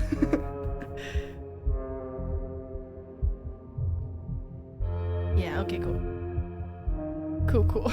I always like, I said this the other stream, I'm always so paranoid that I say people's names wrong. So I'm so sorry if I ever do.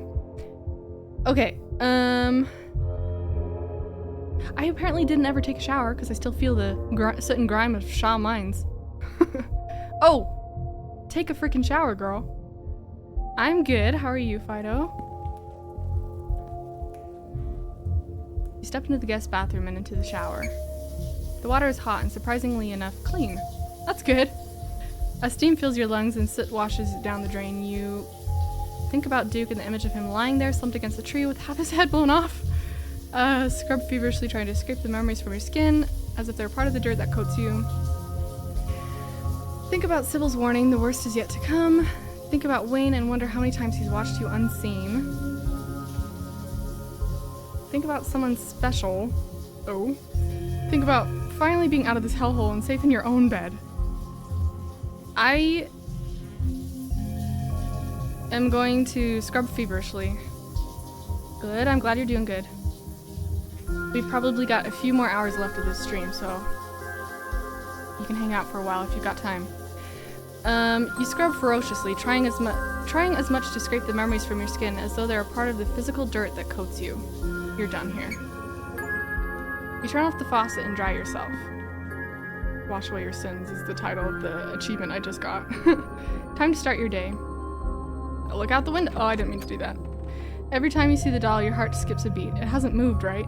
I'm gonna open this one day and it's gonna be gone and it's gonna be... not good. No, it hasn't. Okay. Look out the window. You hold your breath and approach the bedroom window. After finding that boot print and viscera in the garden yesterday, you can't help but anticipate something staring back at you. It's the same view. Turn back. You turn back to the guest room. I guess message the group chat? You pull out your phone and open your group chat with Stella and Kanika. Y'all, I actually bonded with Tabitha last night. Oh yeah, I forgot we get to go meet Reese today. Send a photo of a pained old man. Hey, I know that one. You send a photo of a pained old man. It'll probably be a bit before you get a response. Head downstairs. You've done everything you wanted to up here. It's time to start your day. Oh, this is the person. You enter the kitchen to find your cousin in the midst of devouring a pint of banana chocolate chunk. She isn't alone. Frou-Frou glares at you from her usual spot on the counter as a red-headed woman busies herself trying to tidy as best she can. Vile woman, destroying the natural order of my kitchen. Tabitha's gaze swivels from the woman to you, her glare intensifying. I am not offering the lady my boiled peanuts. Well, I have to acknowledge the person, but also the cat. The cat. I want this cat to like me. Bonjour, Frou-Frou. Bonjour, Sacre Bleu. Do not think you can just bonjour me just because I slept at the foot of your bed last night. I still despise you. My French is so bad. It's fine. You look so incredibly familiar, lady. 3 humans at once. This is abhorrent. Your stink will linger here for hours. How am I supposed to bear it? I see. Talking to my cat again. Are you sure you didn't get hit on the head last night? You don't say any good mornings to your pets? I always make sure to talk to my farm cats and alpaca like they're people. To me, they kind of are. Okay. Hi, I'm Sif. Good morning, I'm Janie. Just here to do my little weekly cleaning. Whatever cleaning Miss Tabitha will let me do at least. I could have this place looking brand new, you know. Don't go making any big renovations or moving anything around. I like knowing where my stuff is. Okie dokie. It's nice to finally meet you, Sif. I mean, I guess I did meet you on Monday when you popped into the diner. Janie. But seeing someone somewhere and meeting them face to face are 2 completely different things, I suppose. Thanks. All I'm trying to say is that it's wonderful to finally actually meet you, and I'm so happy part of the family is here to keep Miss Tabitha company, what with everything that's Janie. Oh, I'm sorry, Miss Tabitha. Am I being too much again? Tabitha grumbles in acknowledgement. I'm not gonna... it really wants me to offer her my boiled peanuts. Let's talk to Tabitha. Hey, Tabitha, how's it going? There was a massive mine collapse on my property last night. I can practically feel the whispers of unionization already. It's okay that you couldn't stay. Definitely get some rest. It's about that time for everyone, it seems, so get some sleep if you need it. Thanks for stopping by. Tabitha takes one last spoonful of ice cream, then discards the empty container, turning to you with her trademark scowl. Let's get going. I've got an errand to run in town, and every time I've left you here alone, something terrible's wound up happening, so you're coming with me. Yeah, fair enough. Fair enough. Let's get going. Oh wait, I just started to read it again. I look away from the screen and I think that there's new things. Yay, cousin bonding time. Alright, let's go. Great. Janie, lock up when you leave, please. And don't go rearranging anything, I'll know. As you ready to leave, Janie approaches from the far side of the kitchen. Tabitha remains between the two of you, impatiently tapping her foot. Oh, Sif, before you go, I heard about what happened last night. I mean, I heard about it before Miss Tabitha mentioned it just now, and then I heard it again. I just wanted to say that I'm sorry you got caught up in that. You two did right by those kids, though. What a blessing, everyone getting out of that situation all right. I'm using my keen eye.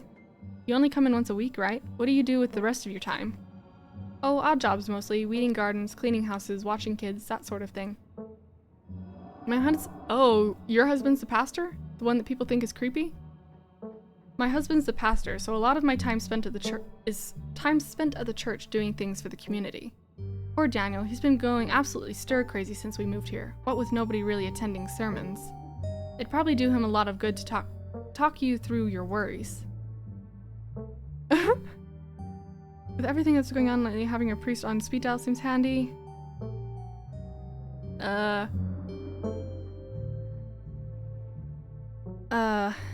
I'm not really religious. That's alright. My daddy likes to talk with all sorts of people. He just wants to extend support to anyone who needs it. Feel free to stop by the church anytime. The door is always open.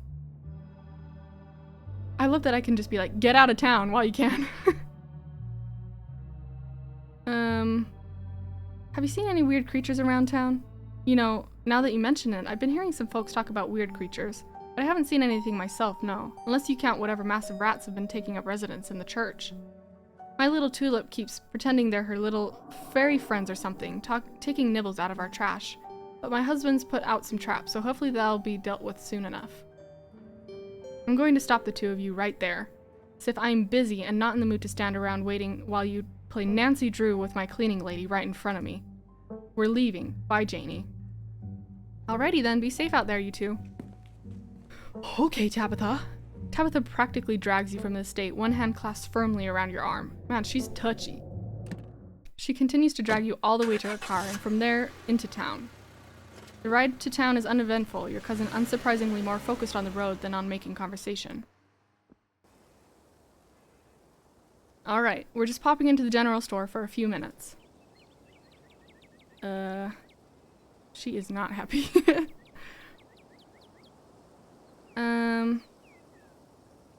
What are we doing at the general store? Picking up tea from Sybil. You drink tea? Yeah, whatever, I do a lot of stuff you don't know about. After everything that's happened the past 2 days, it's nice to just go on an errand. Exactly. You and Tabitha turn as the door to the general store bursts open. A flustered Kanika exits, shouting behind her. Fine, okay, keep coddling him. Keep letting him get away with stuff you never would have let me so much as think about. I'm sick of carrying this family. Kanika storms off and the door slowly drifting shut behind her. Ugh, other people and their drama. If more people kept things to themselves, they'd be a lot happier. Why would I just go, hey, do you think you're happy? But it might be better than, what are you burying? I'm gonna ask her if she would call herself happy. Out of curiosity, would you call yourself happy? Tabitha pulls back, surprised by your question. What did I just say? Yeah, I'm happy, whatever. We're buying daylight, come on already. Oh, we're burning daylight, come on already. The bells of the general store chime as you cross the threshold. The smells of old wood and steamy herbal tea flood your senses, making you feel instantly at home. Good morning, you two. I hope you're doing well after last night's activities. Morning. Is the new blend ready?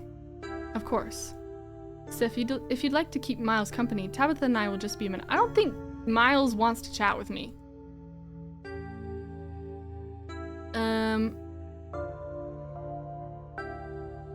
Yeah, I'm buying daylight. What? I'm afraid of Miles. What if he makes fun of me for being old? I'm not gonna ask about Kanika, and I'll let them have their moment, so I guess I'll just sit here awkwardly. You remain silent. Be civil while we're gone, Miles. Miles rolls his eyes. Sybil motions for Tabitha to follow, and they both disappear into the tea room, closing the door behind them with a twinkling of bells. Try and listen in. You walk up to the door in the tea room to listen in. Subtle. I know it took a little longer than you'd hoped, but this was fairly short notice. Sybil pauses, and a moment later you hear footsteps move to the far end of the tea room. She and Tabitha resume their discussion, their voices hushed. You can only make out bits and pieces of what they're saying. Is there... Yes, make sure this is all. Not inside. Outside then. Don't assume you know. I know what I'm... Your listening session is halted as the tinkling of bells announces another patron. Oh, excuse me. Wait, you're Sif, aren't you? My name is Bo. No! It's Duke's son! Oh, no! My name is Bo. I'm Duke's boy. It's a pleasure to meet you. The policeman told me you saw what happened to my daddy. How old are you and you're still calling him that? I could have saved him. I'm so sorry. I'm so sorry for your loss. Thank you. The policeman said he might just be out hunting somewhere, but me and my mama both know he ain't coming back. Okay. So they did not find his body. They haven't even... they just said he's missing. Mama's pretty broken up about it. I'm trying to hold it together since I'm the man of the house now, but it ain't easy. Me and him was supposed to bring Big Betty to the state fair this week, but now he's gone, and as of this morning, so is she. Oh no, she's dead? Not Big Betty. So I suppose if I'm not going to the fair, I may as well make myself useful and get out in the woods and look for what's left of my daddy. Oh. You was there, right? Could you tell me where to look so I could try and find him?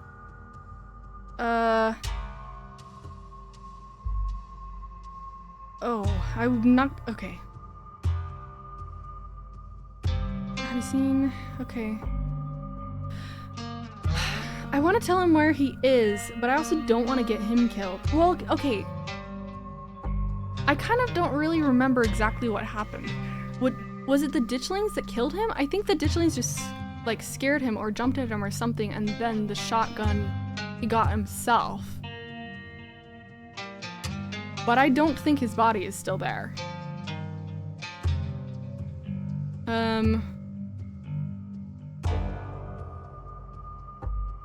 Is Big Betty one of your chickens? Nah, she ain't a chicken. Big Betty is our prized pumpkin. I guessed it in my head. She was a big lady too. I'd expect she was at least 2,000 pounds. 2,000 pounds? Not too easy to move something like that.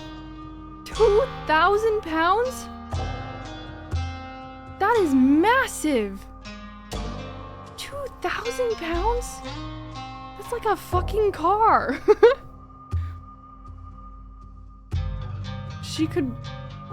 Could she be rolled off down a hill? But wait, could be she rolled off down a hill, but I can't be looking for her just yet with everything else. It went missing? I just assumed it was like smashed or something. But it, like, the 2,000 pound pumpkin is just missing. Okay. I'm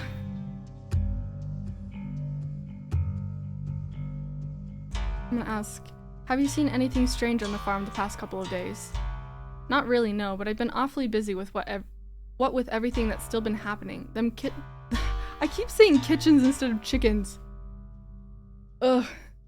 Them chickens keep disappearing, though. Okay, so there's something out there eating the chickens. I guess I'll tell him. He died on the northeast edge of town, off the Askina Trail. Thank you, Sif. I appreciate you trying to help us out. I don't rest easy knowing he's out there somewhere all by his lonesome. Yeah, I wouldn't want him, like, my loved one to just be out there rotting, so hopefully you find him and hopefully you don't die. And please tell Miss Scarlet I'm sorry about her mama. Tabitha and Sybil are still in the tea room. Your phone buzzes. Oh my god, hey, I overslept. Still gotta make myself breakfast if y'all want, you can swing by, otherwise meet at the library and figure out plan? I think I'm good, just had a big fight, not really hungry. Gonna chill in my van for a while if you want to hang out though. Otherwise, see you guys at library. You have plenty of time before dinner at Reese's house.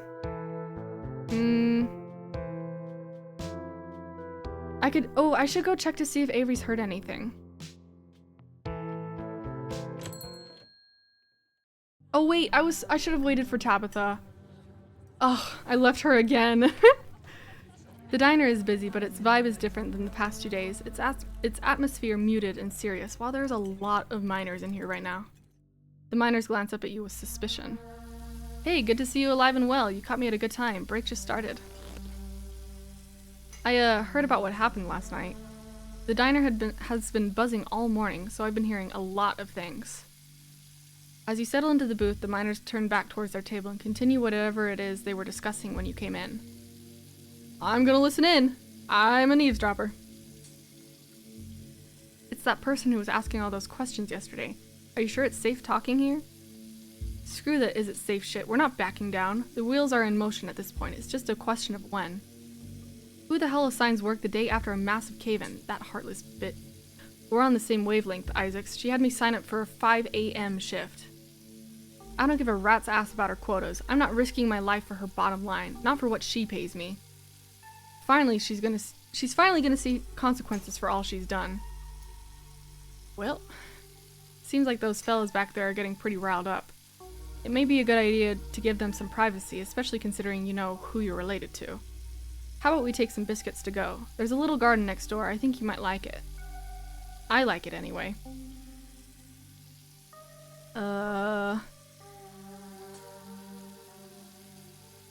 Good idea. Yep, let's bounce. 2 biscuits to go if you don't mind, Sal. The sour-faced cook nods and sets a box on the counter. See ya, Aunt Winnie. Don't get my Avery into any trouble, Sif. Well, it appears that trouble just follows me, so maybe Avery and I shouldn't be hanging out. I've heard about what you've been getting up to, and if anything happens to them, you'll learn the true wrath of a southern woman. We'll be sticking around the neighborhood. Unless a sinkhole opens up, I can't imagine there's much trouble to get into. Yeah, I don't want Avery to die. And this is the spot. It's a public garden I've been putting together. It was just an empty lot when I first moved here, but Winnie said it was okay for me to mess with it. So when I'm stuck in a rut with work or music, I come here and dig around in the dirt, just organizing the chaos for a little while. Are you a musician, Avery? But I don't think we came here to talk about my side projects. I've been hearing some absolutely wild stuff about last night. I mean, I don't know how much you overheard in the diner, but it seems like the miners are planning a strike. Some of them have been saying that the old mine is haunted too, that ghosts caused the collapse, and that there's some guy walking around claiming to be a dead man. Things are pretty hush about the collapse, but you guys were down there last night, weren't you? What happened? I'm gonna warn Tabitha. You pull out your phone to text Tabitha about the strike. Avery eyes you as you do it. I didn't hear a buzz. Texting your cousin about the strike? Your choice, I guess.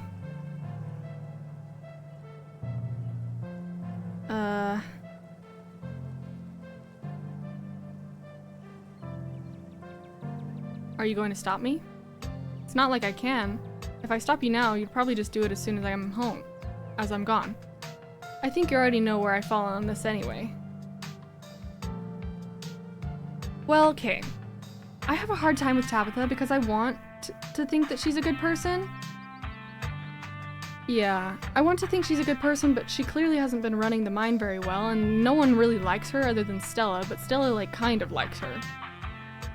I think she can be a good person. I think she just needs to be a good person. I'm gonna send her a warning text, because even if she knows about it, it's not like she can do anything about it if they decide to strike. She just will be prepared. You finish typing your warning text and hit send. Are you serious? On top of everything else I have to deal with? Who told you? Where even are you? Wait, is this a prank? Did Stella put you up to this?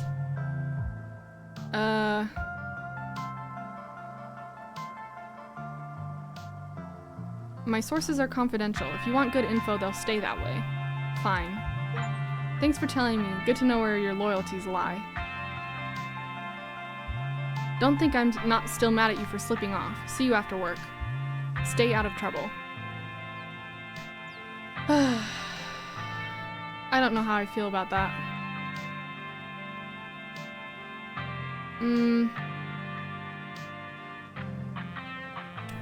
Let's fill him in on last night. You do your best to sound sane as you fill Avery in on all the details of what happened in the mines. The knocking, the ghostly figures of dust and light, the strange episode with the stone, and of course the violent way it all ended. Holy shit. Between this and all the stuff that happened in the woods, it's like this town personally has it in for you. It must be my scarlet blood. It's like a curse or something. Guess you should have stayed in Okada. Scarlet Hollow clearly has a bone to pick with you. Family, am I right? Sucks that just sharing genetics with someone is enough to inextricably tie you together. Forever, even beyond the grave.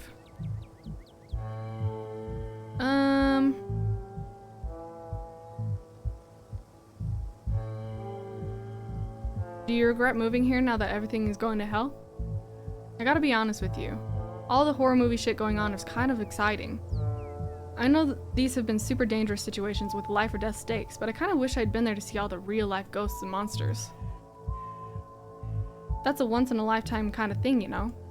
Especially considering your lifetime might be dramatically cut short by witnessing that kind of thing. Sorry, I know, I must sound like I'm off my rocker. Flirt? I can flirt? Huh? Do I want to flirt? Oh my goodness. Yeah, let's flirt with Avery, I guess. No, because I'm gonna we're gonna become a thing and then he's gonna get got by something and then it's gonna be rough. Okay. Let me adjust. My blanket. My room is always freezing cold, so I have to always have a blanket every time I stream. Even though it's almost summer now. Okay. Let's flirt! You want to trade places with me? You can be the stranger who just came to town and brought hell with them, and I'll be the charming diner employee with a bunch of interesting patterned shirts. Ah, you think I'm charming? Seriously though, it wasn't too long ago that I was in your shoes, minus the hell part. Winnie was more welcoming than Tabitha, but other folks not so much. It's not like Charlotte was a huge city, but you'd think I'd just come from somewhere like New York. I'd trade places with you in a heartbeat. A quiet breeze passes over you. I could just go, you're hot. Oh my goodness, that's a little too forward for me, I think. No, I do not want to ask him to go ghost hunting with us tonight because I'm terrified that I'm going to get him killed. And he's the one I want to live. I do want to ask him about the music. You mentioned music when we first got here. Are you a musician? Yeah, I've got a SoundCloud and everything. It's pretty much what I want to do with the rest of my life, whether it winds up being profitable or not. That's nice.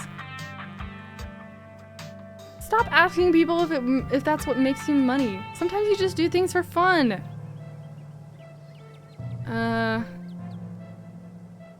I'd love to hear your stuff sometime. Oh, thanks. I'll send you the link. But you'll hear some at the party this Saturday if you swing by. Oh, yeah! Also, don't worry if it's not your kind of thing. I don't expect everyone I know to vibe with it, so no pressure. What do you play? Synths. I've got 3 of them, and I have more, but I promised myself I'd only add to the collection when I'd mastered the ones I already have. I started with bass guitar, though. Don't ask me why. The bass just called to me. Do you ever jam with locals, play folk music with them? For sure. Every month the musicians in town get together for a song circle. It's one of my regular social events.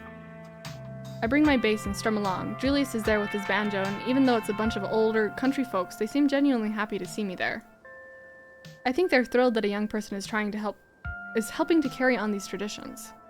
I guess I'm like insurance that these songs and the way they play them aren't just going to vanish. Old Southern people are chill with you? I'm not gonna ask that. Return. I'm not. Is everything in this garden yours? I mean, technically it's a public garden, but yeah. Pretty much every piece of green you see here is something I've personally planted. Once my house filled up, I had to direct all of that energy somewhere. So I put all of it into the vacant lot next to the diner. I didn't make the frames or the benches, that was Julius, but everything else was mine. Oh, was me. A lot of these are the native plants that were already growing in the lot, though I couldn't help but add a few of my personal faves. Hydrangeas and begonias and that sort of thing, and plenty of beds of edible plants. And I'm about to put in a bunch of mums, what with the seasons changing. Just don't feel like autumn without them. Who's Julius? You know the guy who sits in the back of the diner reading the newspaper? That's Julius. Okay. He lives out in the farms, but the diner's practically his second home. He's there every day reading his newspaper and drinking at least a pot's worth of coffee. Some gross things to him. I don't remember what he said. I know. He's so adorable. I love him so much. That's why I will not invite him to come with me to things, because I do not want him to die. He needs to stay in that diner. He muttered some gross things to himself when I came in the other day. Ears like a bat, Sif. I gotta be careful what I say on the other side of the room from you. But yeah, he's a bit of a strange dude. Kind of like some sort of wish-granting gnome. I can't say I ever really talked to the guy despite him being in there almost every day. But one day I was chatting with Winnie about how I was looking for a bench for the garden. The next morning, there it was. A hand-carved bench sitting in the garden. I thought it must have been Winnie, but that day when I brought Julius a coffee, he asked me if I liked the bench. I said yes, and he grumbled, "You're welcome," before going back to his paper. He did it a lot after that. I'd mentioned something I needed to Winnie, and sure enough, the next day he'd be waiting in the garden. Oh, so he's a nice guy. Julius and I talk a little more these days, and I've even been to his house to pick up a new frame for one of the beds. But he's a man of few words. He strikes me as a bit of a loner. Isn't everyone in this town? Maybe he feels some kind of kindred connection between us. I don't know. I didn't see him there today. Yeah, he hasn't been in. He left early yesterday, and I haven't seen him at all today. If Julius is dead, I swear to God. Maybe he's working on something. I might start getting worried if he doesn't show up tomorrow. I don't think anyone else really checks in on the guy. Do lots of folks come here? I come here, and that's enough for me. Handful of other folks every now and then, too. I'm not saying you're hot.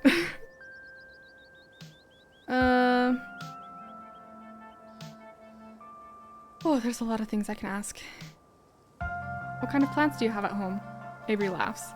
A lot. It's practically a jungle.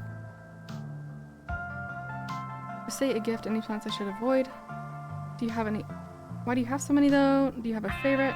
Why put so much effort into something that's barely even alive? For say a gift, any plants I should avoid? A gift? You don't have to go to all that trouble. I should probably get you something. You're the one who's in town because of a family tragedy. But just in case it's handy, the only kind of plant that never did it for me was succulents. I need something that reminds me it's a living thing and not a fancy kind of rock that I water every now and then. Don't tell anyone I said that. Folks in town keep getting me succulents as gifts, and I don't want them to think I don't appreciate the gesture. I feel like that means succulents are probably something I should get, because then they're less likely to die.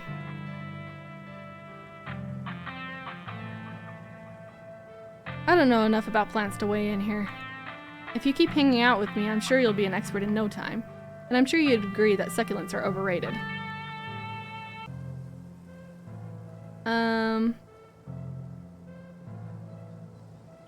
Return. What do you honestly think about this town? It's definitely quiet. It's good to have hobbies to try and stay busy, but yeah, it gets boring. You don't tend to meet many new people or try new things, but it's cheap, and Winnie pays me a much higher wage than I'd make in the city. So I'm gonna stick around, save up. Maybe eventually I'll move someplace else. I don't like to think I'll wind up stuck at the diner for the rest of my life. But I don't know where I'd move either. Hopefully I'll figure it out one day. Seems like you've made good friends here. Oh sure, Kanika's friendly, though she's usually busy with the store. And Stella, she's one of the nicest people I know, and she stops by the diner at least a couple times a week to say hi. But I still don't feel like I know her. It's like she has some kind of wall up. It's the same for a lot of folks around town, honestly. Most of them grew up together, so they don't really talk about the tougher parts of their lives. They just know each other so well. And someone like me, a transplant they don't trust, doesn't know about any of it. It's not my business to ask. So I'm polite, I do my job, I go home, I take care of my plants, I wake up the next day and I do it all again in a town full of friendly strangers.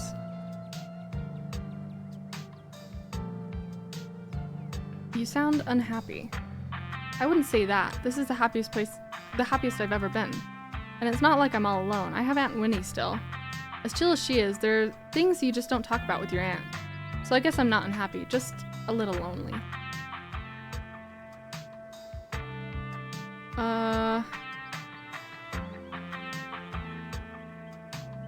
Seem to get along with Sybil.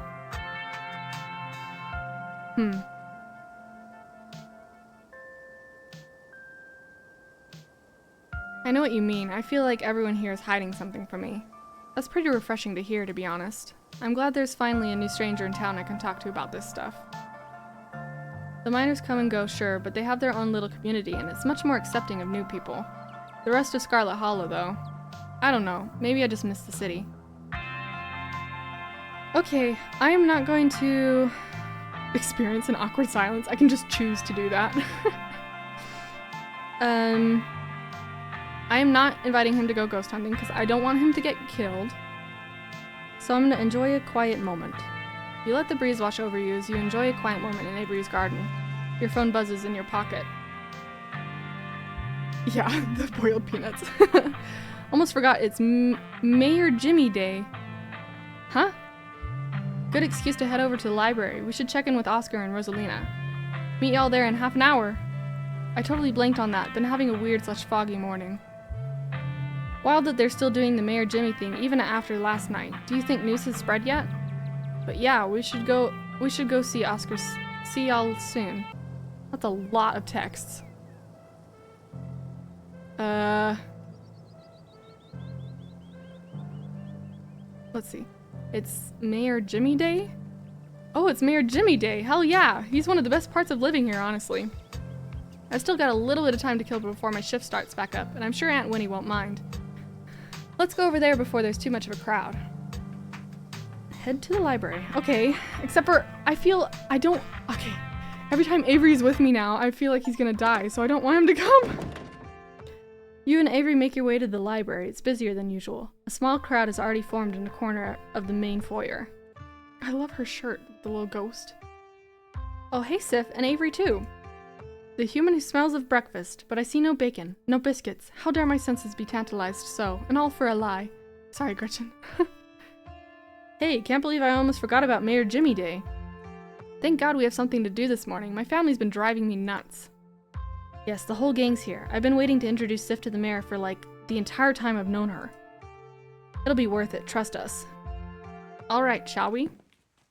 The mayor? He's a dog.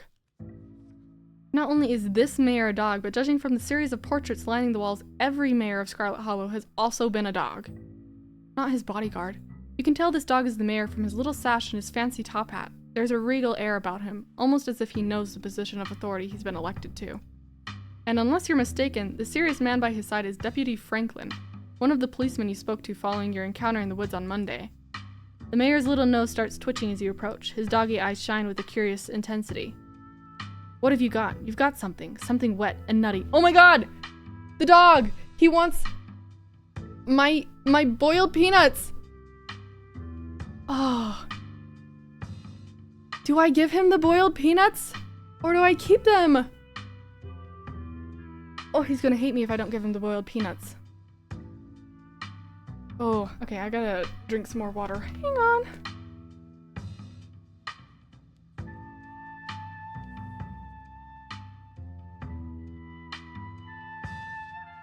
Are peanuts bad for dogs? I don't want to kill the mayor. Would that count as an assassination attempt? Are peanuts bad for dogs? Peanuts are not considered toxic to dogs. Cool! Oh yeah, they do eat peanut butter. Okay, we're finally giving away our boiled peanuts. Thank you, bus guy, for giving me something to give the mayor. You hold out your now slightly rancid bag. Oh, I forgot, it's rancid. Of boiled peanuts. The mayor's nose twitches eagerly at their strong odor, and then he's on them in a flash, ripping through the plastic and devouring the soft-shelled legumes. Okay, but now he might have eaten the plastic. Oh my gosh, he looks like he's dying. Drop it, sir, drop it. Oh no. His security detail tries to tear him away, but it's too late. The peanuts are already eaten. Thank you for the generous campaign donation. You'd better hope those nuts settle well. If the mayor gets any tummy trouble after eating your disgusting pocket peanuts, there'll be hell to pay. Why, I never. Now you see what I mean. Not so much as begging before he dove right for the snacks. I smelled those peanuts on you since day one, and you never saw me become such an animal over them. Good morning, citizen. I don't believe we've met. He holds out his paw as if to shake your hand. He's a dog. You take his little paw in your hand, but the burly security detail stops you. No paw shaking, only head pats and ear scratches allowed.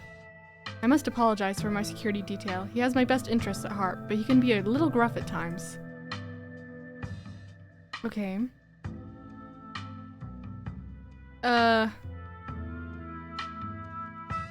Well, I'm not gonna tell the dog that there's something very serious going on. I'm gonna say nothing. You remain silent and unsure of what to say about the political realities of life in Scarlet Hollow. I'm so glad no one ruined the surprise.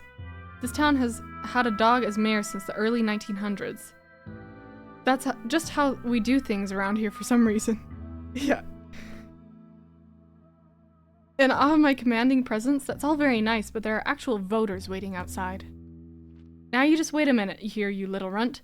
We're not going anywhere until you give us an answer. The mayor sighs. I take it this is about the pet disappearances. I've been made aware about the situation. But what do you expect me to do about it? It's autumn, the tourist season in Scarlet Hollow. I can't turn away the lifeblood of this town, not with the mine faltering the way it is. There was a mine collapse last night. We don't need any more news of disaster coming out of Scarlet Hollow, do you understand? Oh my god, he's like actually a mayor. I cannot speak to this dog. There are so many people here that are gonna know that I can speak to animals if I talk to this dog. And I just pulled out my headphones. Okay, let's see. So you know there are monsters laying eggs in local animals and you're just gonna let it happen? People are watching, don't be too suspicious. No, I'm gonna talk to the dog, who cares? You're very well spoken, I can see how you got elected. The murmurs behind you intensify as you continue your conversation with the mayor. Am I missing something here? I'm as lost as you are. Alright, well it looks like Sif's an animal whisperer, I'm down with that. It's not just fancy words that get you elected human, it's hard work, dedication, and the unspoken charisma that carries a true leader to victory. Scraps and Daisy put up a good fight, but I just had something they lacked. The humans knew it, the dogs knew it, well, most of the dogs. There are still a few hearts I've never won. His gaze falls briefly on Gretchen, who huffily turns away. I've heard just about enough from you, Jimmy. Look at you, putting on a show in front of your adoring fans while the dogs of this town are snatched up by monsters in the woods, hoping the humans will clean it all up for you. When are you finally going to do something meaningful for the hairier citizens of Scarlet Hollow? Now, Miss Gretchen, there's no need. Scraps would never would have let those things prowl the woods for so long. And yet you sit back, waiting for humans to notice and letting more innocent dogs suffer. You know, I almost lost my life to those things the other night, and my goodness, haven't you heard about poor Duke? Now, Gretchen, a lot of those were old dogs. It's fair of me to assume they simply went to the big farm upstate. Don't you dare talk to me about old dogs. She's got a good point, Mr. Mayor. I guess every politician is corrupt and cowardly, even the actual dogs. Stella, your dog is yelling at the mayor. Wow, Gretchen is barking a lot. I think she doesn't like the mayor. Stella, your dog is yelling at the mayor. Wow, really? Well, I'm sure she must have a good reason. Scraps would have been out in those woods at the first sign of trouble, tearing out the throats of any creatures who dared threaten the dogs of Scarlet Hollow.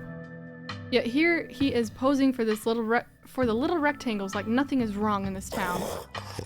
Oh my goodness. Gretchen squirms in Stella's arms, straining to get at the mayor, Jimmy. Hey, whoa, Gretchen, calm down, old girl. You're gonna pull a muscle. Mr. Franklin, I think now's a good time to dispose of this riffraff. Miss Richmond, I'm gonna have to ask you and your dog to step away from the mayor. I should have known better. These two have never been able to get along. Sif, you've got to fill me in on their feud later. I've always been curious about why Gretchen gets so fussy near Mayor Jimmy. So are they like totally aware that I speak to animals now and they're just chill with it? Stella walks off, still struggling to hold Gretchen as she shouts insults back at Jimmy. Ingrate, ne'er-do-well, you dog! Kanika and Avery are quick to follow. I guess I follow with them. That was strange. It looks like everyone else is already talking to Oscar in the next room. Before you can catch up to your companions, you're intercepted by a nervous man with a cross around his neck. Oh, you're the dude, aren't you? What are they called? Pastor? The pastor? Sounds like old Gretchen and the mayor may have some unresolved issues, wouldn't you say? I'm Pastor Daniel. I take it you're Sif? Everyone's been buzzing about you. I'm so sorry about your aunt, but I'm sure she's in a better place now.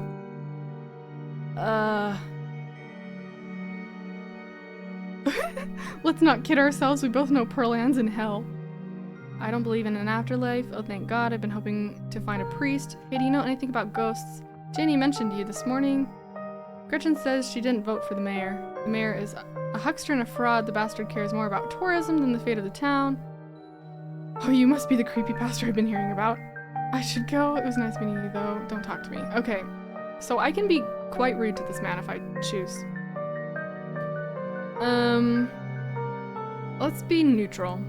Janie mentioned you this morning. That woman is the light of my life. I'm so glad she's there to help your cousin through this rough patch.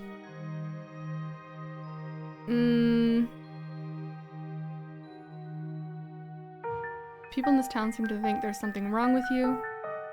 Back off, preacher man. I ain't buying what you're selling. I should go. It was nice meeting you, though. Of course. And if you find yourself in need of counseling or spiritual guidance, you know where to find me.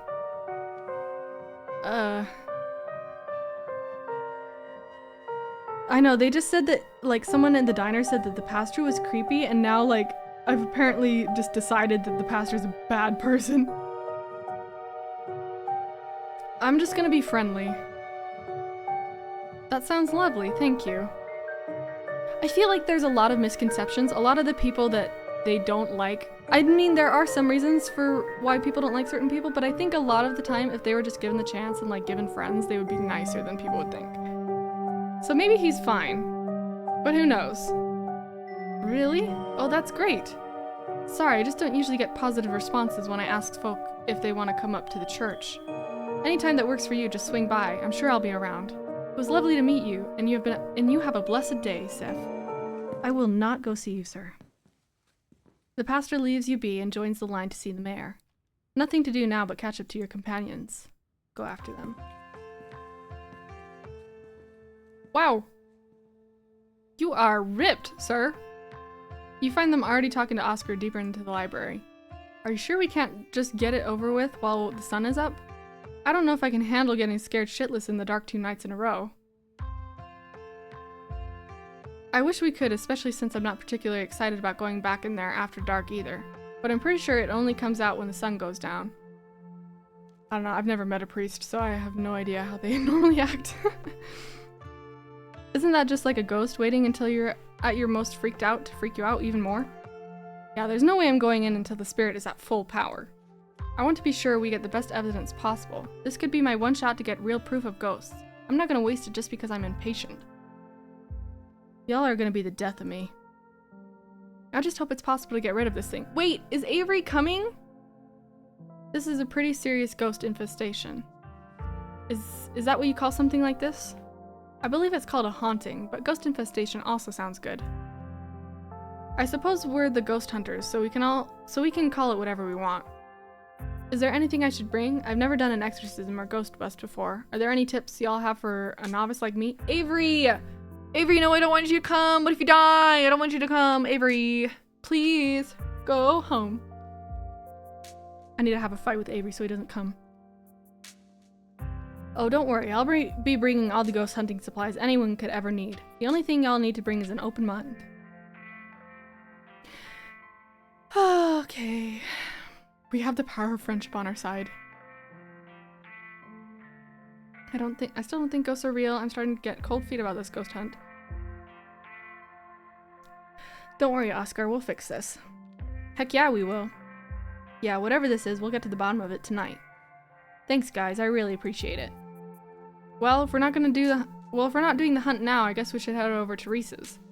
Absolutely. Come on, Sif. Let's go bother our friend. I'll catch y'all at sundown. Can't wait to get traumatized by a ghost tonight. No! If Reese dies, I swear. I swear! I can never tell if you're joking. I'm not. I live for the thrill. I hope it's everything Oscar says it is and more. Catch y'all at sundown.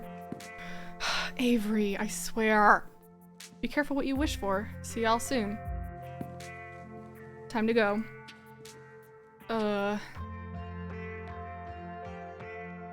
You mind if I invite Tabitha ghost hunting? Should I invite Tabitha? Invite Tabitha to go ghost hunting secretly. Do you mind if I invite Tabitha ghost hunting? Please don't. Oh my god, yes! Can you imagine how much fun it would be if she actually shows? Stella, come on, I know you think you have some sort of bond with her, but she's awful. She isn't even nice to you. You just haven't given her a chance. Maybe if she comes along tonight, the two of you will finally get along. No. I'm gonna invite her. I'm inviting her. Kanika sighs as you shoot your cousin a text and invite her to the evening's ghost hunt. Alright, I guess she's your family, and she'll probably be too busy at the mines to even show anyway. Oh, don't say that, Neeks. If we're lucky, we'll have another opportunity to forge a bond of friendship between the two of you. So I finally met Pastor Daniel. It was only a matter of time until he tried to pull you aside about grief counseling. When my dad died, I had to ban him from the general store for a week. know, I like the cousin. He wouldn't stop and I want her to have like a redemption arc. Because everyone hates her, but I feel like she is low-key a good person and she just needs help getting there. He wouldn't stop leaving those little pamphlets at the checkout. I don't know where he finds so many. He and Janie keep trying to make me go to church. That's all I have to say, really. I met him. He has been met. I have no opinions of the man. Yeah, I mean, personally, highly religious people like priests and stuff freak me out a little bit because they're a little like intense for me sometimes. But I don't necessarily think they're always bad. So I'm gonna say I have no opinions. That's all I have to say, really. I met him. He has been met. I have no opinions on the man. Wow, really? I've always thought he makes a memorably skin-crawling first impression. Yeah, he has the tendency to stick in people's minds for one reason or another, and they're almost never good reasons. What's wrong with him? What? Okay, they say that he's creepy, and really? I mean, I got a little bit of, like, he's, like, an awkward guy vibes, but I didn't get, like, he's creepy vibes, you know?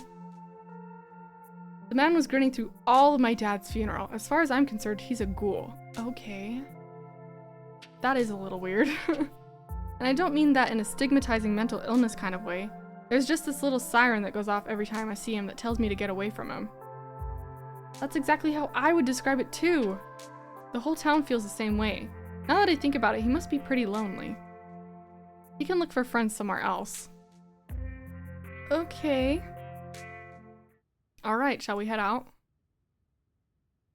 The three of you leave the library for an early dinner at Reese's.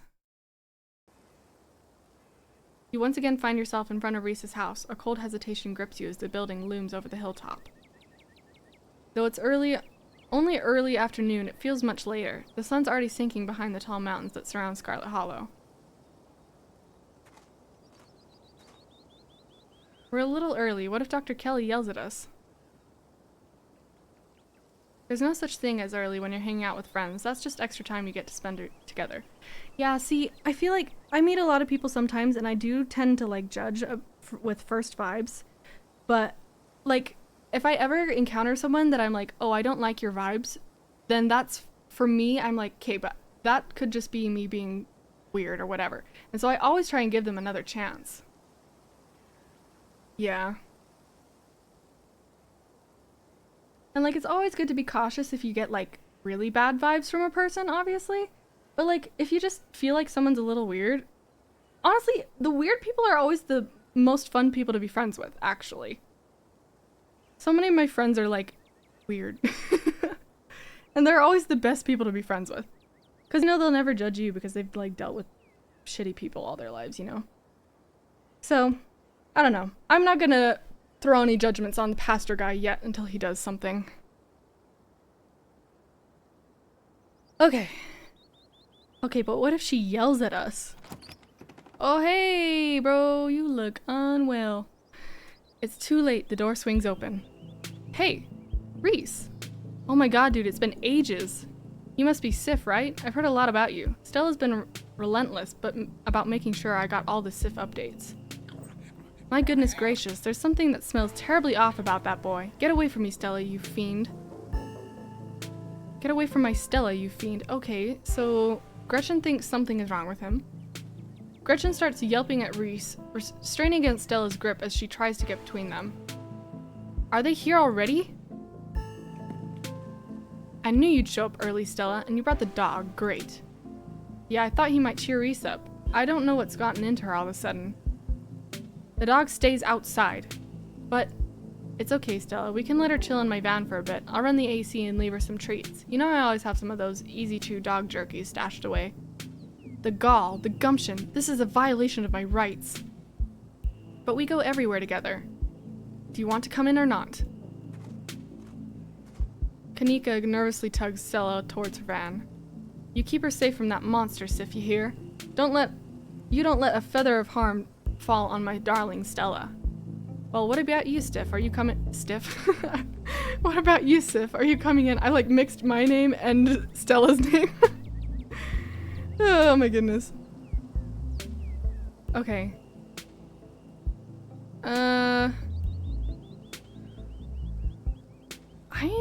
Yeah.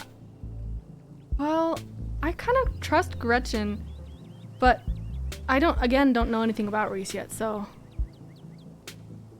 Oh, sure. You follow Reese and Dr. Kelly inside. Stella and Kanika aren't far behind you. The house feels cold. Not only is there an odd chill in the air, but the building itself feels too sterile, uncomfortably tidy to the point where you're nervous to touch anything. If it weren't for the aroma of store-bought dinner rolls baking in the oven and the unsettling artwork hanging on the walls, you'd be half convinced you'd wandered into a real estate showing. So how can I lend a hand? By sitting down at the table and not puttering around in my kitchen. I made sure everything was done well in advance, so the only thing left are the dinner rolls, which shouldn't be long. Then we can have a quick dinner and you can leave my house and go on about your business. But I was kind of hoping to see Reese's new art. Oh, he's an artist. We still have time now, right? You aren't seriously considering subjecting your friends to your disaster of a room, are we? It's not that bad. You can still see the floor. Dr. Kelly raises a single questioning eyebrow. I don't mind a little mess. Yeah, I doubt it could be any worse than the way I keep my room.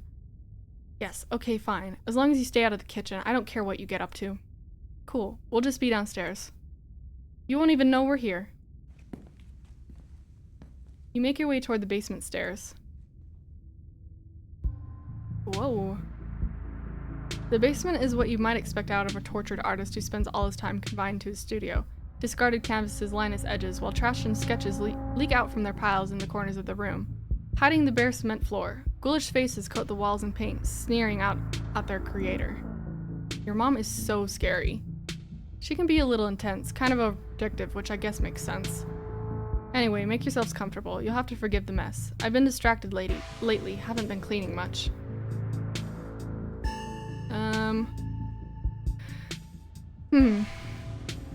Just comes out and goes, "What are you sick with?" That is not an appropriate thing to ask someone. So has Stella told you about everything that's happened the past couple of days? Oh, she's told me all about what you guys found out there. I wish I could see some of it myself, but you know. He gestures in futility? Futility? I don't know how to say it that way. I know it's futile, the word. Futility? Towards the walls of the basement. Are you sure you can't just sneak out one of these nights? Doc isn't keeping me prisoner here, Stella. I'm sick, you know that. I'm sorry, man, I didn't mean to. There's nothing to apologize for, and I appreciate the effort. Really, I do. There's just nothing you can rescue me from. That die's already been cast. But we were talking about the past couple of days, weren't we?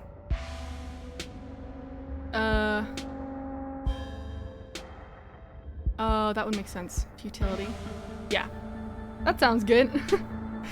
There's a lot of words that, like, if I was reading them on a piece of paper, I know what they mean, but I don't necessarily know how to pronounce them correctly. Do you have any thoughts on the ditchlings we've been seeing? Yeah, they've been coming up to my window at night. Wait, really? Is that why you've texted me that they looked like something out of your nightmares? Yeah, I thought I was hallucinating. I hadn't put it together that we might have been seeing the same thing until just now. I've been sketching them, actually. Tell me what you think. Yes, English is very hard. He pulls out a sketchbook from one of the piles in his room. Okay, that's exactly what I saw on my way home last night. What does it mean? That they've been lurking around here, though? I don't know, but I like the company. They're kind of beautiful in a sad way, if you ask me. He's definitely an artist. Agree to disagree with you there. Those things are going to be stuck in my nightmares until the day I die. Do you think the town is doomed? I think everything is probably doomed at some point, but I guess that's answering a different question. Do I think the town of Scarlet Hollow is on the brink of collapse? Probably not, but it's not like I have a lot of perspective on what it's like out there. There could be a rioting on Main Street, and if Stella or the doc didn't tell me, I just wouldn't know. I would totally tell you if there was a riot. Would Dr. Kelly tell you, though? I mean, yeah, I'd hope so, but the point I'm trying to make is that other people are my eyes out there. What do you think of my cousin? She was always so distant and mean. I probably would have thought she had it out for me, personally, if she wasn't like that towards everyone. Or if I thought she even knew my name. But people change. Maybe she's nicer now. She's still terrible. You guys just never took the chance to get to know her. She's actually really funny and sweet. I'll pass, thanks. What do you think's going on with Wayne? Oh, I dropped my pencil that I was twirling in my hand. Who? Why did I say that like that? Who? Who? You know, the guy who's been following Sif around being all ominous. Oh yeah, that slasher creep. I appreciate the classic Jason vibes he has going on. I like that this game has a lot of like references to the real world. Here's hoping he doesn't live up to the look for all our sakes. Okay, let me ask about his art. Your art. It's so emo. I think it's awesome. It's exquisite. Thank you, Sif. I don't really make my art for other people, so it's always a nice surprise when it resonates with someone, especially considering how personal these pieces are to me. I think art is so cool. All of it. Always so cool. Except for the AI art, obviously. And I really wish I could be like a really good artist. That would be so cool. Having other people look at them sometimes feels like I'm having them look over a raw wound. You know, I've still got that painting I stole from you back in high school. I even took it to college with me. You make good stuff, dude. Oh no, you should get rid of that old thing. It's ancient. Knowing there are people out there who might see something I made in high school is horrifying. No way, it's rad and people compliment it all the time. You could gain a real following if you ever posted these online, you know. Nah, I think I'm okay sticking to sparsely populated late night live streams. That's all the social media I can handle. Ah, so he's a streamer too! I don't know how you do it, Stella, having to exist in front of all those people all the time. Knowing some version of you lives in their heads, knowing they expect something out of you that you might not be able to give them. Okay, that took a turn.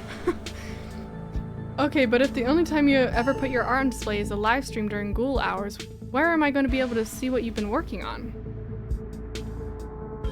Tell you what, when I die, I'll leave you my paintings, then you can see them all. Yes, stickman art. I can't even do that, so. And maybe they'll be worth millions since I'll be dead. I'll be able to rest easy knowing someone had retroactively given my life value.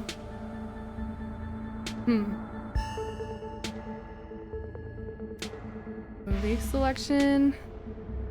Pose for your if you need someone to pose for your paintings this week. Well, the thing is, he doesn't get out much at all, so this is all entirely out of his head. He doesn't need a reference. His head is just a reference. Well, I guess he's got online. He could look up that way. I don't think he should go ghost hunting with us since he's sick. But I guess we could ask. It's always fun to ask. Your whole situation's gotta be rough. Sorry. Thanks, but I've been dealing with this thing for a while, so you don't have to feel sorry for me. I've come to terms with the way my life is going to be. You're so macabre. Macabre? I think that's how you say that, Reese. You make it sound like you're being sentenced to death. You haven't, right? Not exactly. No one really knows what's wrong with me, but it's been getting worse. I can barely keep most food down. My skin always itches like there are worms crawling underneath it. I could live for a long time or a short time, no one's sure. Oh, that's sad. But I'm definitely not going to get better. Whatever time I have left is going to be miserable. So I've done my mourning. My best years are behind me. My future is unknowable. But one day I'll wind up in a pine box, just like everyone else, and I'm okay with that. Dang, Reese. I may be a goth, but that's some real nihilistic shit. We'll make sure to come by more often from here on out. Friendship heals all wounds, right? Thanks, guys, but you really shouldn't worry about me. I have my art. I'm doing fine, really.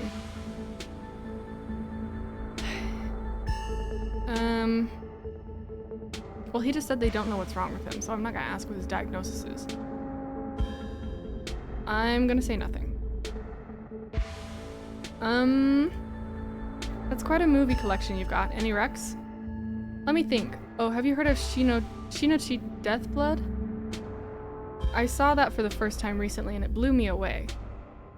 Excellent example. I knew it was Japanese based off of the words, I could tell. Excellent example of both Japanese horror and found footage done right.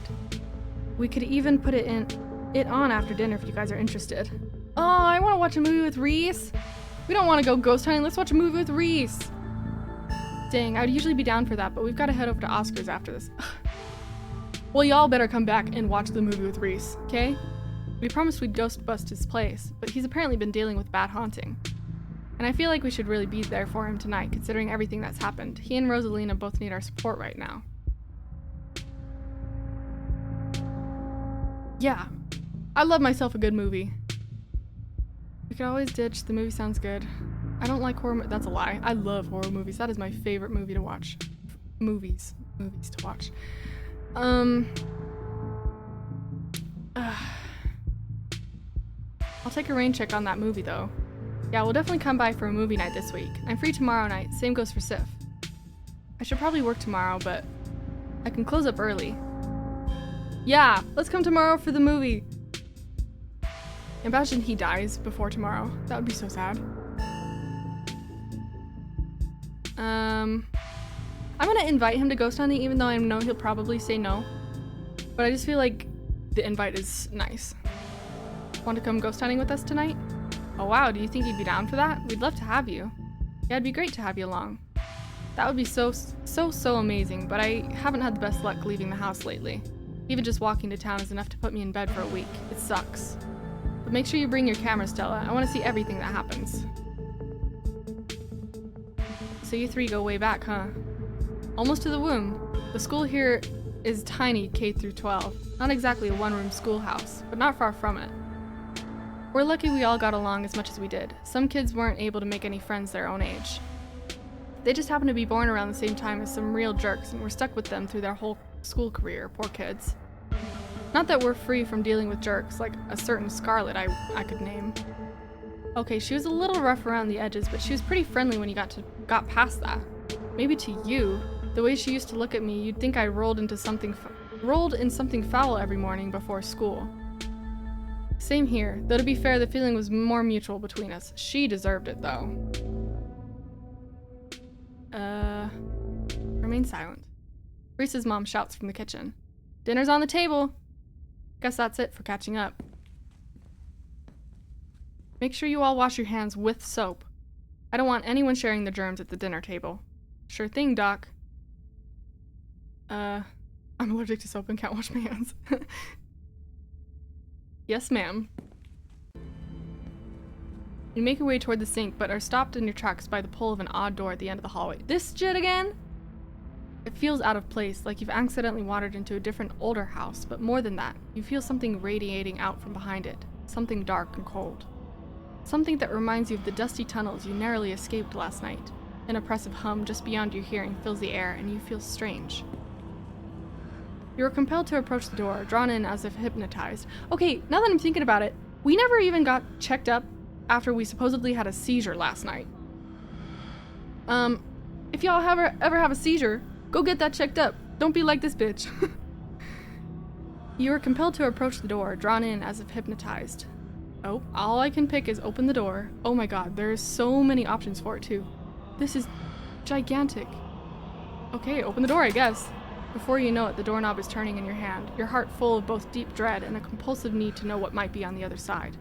What do you think you're doing? Did you slap me? Well? I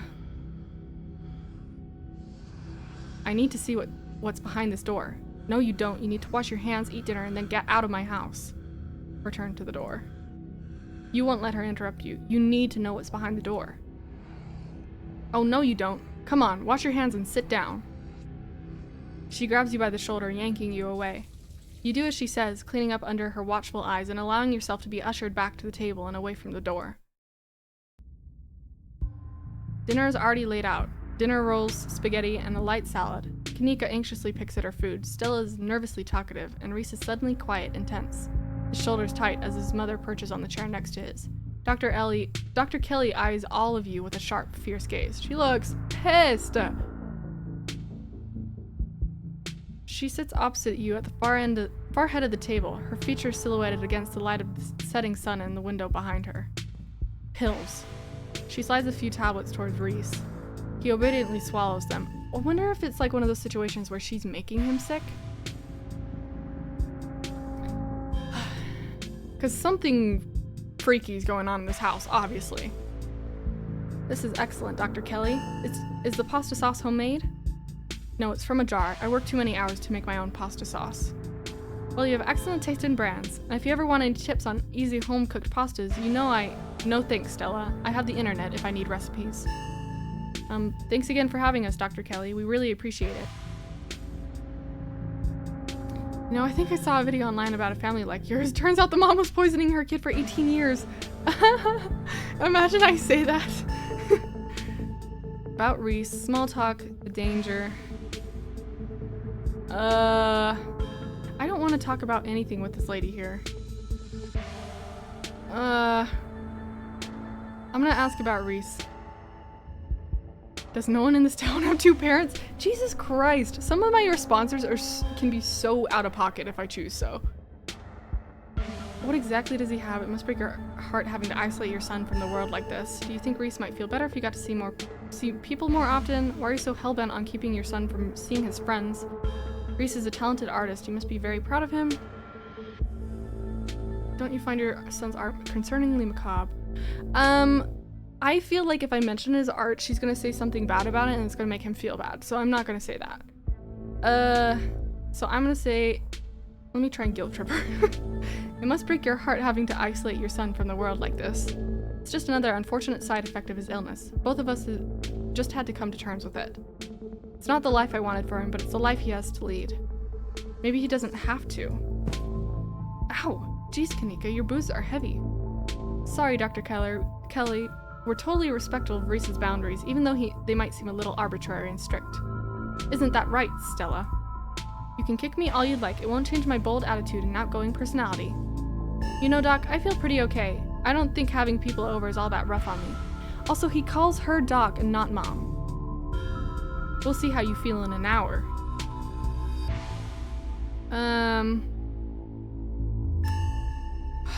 I want to ask about the art, but I don't think she's gonna have a pleasant response. We'll do it though. Reese is a talented artist. You must be very proud of him. He has a lot of skill, honed through practice and dedication. I can't say I understand a lot of his pieces, but of course I'm proud. Oh, I didn't expect that response.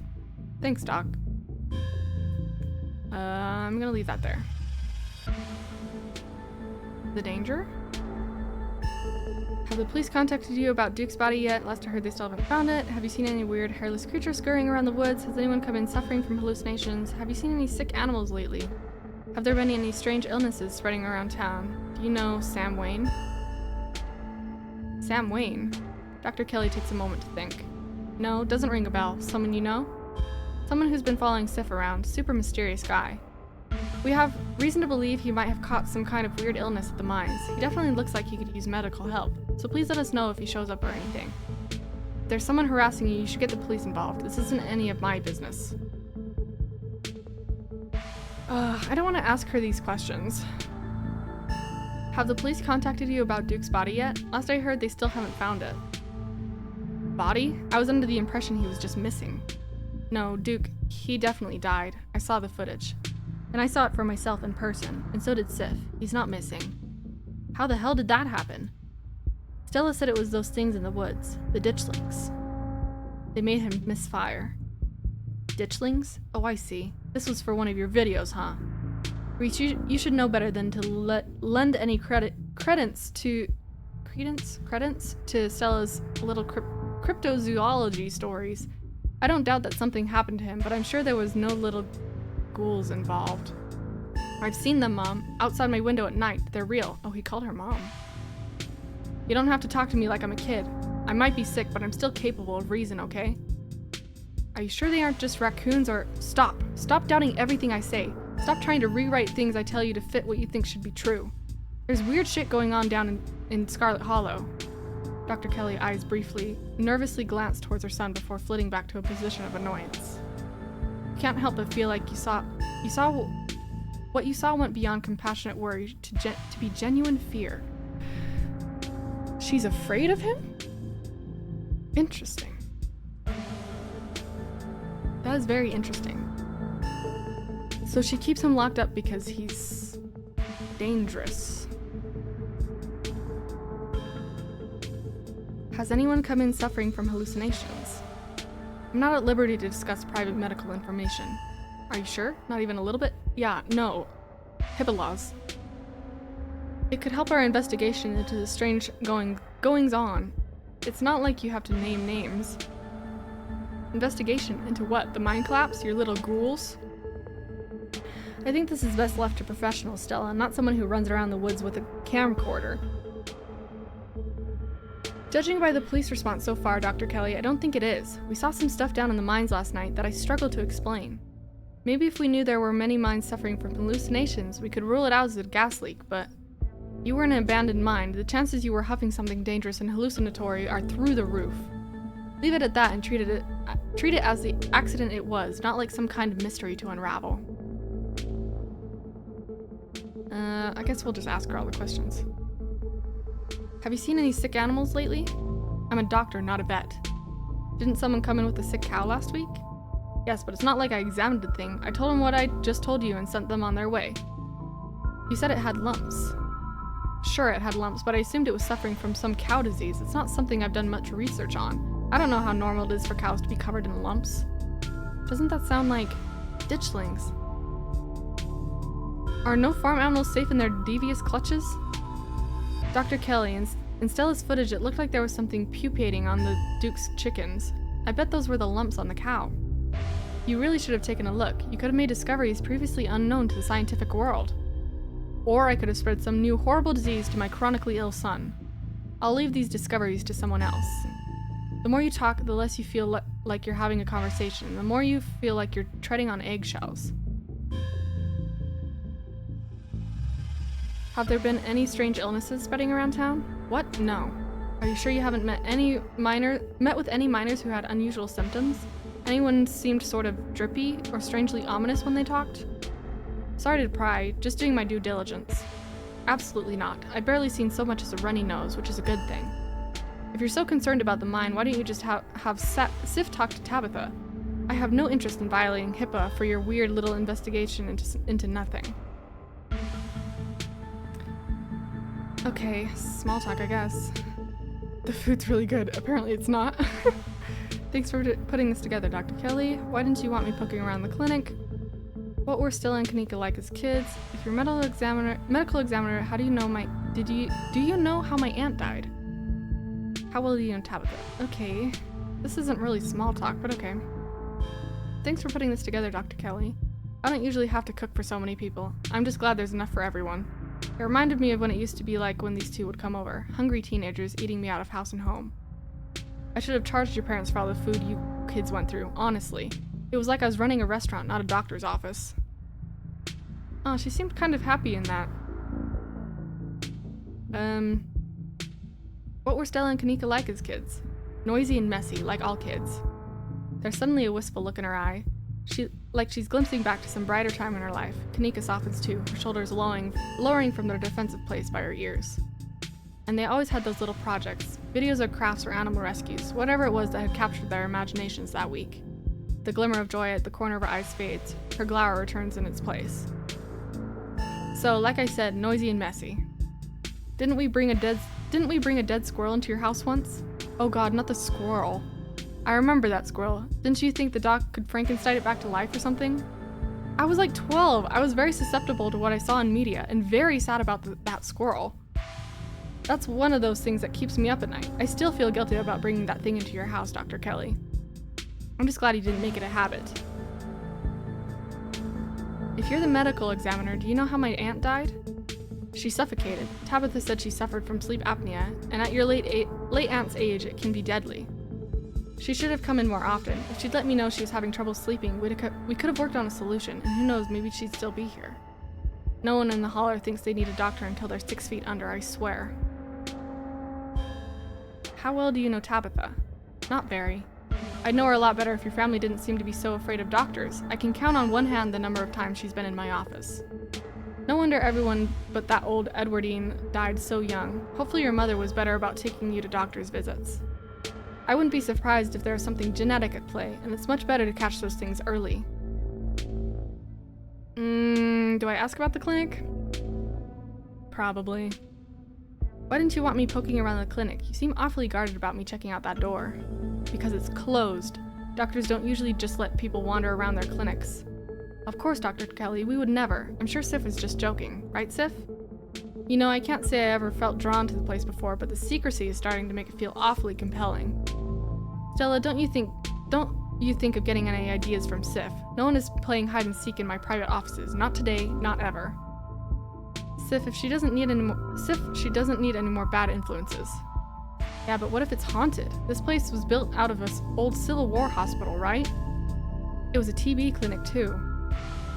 Double haunted. I can't believe I never went ghost hunting here. Are you sure you don't want us to check it out? We'll have a whole bunch of extra experience after tonight. It's not haunted. Now drop it. Aside from Reese's mom staring down the table, nobody's making eye contact with anyone else. Okay. Remain silent. You remain silent, quietly picking at store-bought spaghetti and dinner rolls.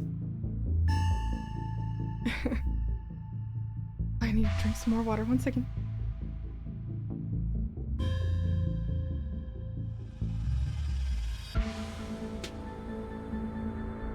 Okay. So we were talking about maybe watching a movie sometime this week while Sif is still in town. We'll have to see how you're feeling. I can handle a movie, Doc. So it seems like he refers to her as Doc anytime his health comes up. Yeah, we'll just sit downstairs in the dark. Reese is used to that. I'm sure he'll be okay. You're always overestimating how much you're able to do, Reese. This is why you keep getting sick. If I get sick, so what? It's not like that's ever going to change.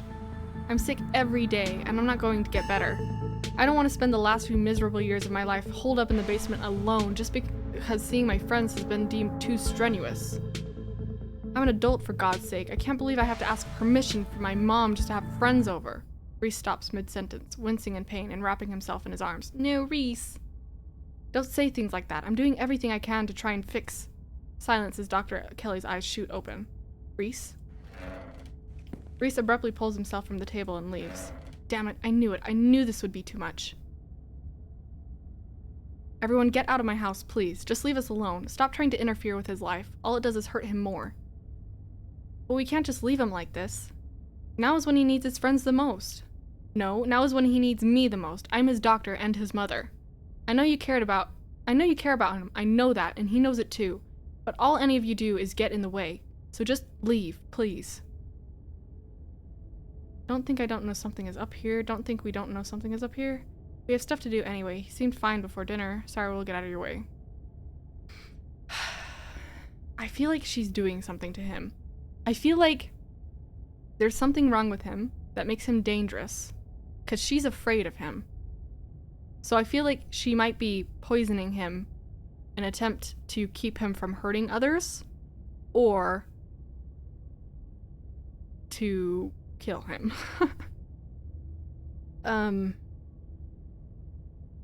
But you know what? Fuck it, let's say it. Don't think I don't know something is up here. I don't care what you think. I just want you out so I can take care of my son.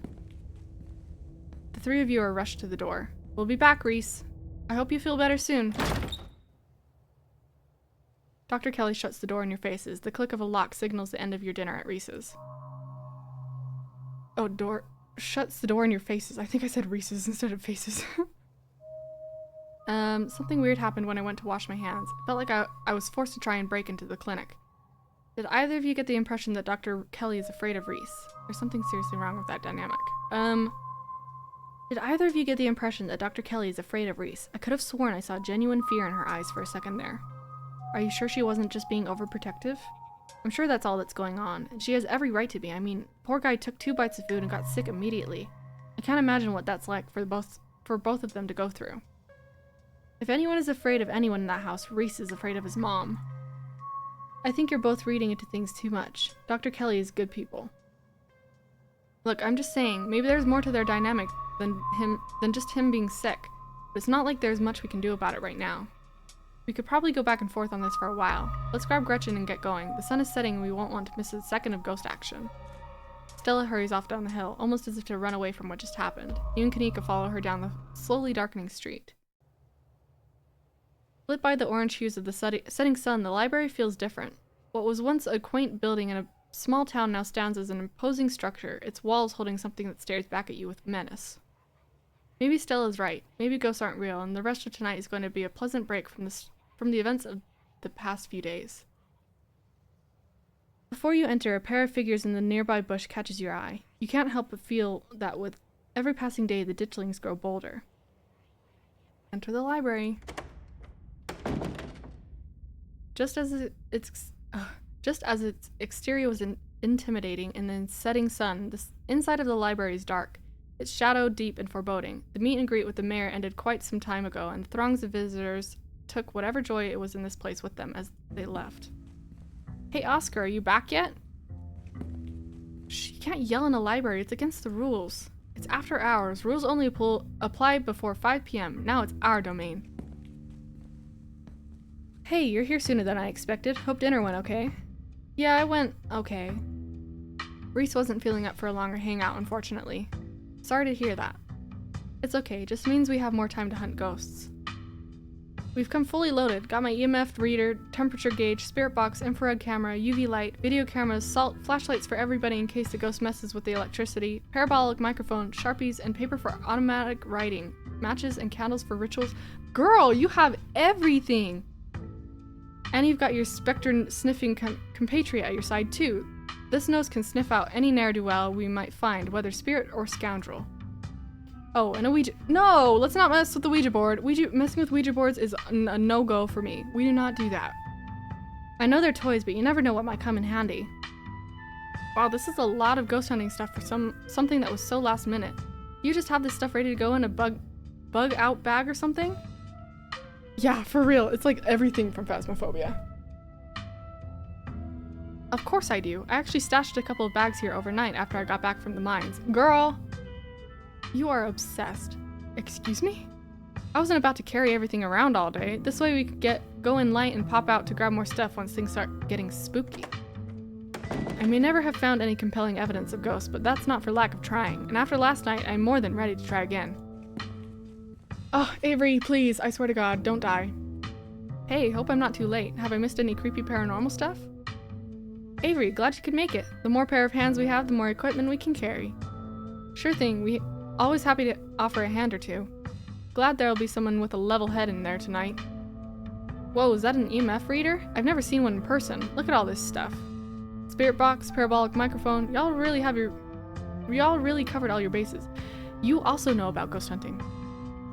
Maybe I spoke too soon.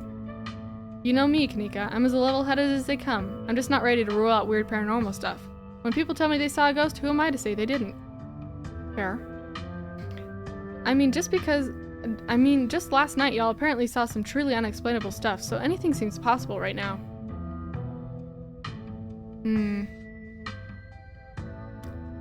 Okay, let's go with this. I've got a bad feeling about this. There were ditchlings in the bushes outside. Who knows how many more are lurking around here? Are those the monsters you saw in the woods? Just once I'd like to actually see some of this stuff myself. Trust me, you don't. If Sybil's right, we're only going to see more of them as time goes on. We can't let them get in the way of things. These mines are chock full of ghosts last night. Last night was weird. I don't know what we saw. There's nothing unexplainable about a mine collapse. Whatever weird stuff we saw last night was probably just a gas leak. There could always be a rational, non-supernatural explanation to what I saw last night, like aliens. I'm gonna remain silent.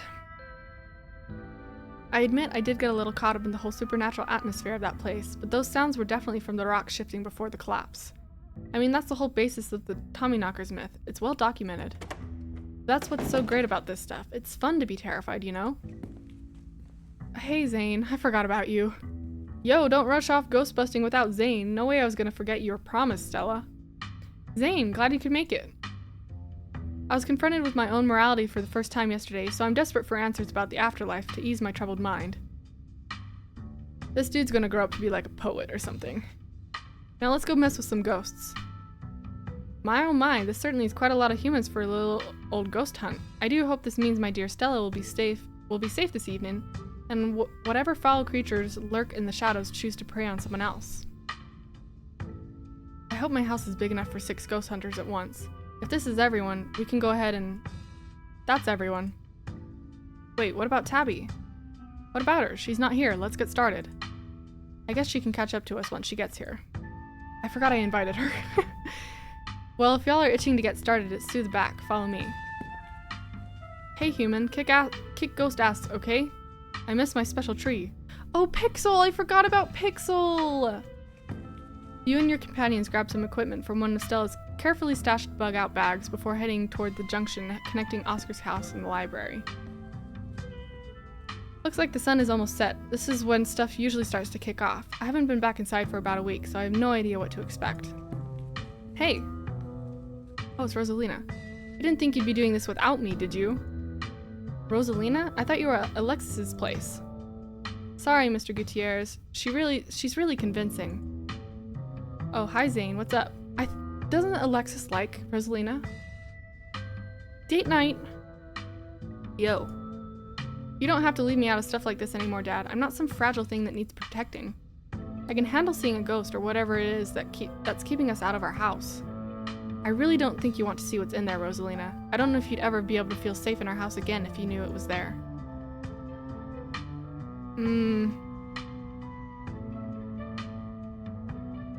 I'm gonna let Oscar handle this. That's family drama. We decided it's best to let Oscar handle this. Rosa, it could get dangerous in there. Just hang out in the library and we'll have this taken care of in a few hours. Let the pup come. It's best to give her a chance to face her obstacles head on. Take it from an old soul like me. Come on, Dad. If you're letting Zane tag along, Alexis and I have every right to be there. She's got a point, Mr. G. Yeah, we can totally handle this. Okay, I'm sorry, Rosa. Just let me know if it gets too much and you want to leave, okay? Thanks, Dad. Now let's get our house back. You all cross over the threshold and enter Oscar's living room. Family photos line the walls and stacks of books sit comfortably on wooden furniture.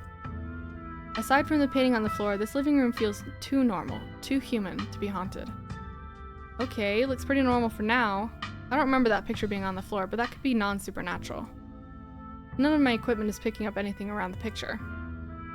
But I'll set up my camera in case it falls again. Could be important evidence. You might want to save your camera for Rosalina's room. That's where I've seen it the most manifest. Or seen the ghost manifest. It's just down the hall. Oscar and Kanika startle as the door swings open. Hold it, you're not taking my cousin along on any more of your little hijinks without me? Girl, you look cute today. Tabby, I can't believe you had the audacity to give me the slip earlier today, Sif. After I explicitly asked you not to. At least you did me the courtesy of letting me know exactly where you'd be tonight so I didn't have to waste my time looking for you. Great, she made it. Wow, Sif, you really brought the whole gang together today. I have every right to be here, Kanika. My family built this place, you know. Yeah, I know. We all know. Sif, what made you think inviting her was a good idea?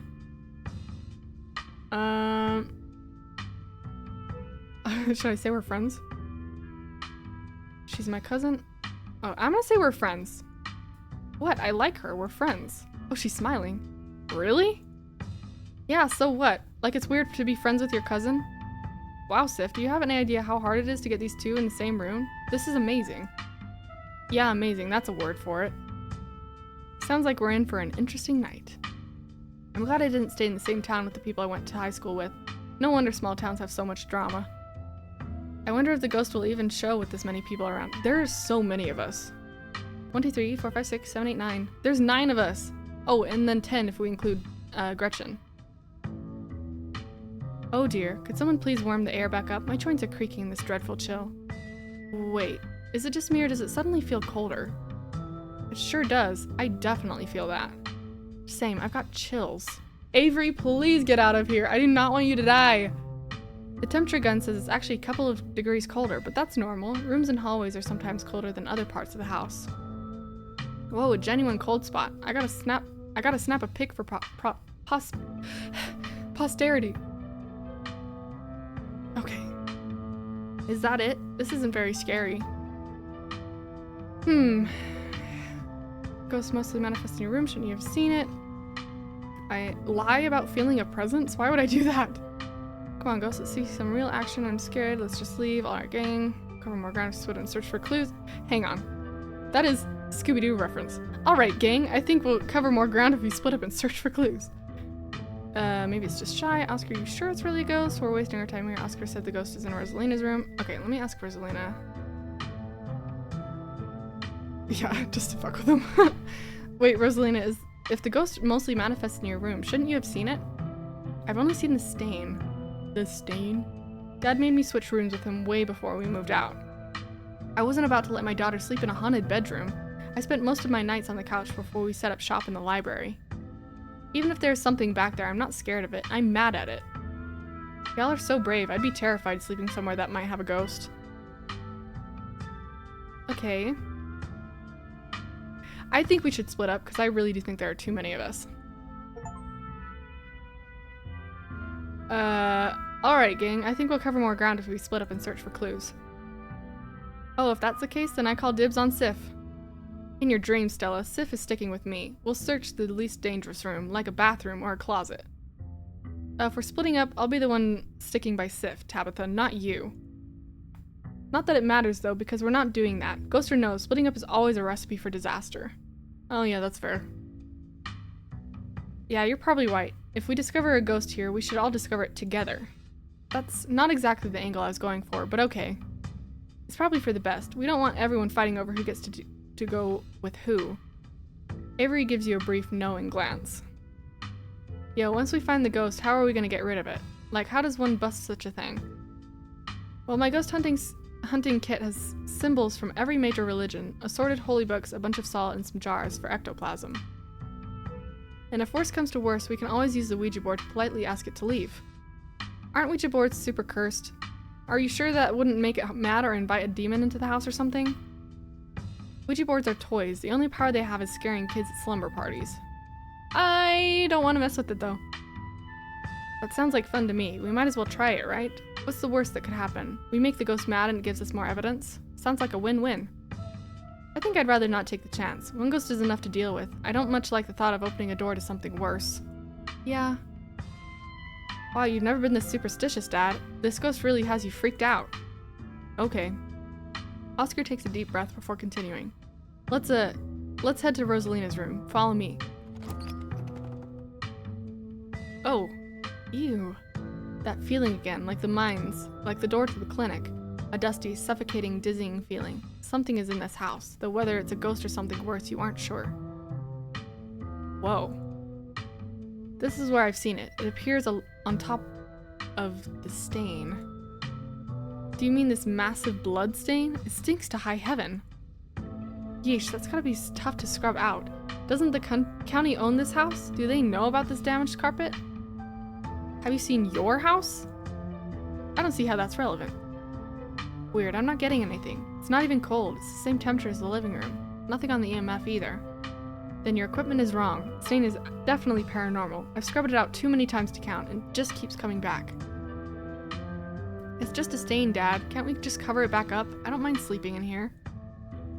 Maybe we have to scrub it out first. Could be the paranormal stuff will activate if we give it a reason to. Oh, good idea. I've never heard of a bleach-activated ghost before. You don't use bleach to clean a carpet, Tabitha. Unless it was a white carpet. Whatever, how was I supposed to know that? Not everyone gets to learn how to clean things. If y'all are offering free carpet cleaning, be my guest. I don't know when I should do the talk to animals stuff.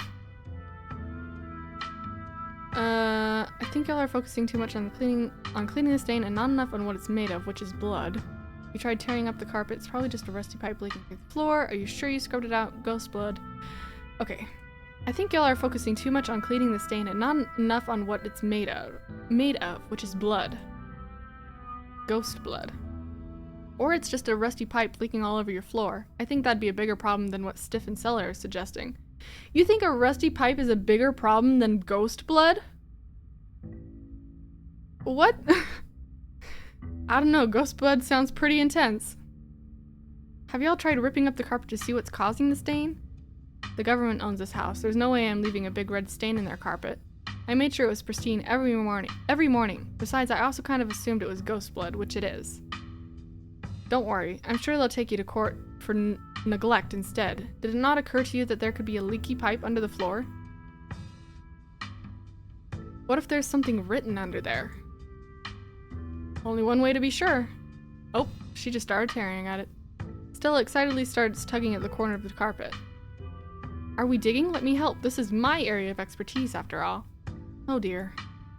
You're doing the government a favor, really. We'll cover for you. You don't have to sweat it. Oh, that's not good. Stella pulls back the carpet, revealing a hatch, and the floor around it stained in a reddish brown. There's a broken seal around its edges. Whoever carpeted over this hatch didn't want anyone going down there. What if there isn't a ghost after all? What if somebody lives down there? Okay, maybe I don't want to sleep in here. There's a broken seal around its edges. Someone doesn't want us down there. Yeah, but how long ago was it sealed up? Whoever did this has got to be long gone, right? There's no basement in this house. At least we weren't told about a basement. And look, all the red stuff is coming from underneath. Oh yeah, which is super haunted, alright. Oh yeah, this is super haunted, alright. You got a basement chock full of ghosts, I can just feel it. Still no readings though. None of the equipment has made a sound. Of course not. Y'all know last month was super rainy. It's clearly been a long time since anyone stepped foot in the basement or crawl space or whatever it is under that hatch. There must be a leak that flooded in the whole area under the house. The water dissolved the caulk around the edges and leaked through the carpet, and it's red because North Carolina has red-ass dirt. As simple as that. It's not mud, it's blood. Human blood. I tested it. You tested it? Well, you tested it wrong. It can't be blood, right? Kanika's right. You've got a muddy floor, and that's why it's cold in here too. There's wet dirt under the house. Congratulations, we've solved your ghost problem. No way. There's an old hatch in the floor that someone tried to seal up. We're not leaving until we know what's down there. Then open the goddamn hatch already. I'm tired of this. Open it. I'm with Stella. This is my room, and I need to know what's down there.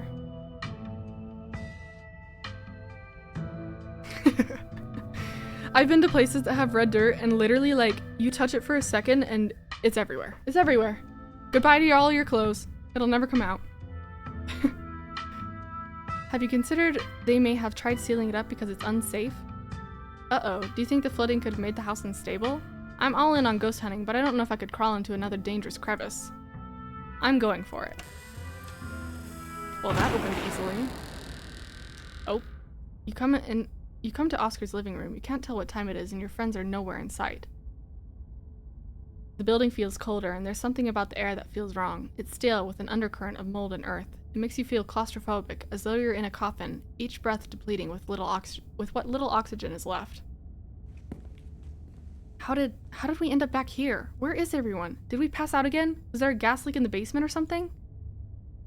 Girl, there is something wrong with us. Also, you are so pale, you are the same color as the background. Some friend Stella turned out to be. She keeps ditching me. Is fainting some kind of weird family thing? It was the ghost. Okay, what the hell is going on?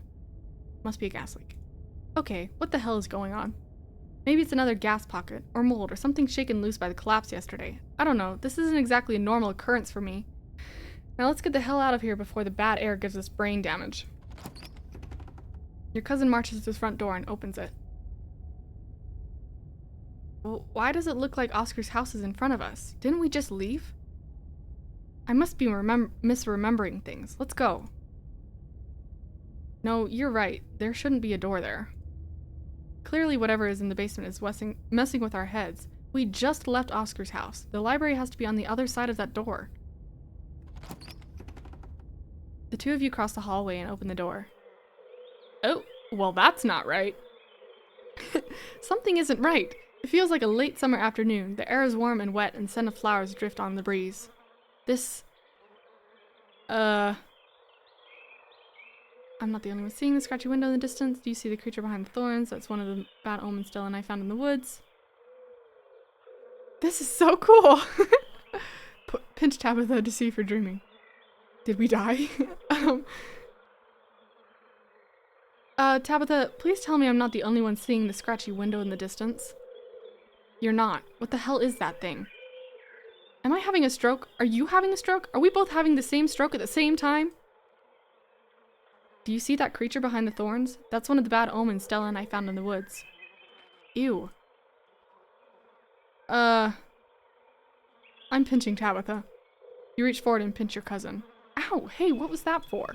Suddenly remember you're supposed to pinch yourself to see if you're dreaming. Tabitha glares at you. There's gotta be an exit somewhere. We just have to look. Wait, do you hear music?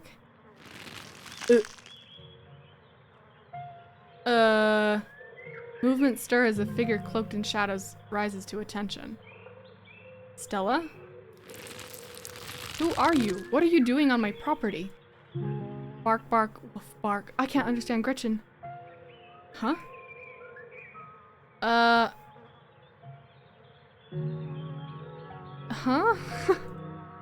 You echo Tabitha's sentiment. Stella, it's us. This is not Stella. Did you say Eddie? No one's called me that in a long time. It's Edwardine now. I'm not a child anymore. Edwardine? Eddie? You've got to be kidding me.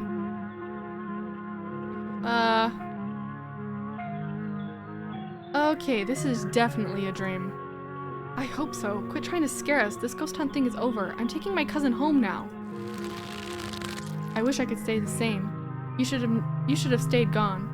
And you absolutely shouldn't have shown up here of all places. If you're caught, I don't think you'll understand what Father might do. Stella, I'm really scared right now. A flash of pain in Stella's eyes tells you she's keenly aware of everything that's happening right now. She is in agony. Arf, arf. I can't. It's not that easy for me. My brothers were sent to Normandy, and now I'm the only Scarlet left besides Father. I have responsibilities, Charlie. Shut up. Shut up!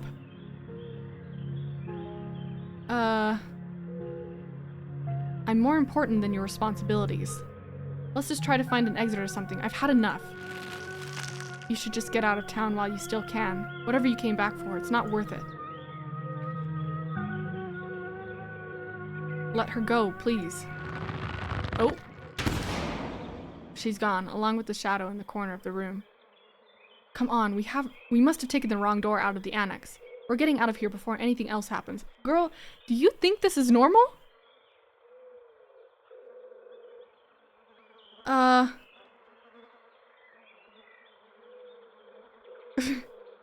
Me, not 3 of the options be me wanting to be me holding hands with her. Yeah, let's get the hell out of here. You and Tabitha turn around to go back to the annex, but instead of Oscar's living room, the two of you are met by a closed door standing in the middle of the garden's greenery. Where did the annex go? Let's try the door. There can't be anything behind it, it's just standing there. You ignore her, walking forward and reaching for the doorknob. What the hell is happening? Bells ring as a cacophony rages outside. The door in front of you pulsates as figures unseen bang against it. The shaded figure from the garden sits in the corner, ever so slightly more defined. Are you kidding me? This is messed up. We need help. God, please let this call go through. Tabitha anxiously taps her foot as she waits for her phone to connect. Hey, it's... what? No, it's Tabitha. Didn't you see the caller ID? Stop interrupting me. Can't you hear what I'm... Your cousin is cut off by the dial tone of a disconnected call. Great. She couldn't hear a word I said. Looks like we're on our own. Oh. Junior. Junior, pack your things. Quickly, hurry. Jesus, Rosaline, you scared the shit out of me. Maybe we should run him out on a rail too. Make an example of the whole family. The kids should have stayed in the library. Can't believe you have to rescue again. Charlie and now Junior. Do you think it hurts them? Here we go. Grab Tabitha, turn around, and just leave.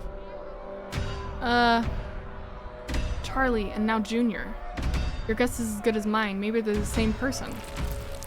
Please, he's only a child. We'll leave peacefully. Just give us a little more time. They were only children too. My boy was in there. Why should I give Junior here all the time in the world to gather his little toys and his fancy clothes? My boy didn't have that kind of luxury. Oh. I see. The collapse. Junior leaving. Charlie returning. It's starting to come together. Great. Mystery solved. You can let us go now, Ghost. Don't listen to him. Charlie, just keep packing. Looks like the others are on their way. Better hurry, boy, or you and your little dolls here might get burned up. As for you, lady, what makes you think you're going to keep any of those valuables you're packing in that fine suitcase of yours? God, this sucks. I can't imagine what it must be like to be driven out of your home like this. Maybe it wasn't actually this bad. Maybe it's exaggerating things. Trust me, boy, the coppers ain't coming here tonight. And what makes you think you can talk to an adult like that? Maybe they should have had you working the mines too instead of lazing around in this big house. Maybe you should have learned a thing or two about respecting your elders. Don't talk to my son like that. Don't talk to me like that, woman. I call the shots. Now get out, unless you want to go up in flames with all your precious jewels and expensive dresses. You're lucky I'm even letting you leave. I wonder where we're going next. I'm choosing not to think about it. It's okay, Charlie. You can make new ones, even better than these. It's good for him. Shouldn't be playing with dolls anyway. Now you're gonna have to earn your keep, just like the rest of us, boy. No more big inheritance for you. I wonder if the doll in my closet is Charlie's doll. Alexis and Rosalina are whisked away, leaving you and Tabitha in the empty room. As they depart, the front door stops pounding and opens into a beckoning white void. We're in hell. We've both died and we're in hell.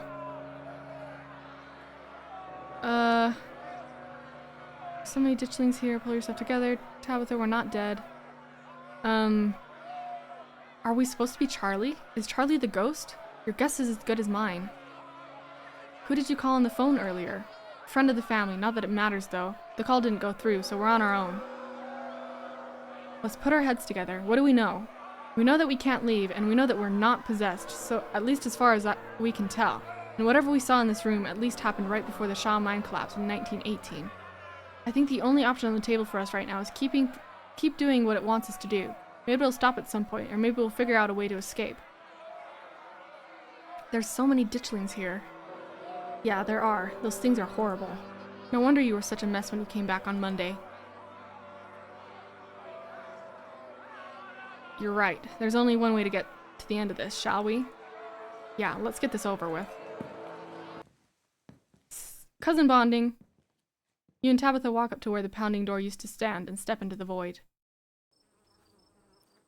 You're outside and it's night, a false moon looming massive in this painted sky. The night feels thick and warm and insects lively, their calls unnaturally tiny. Tinny? Tiny would be one end, so tinny? Everything feels warped and wrong, like you're listening to a record fished from the bottom of a pond. Ugh, what magic words do I have to say to get you to let us go? I'm sorry, okay? Whatever my family did to piss you off so much, I'm sorry. Hey, girl. You poor dear. I've been keeping track of you, scuttling around town like a tomcat. You've fallen hard for Miss Edwardine, haven't you?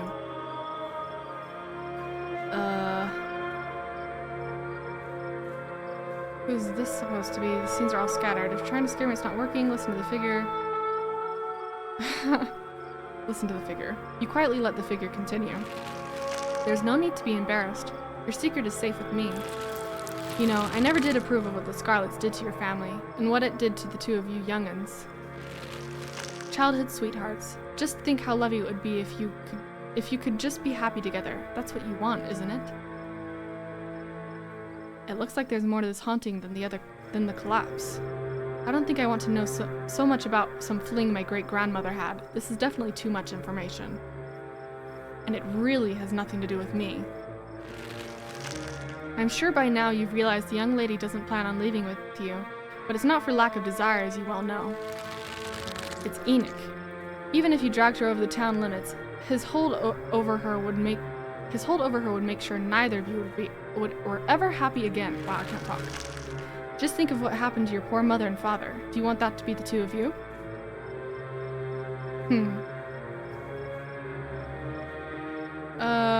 Is the ghost mad because Edwardine and Charles' romance didn't work out? Has there been some kind of theme with the possessions, like who's playing what role? What do you know about Enoch, Tabitha?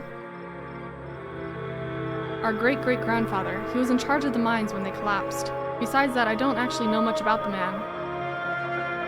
Has there been some kind of theme with the possessions, like who's playing what role? Stella was Edwardine, Rosaline seemed to be the guy's mom, Alexis was some angry townsperson, and Kanika is some nosy old lady. There's a pattern here, I'm not seeing it.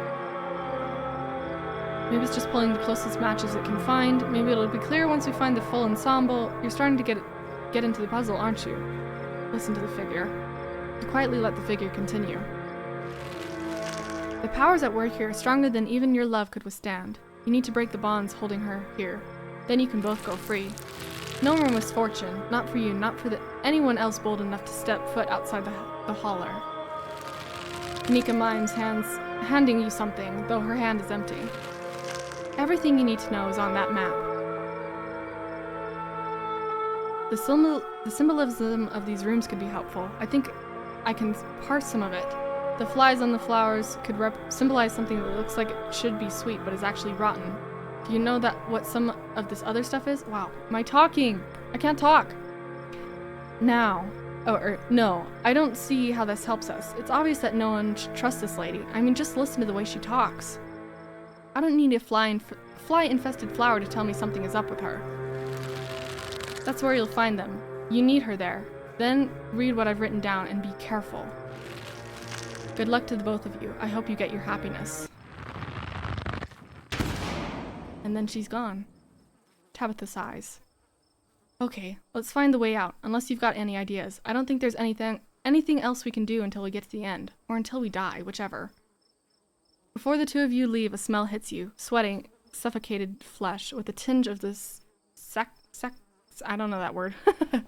Saccharine and stomach-churning scent of decay.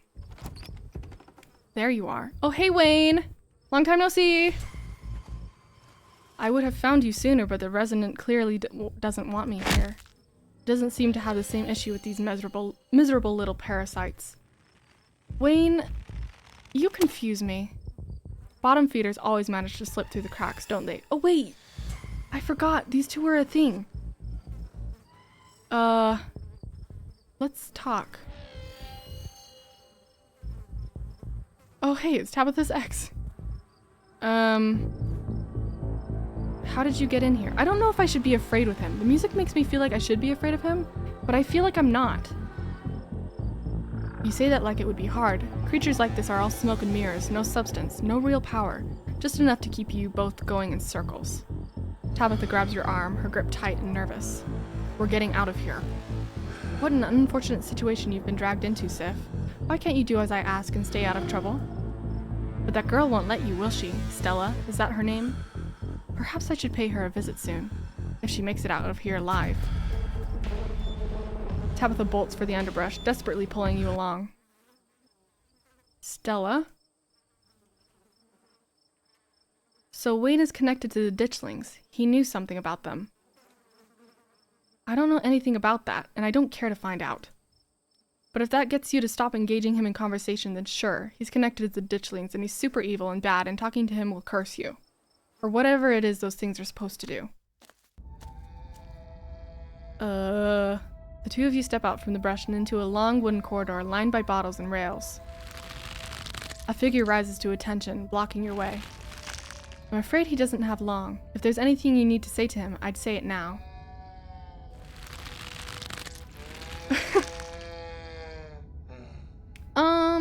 As Zane is swept away, the room pulls itself to you, and you find yourself looming over a deathbed. Oscar lies in its center, looking pitifully small.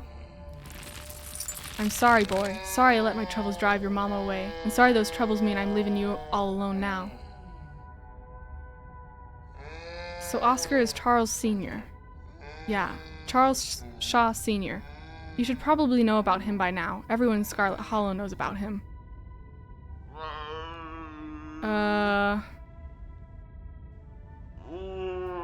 Our family did this to him.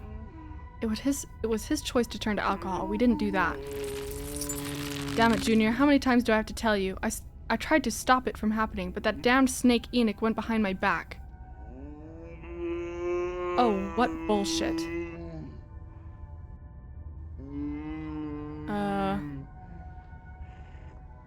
Strike a nerve? It was Charles Shaw's fault. That's just a fact. Is that a fact, or is that just what you've been told? It's in the history books. It's a fact. You're right. I've been using that excuse for too many years. At a certain point, a man has to accept he's dug his own grave. They may have run me out, but they didn't put the bottle in my hand. Still. They destroyed our legacy, boy. Both our names are cursed with that history. I'll be dead and gone soon, but I won't be able to rest. Not until our name is cleared. Not until you can pass on this name with pride. This is my only request, Charlie. Go back there. Tell people the truth. Try to find proof. I don't know what you'll have to do, but please. I know I ain't been the best father, but I am no murderer.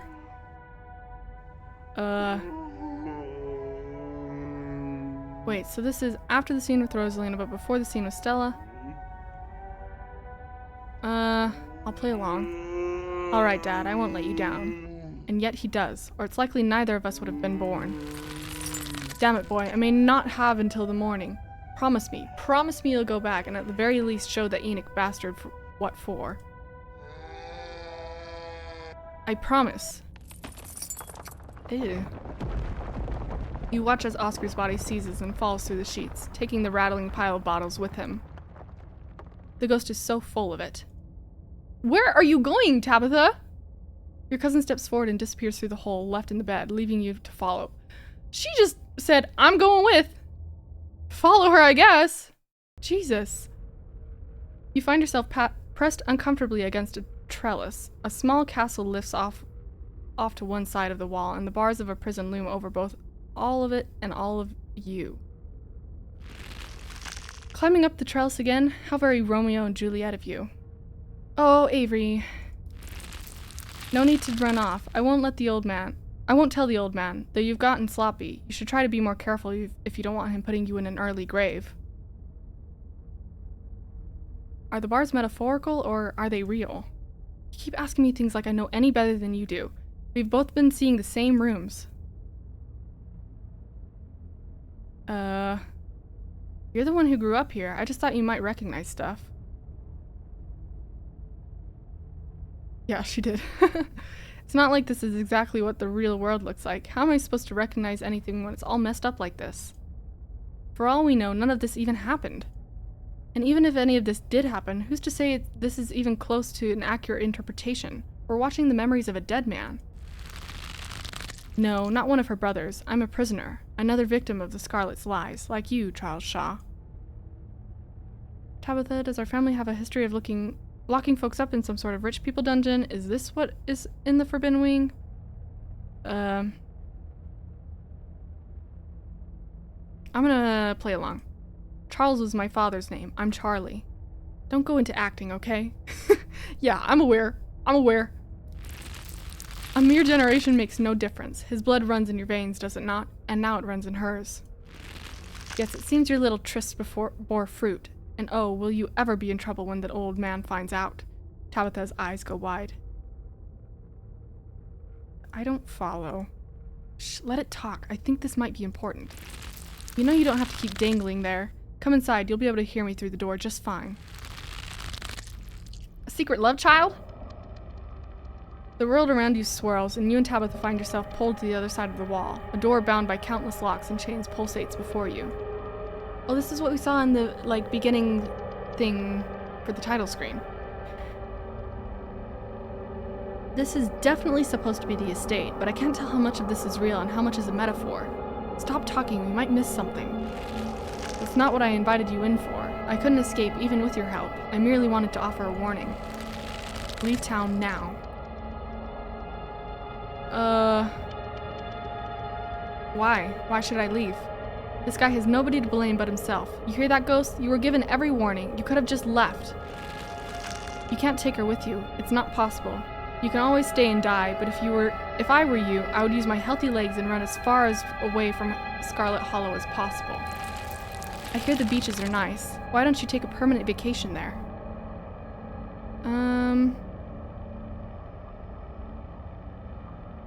I wish I could. Ah, you've been talking to the witch then. How very interesting. Charlie, get away from the door. Don't listen to it. Stella? I promise... Oh, wait.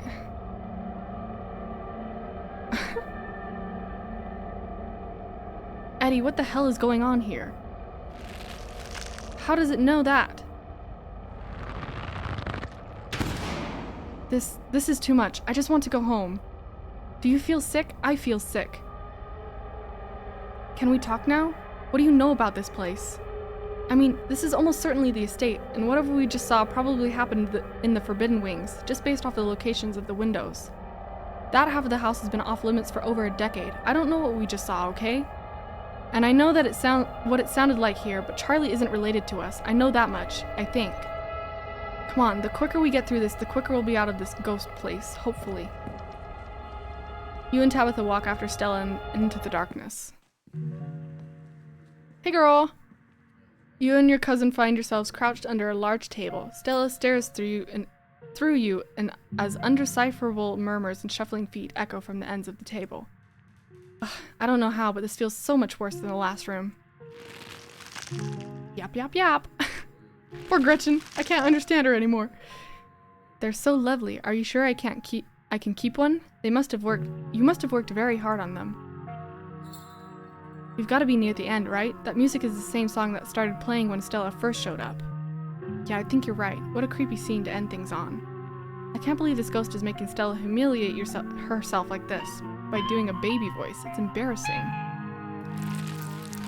I'll try to keep it away from my brothers so they don't smash it, though I wish I could make it move like you can.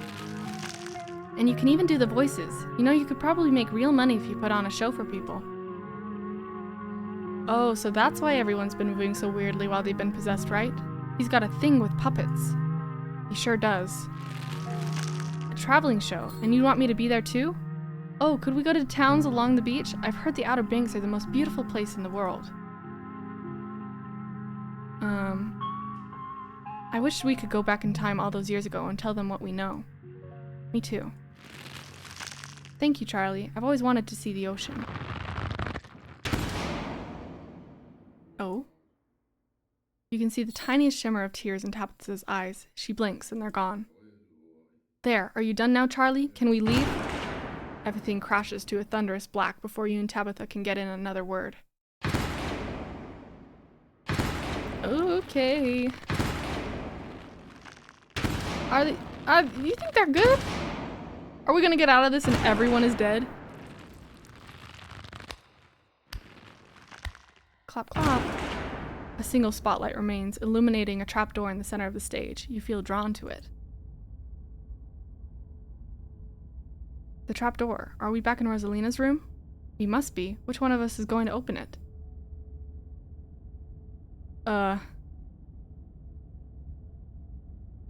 I'm opening it. You carefully step towards the trapdoor. It creaks open all on its own. Oh god, this is so much worse than opening it ourselves. You and Tabitha are shoved from behind and tumble through the hatch. Damn! Broken our necks. Oh hey, this thing again. It took some digging, but it's there. The map was right. That means there's hope, Eddie. Whatever it is that Enoch did, we can undo it. We can be happy together. Oh! Edwardine! Eddie? What the hell? Okay. Alright. Oh god, I'm actually going to be sick this time. Please don't. Your cousin violently heaves into the void, but nothing comes up. There's nothing here. This place is completely empty. Did you see the tear running down her cheek at the end? She was conflicted. I didn't, but that's a good point. This whole thing isn't very fair, you know. We only saw one side of the story. Isn't only one side of the story what the Scarlet's been giving since 1918? That's what's coming from a Scarlet histories told by the victors. I don't trust Charlie's take on things. True, maybe Charlie just sucked. I mean, look at him now. Maybe this is more to do with Enoch than Edwardine. Leave it at that. Isn't only one side of the story what the Scarlets have been giving since 1918? Shut up. What now? Do you repent? Do you repent for your crimes? Throw Tabitha under the bus. Let it continue. You let the spirit continue. You must answer for the crimes committed by your scarlet blood. Are you kidding me? I hate it here. I hate it so much. Until you do, I cannot die. I want to die, please. I've been alone in the dark for so long. All I ask is for some of your years, to pay for the years that were taken from me. What are you saying? My life was stolen from me. I want some of yours. It's only fair. No, no, no, it is absolutely not fair. You've got to be kidding me. Neither of us had anything to do with what happened to you. The sins of the father are to be laid upon the children. One of you must forfeit. It doesn't matter which. Bullshit. I don't understand. You will live a shorter life, and I will finally be satisfied. I will have justice. I will finally die. I will leave this house at last. How much shorter would my life be? You aren't seriously entertaining this thing, are you? That isn't for you to know, just as it wasn't for me to know. One day, sooner than you'd like, you will die. And what happens if we refuse? Then I will stay. I will stay until I get what I am owed. I hope I didn't come too late. Mom? All of you had better get out of here before the spirit regains its composure. This is certainly a strong one, isn't it? Don't worry about the others, they're safe. I got your call, Tabitha, but it was definitely not easy getting down here. Get us out of this pit, Sybil. Tabitha, I don't think it's wise to leave something like this where anyone could stumble across it. Why is that my problem? It wants something, doesn't it? And I think you know which of you should volunteer. You must be joking. You're the eldest cousin. You're the only one who's actually lived in this town. It's only right. Absolutely not. We should just leave. I'm not going into the demands of some dead guy. I'm not leaving before I put this thing to rest. Well, I don't want Tabitha to give up her life.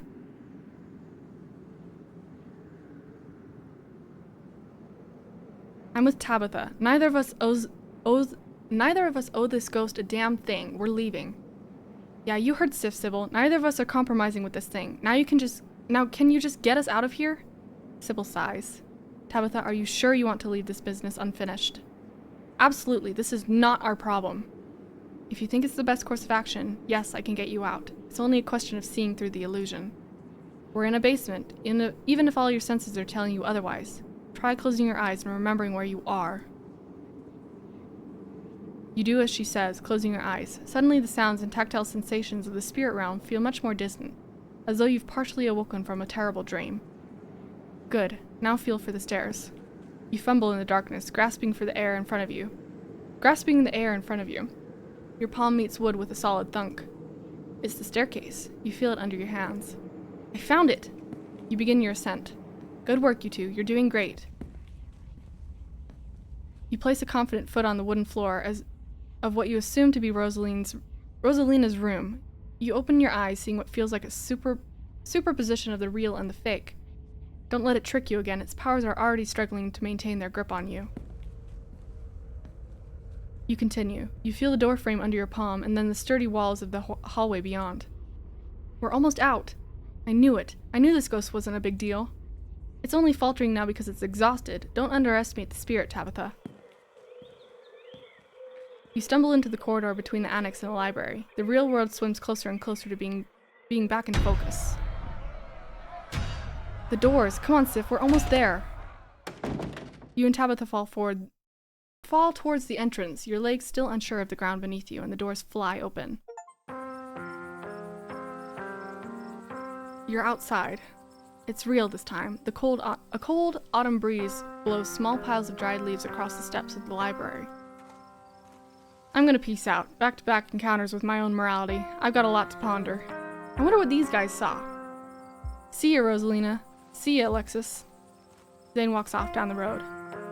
Finally, we're out of the fun house. But the spirit remains. It would have been much better to banish the thing. It spread from the annex to the entire building. Anyone who steps foot in there might be subjected to its torment. Not my problem, not Sif's problem. I don't want anyone else in this town to have to experience that. That was awful. My bones are not meant to bend like that. I've never been so sore in my life. Oh, so they actually experienced being the puppet things. We'll board up the place and say there was a gas leak. There, fixed it. I suppose I'll have to find another place for me and Rosalina to stay. This was such a disaster. I'm so sorry to have brought you all into that house. I should have left the place to rot. You and Rosalina could always stay with me, Mr. Gutierrez. I wouldn't want to impose on your parents like that. It's a lot to ask. I can figure this out. I made a huge mistake. Do you think Ghost would let me back in for a do-over? I hope you're not mad at me for getting out of there. The impending doom coming over the town is more important than a single ghost. I have to be at my best if we're going to get to the bottom of this. This isn't the impending doom? We needed to regroup and think about our options. I wasn't ready to make a deal like that in the heat of the moment. Sorry, I just don't think I could have handled the uncertainty of an early death hanging over me for the rest of my life. I couldn't trust the ghost to uphold its end of the deal. I wasn't about to give up part of my life for a house. I wasn't about to give up part of my life to make amends for something I didn't do. I wasn't about to give up part of my life when Tabitha was right there. If anyone benefited from what our family's done, it's her. Maybe the government can rent you another house. Don't let your pride get in the way of a roof, Oscar. I'm really sorry we couldn't get rid of your ghost, Oscar. Is there anything at the estate? Is there any room at the estate? Any ideas, Tabitha? Okay. This thing it's probably going to kill other people if it stays, and so I would have been willing to give up the part of my life or whatever. I didn't want Tabitha to, but I would have been willing to do so. But I didn't quite see a way that I could do that. So let's do regroup. We needed to regroup and think about our options. I wasn't about to make a deal like that in the heat of the moment. I get that, but until we figure something out, the library is now a dangerous space that we're just leaving there. Unfortunately, it would seem the spirit has only grown stronger since you made your choice. If you went back in there, I can only imagine its demands of you would be that much steeper. There's nothing to be done, at least for the time being. Great, then we're all in principle. We all in principle agree. It's done. Let's move on.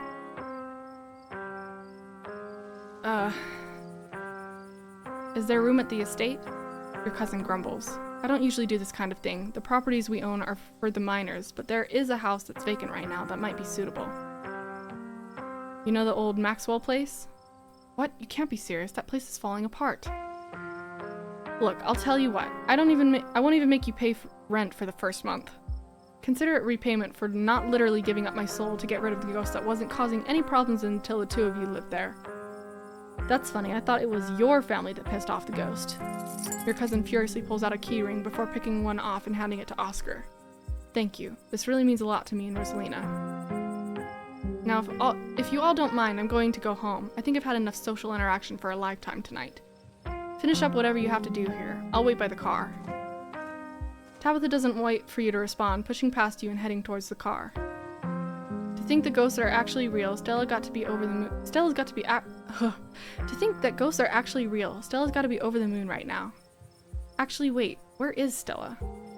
Oh, she's just standing there by herself. That isn't like her. Is she okay? I was wondering the same thing. We just saw a ghost and she's just standing off by herself. Which, fair. That'd be a normal reaction from anyone else who'd just seen a ghost, but this is Stella we're talking about. I'm gonna go talk to her. Maybe she doesn't want the whole group. I'm going to go check in with her. You walk over to Stella. I've never seen anything like what we saw tonight. Absolutely dreadful, and I don't think my dear Stella is having an easy time with it. Oh, hey, Sif.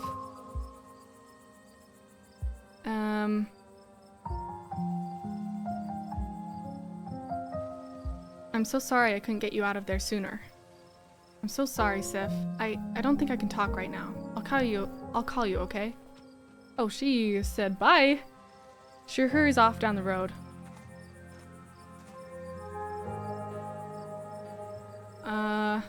I think she took the run of things in there. No wonder she's having a hard time right now.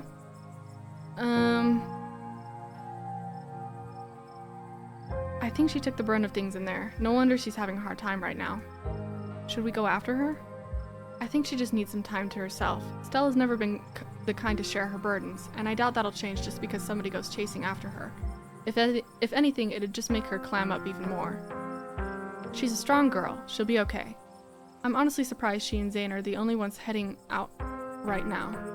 You've all been through something awful, and each and every one of you needs rest. Especially you, Kanika. We don't want that cold of yours to get any worse. You have a cold, girl? Why are you here? God, what a disaster this whole night has been.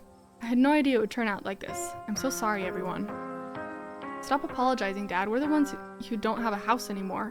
We don't even have the library now. There was another carving in there. I wonder if those things are tied to everything supernatural that's been happening. Yeah, I wonder. One is a coincidence, but two of them on back-to-back nights? I'm sorry, I'm a little lost. Have you been finding carvings around town? I remember you mentioning that this morning. There's more than one of those things? I'm sure everyone here could stand around theorizing about this and that all night long. There'll be plenty of time for that tomorrow.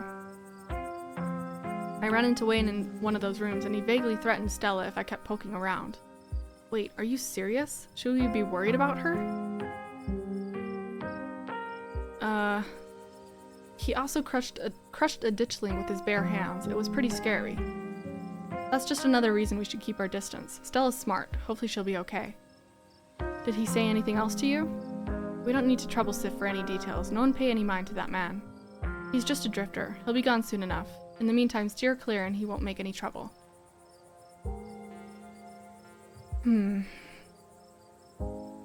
So many things.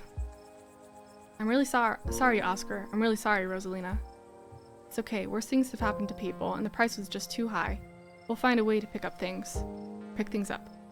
I know you did everything you could for us, Sif. It probably was smart not to trust that ghost anyway. You won't have to do it alone, Oscar. You can help yourself to whatever you need from the store. Yeah, I'm sure Aunt Winnie and I can help out too. This is a town full of good people, Sif. We won't let this ruin Oscar.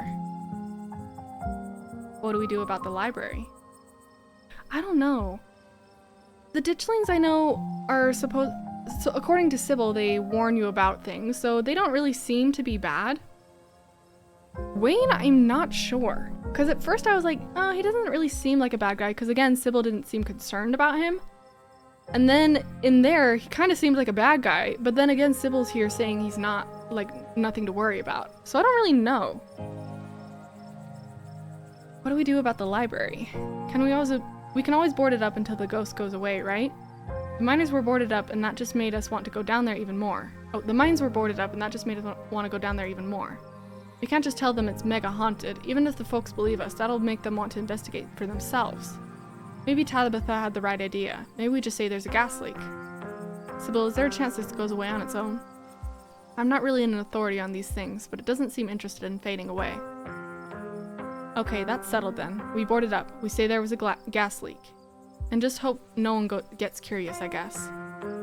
It's the best we can do for now. Were you all conscious that whole time? Everyone glances at each other. Yeah. It was awful. Kind of fun too, but mostly awful. Avery. I'm pretty sure we remember everything, at least up until Sybil showed up and snapped us out of it. What was it like being puppeted?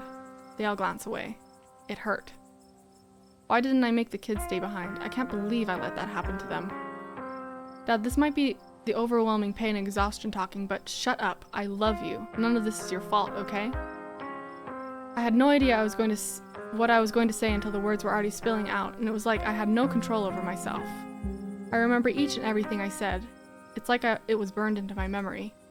You poor souls. I can't begin to imagine what you've all been through. We should probably get going. It's starting to get chilly out, and I don't want to keep Alexa's parents up too late. I'll be over later tonight with some bedding and hot tea, and I'll have Miles bring you groceries in the morning. Don't be a stranger, and let us know if you need anything, okay? I believe it's time for me to get my daughter home as well. But, Kanika dear, you haven't been feeling well. You need to get some rest. Okay. I'll see you tomorrow, Sif? But I'm wired and I want to talk about stuff.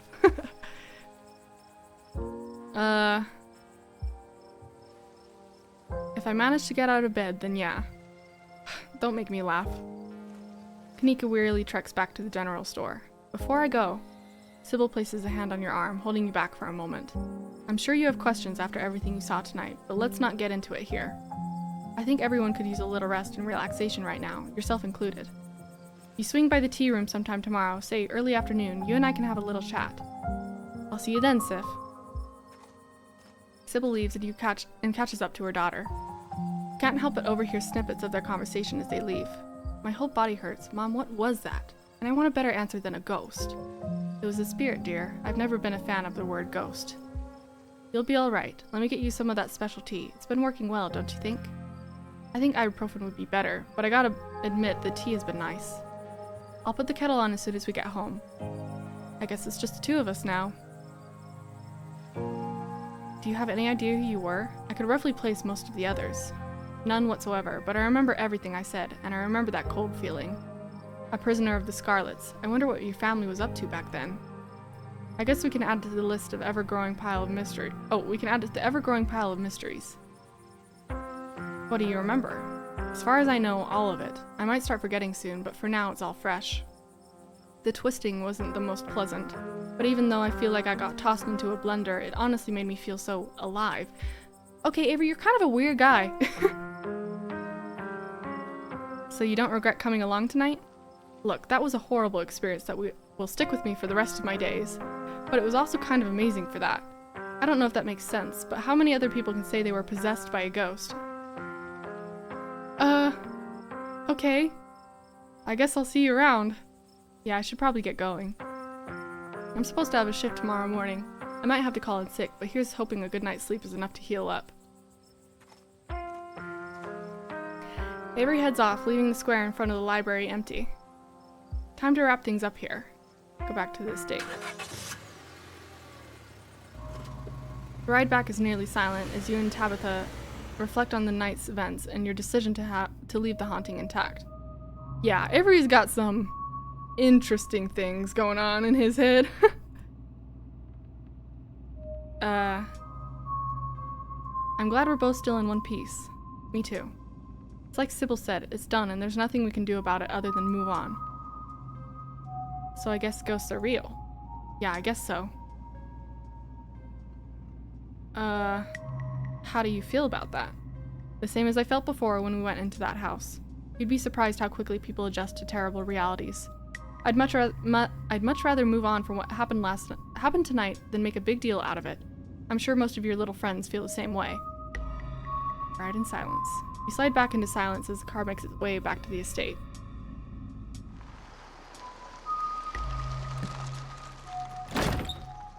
You're back inside after the events of this evening. The howling winds and unsteady creaks of the estate almost feel like a warm welcome. Well, we're back. I want to talk about Wayne. Really talk. Here we go. Do you think he's actually going to hurt Stella? No, he's a creep, but I don't think he has it in him to hurt her. And I don't know if you noticed, but Stella's irritatingly resourceful. She'll be fine. So Wayne's a he now. Back in the ghost realm, he was an it. Does it really matter? I was scared in there, and right now I'm so exhausted I can barely think straight. Who cares if Wayne is a he or an it anyway? Either way, he's bad news, and you'd best steer clear.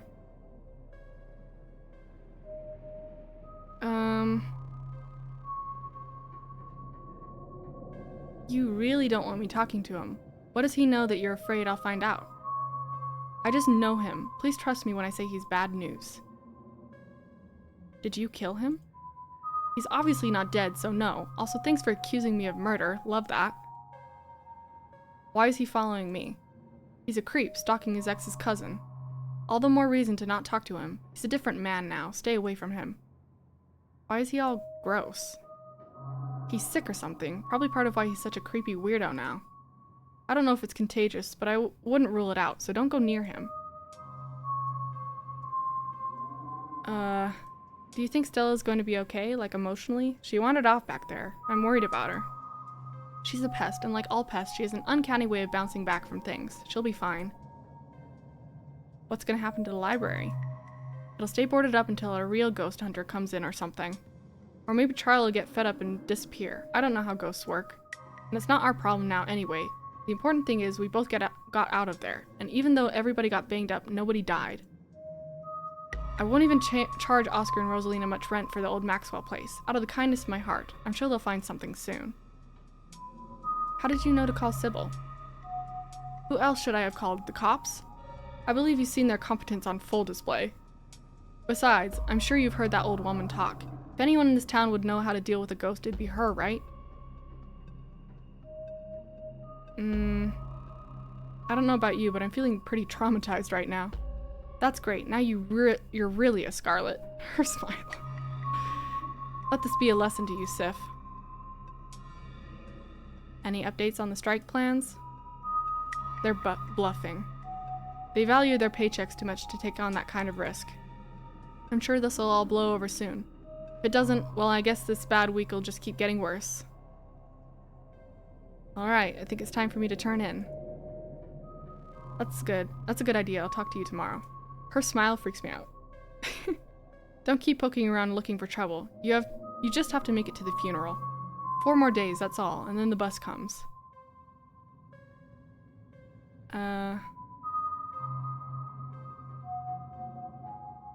You know, I don't have to leave the holler. I could get used to this place.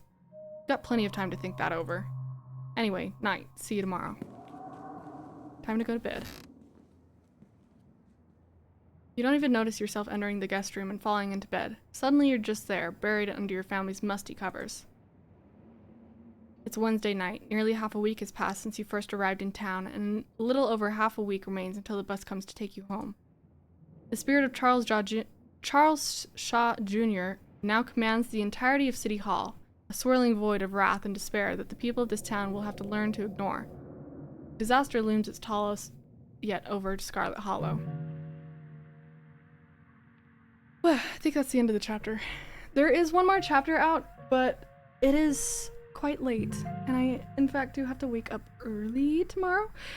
So, I think I will not play the last chapter yet, and then wait for the rest of the chapters to come out, or like, at least a couple more of them at least to come out, and then we'll play some more.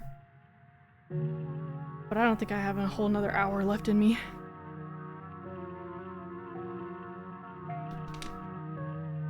And my water's gone, so that seems like a perfect time for the stream to be done.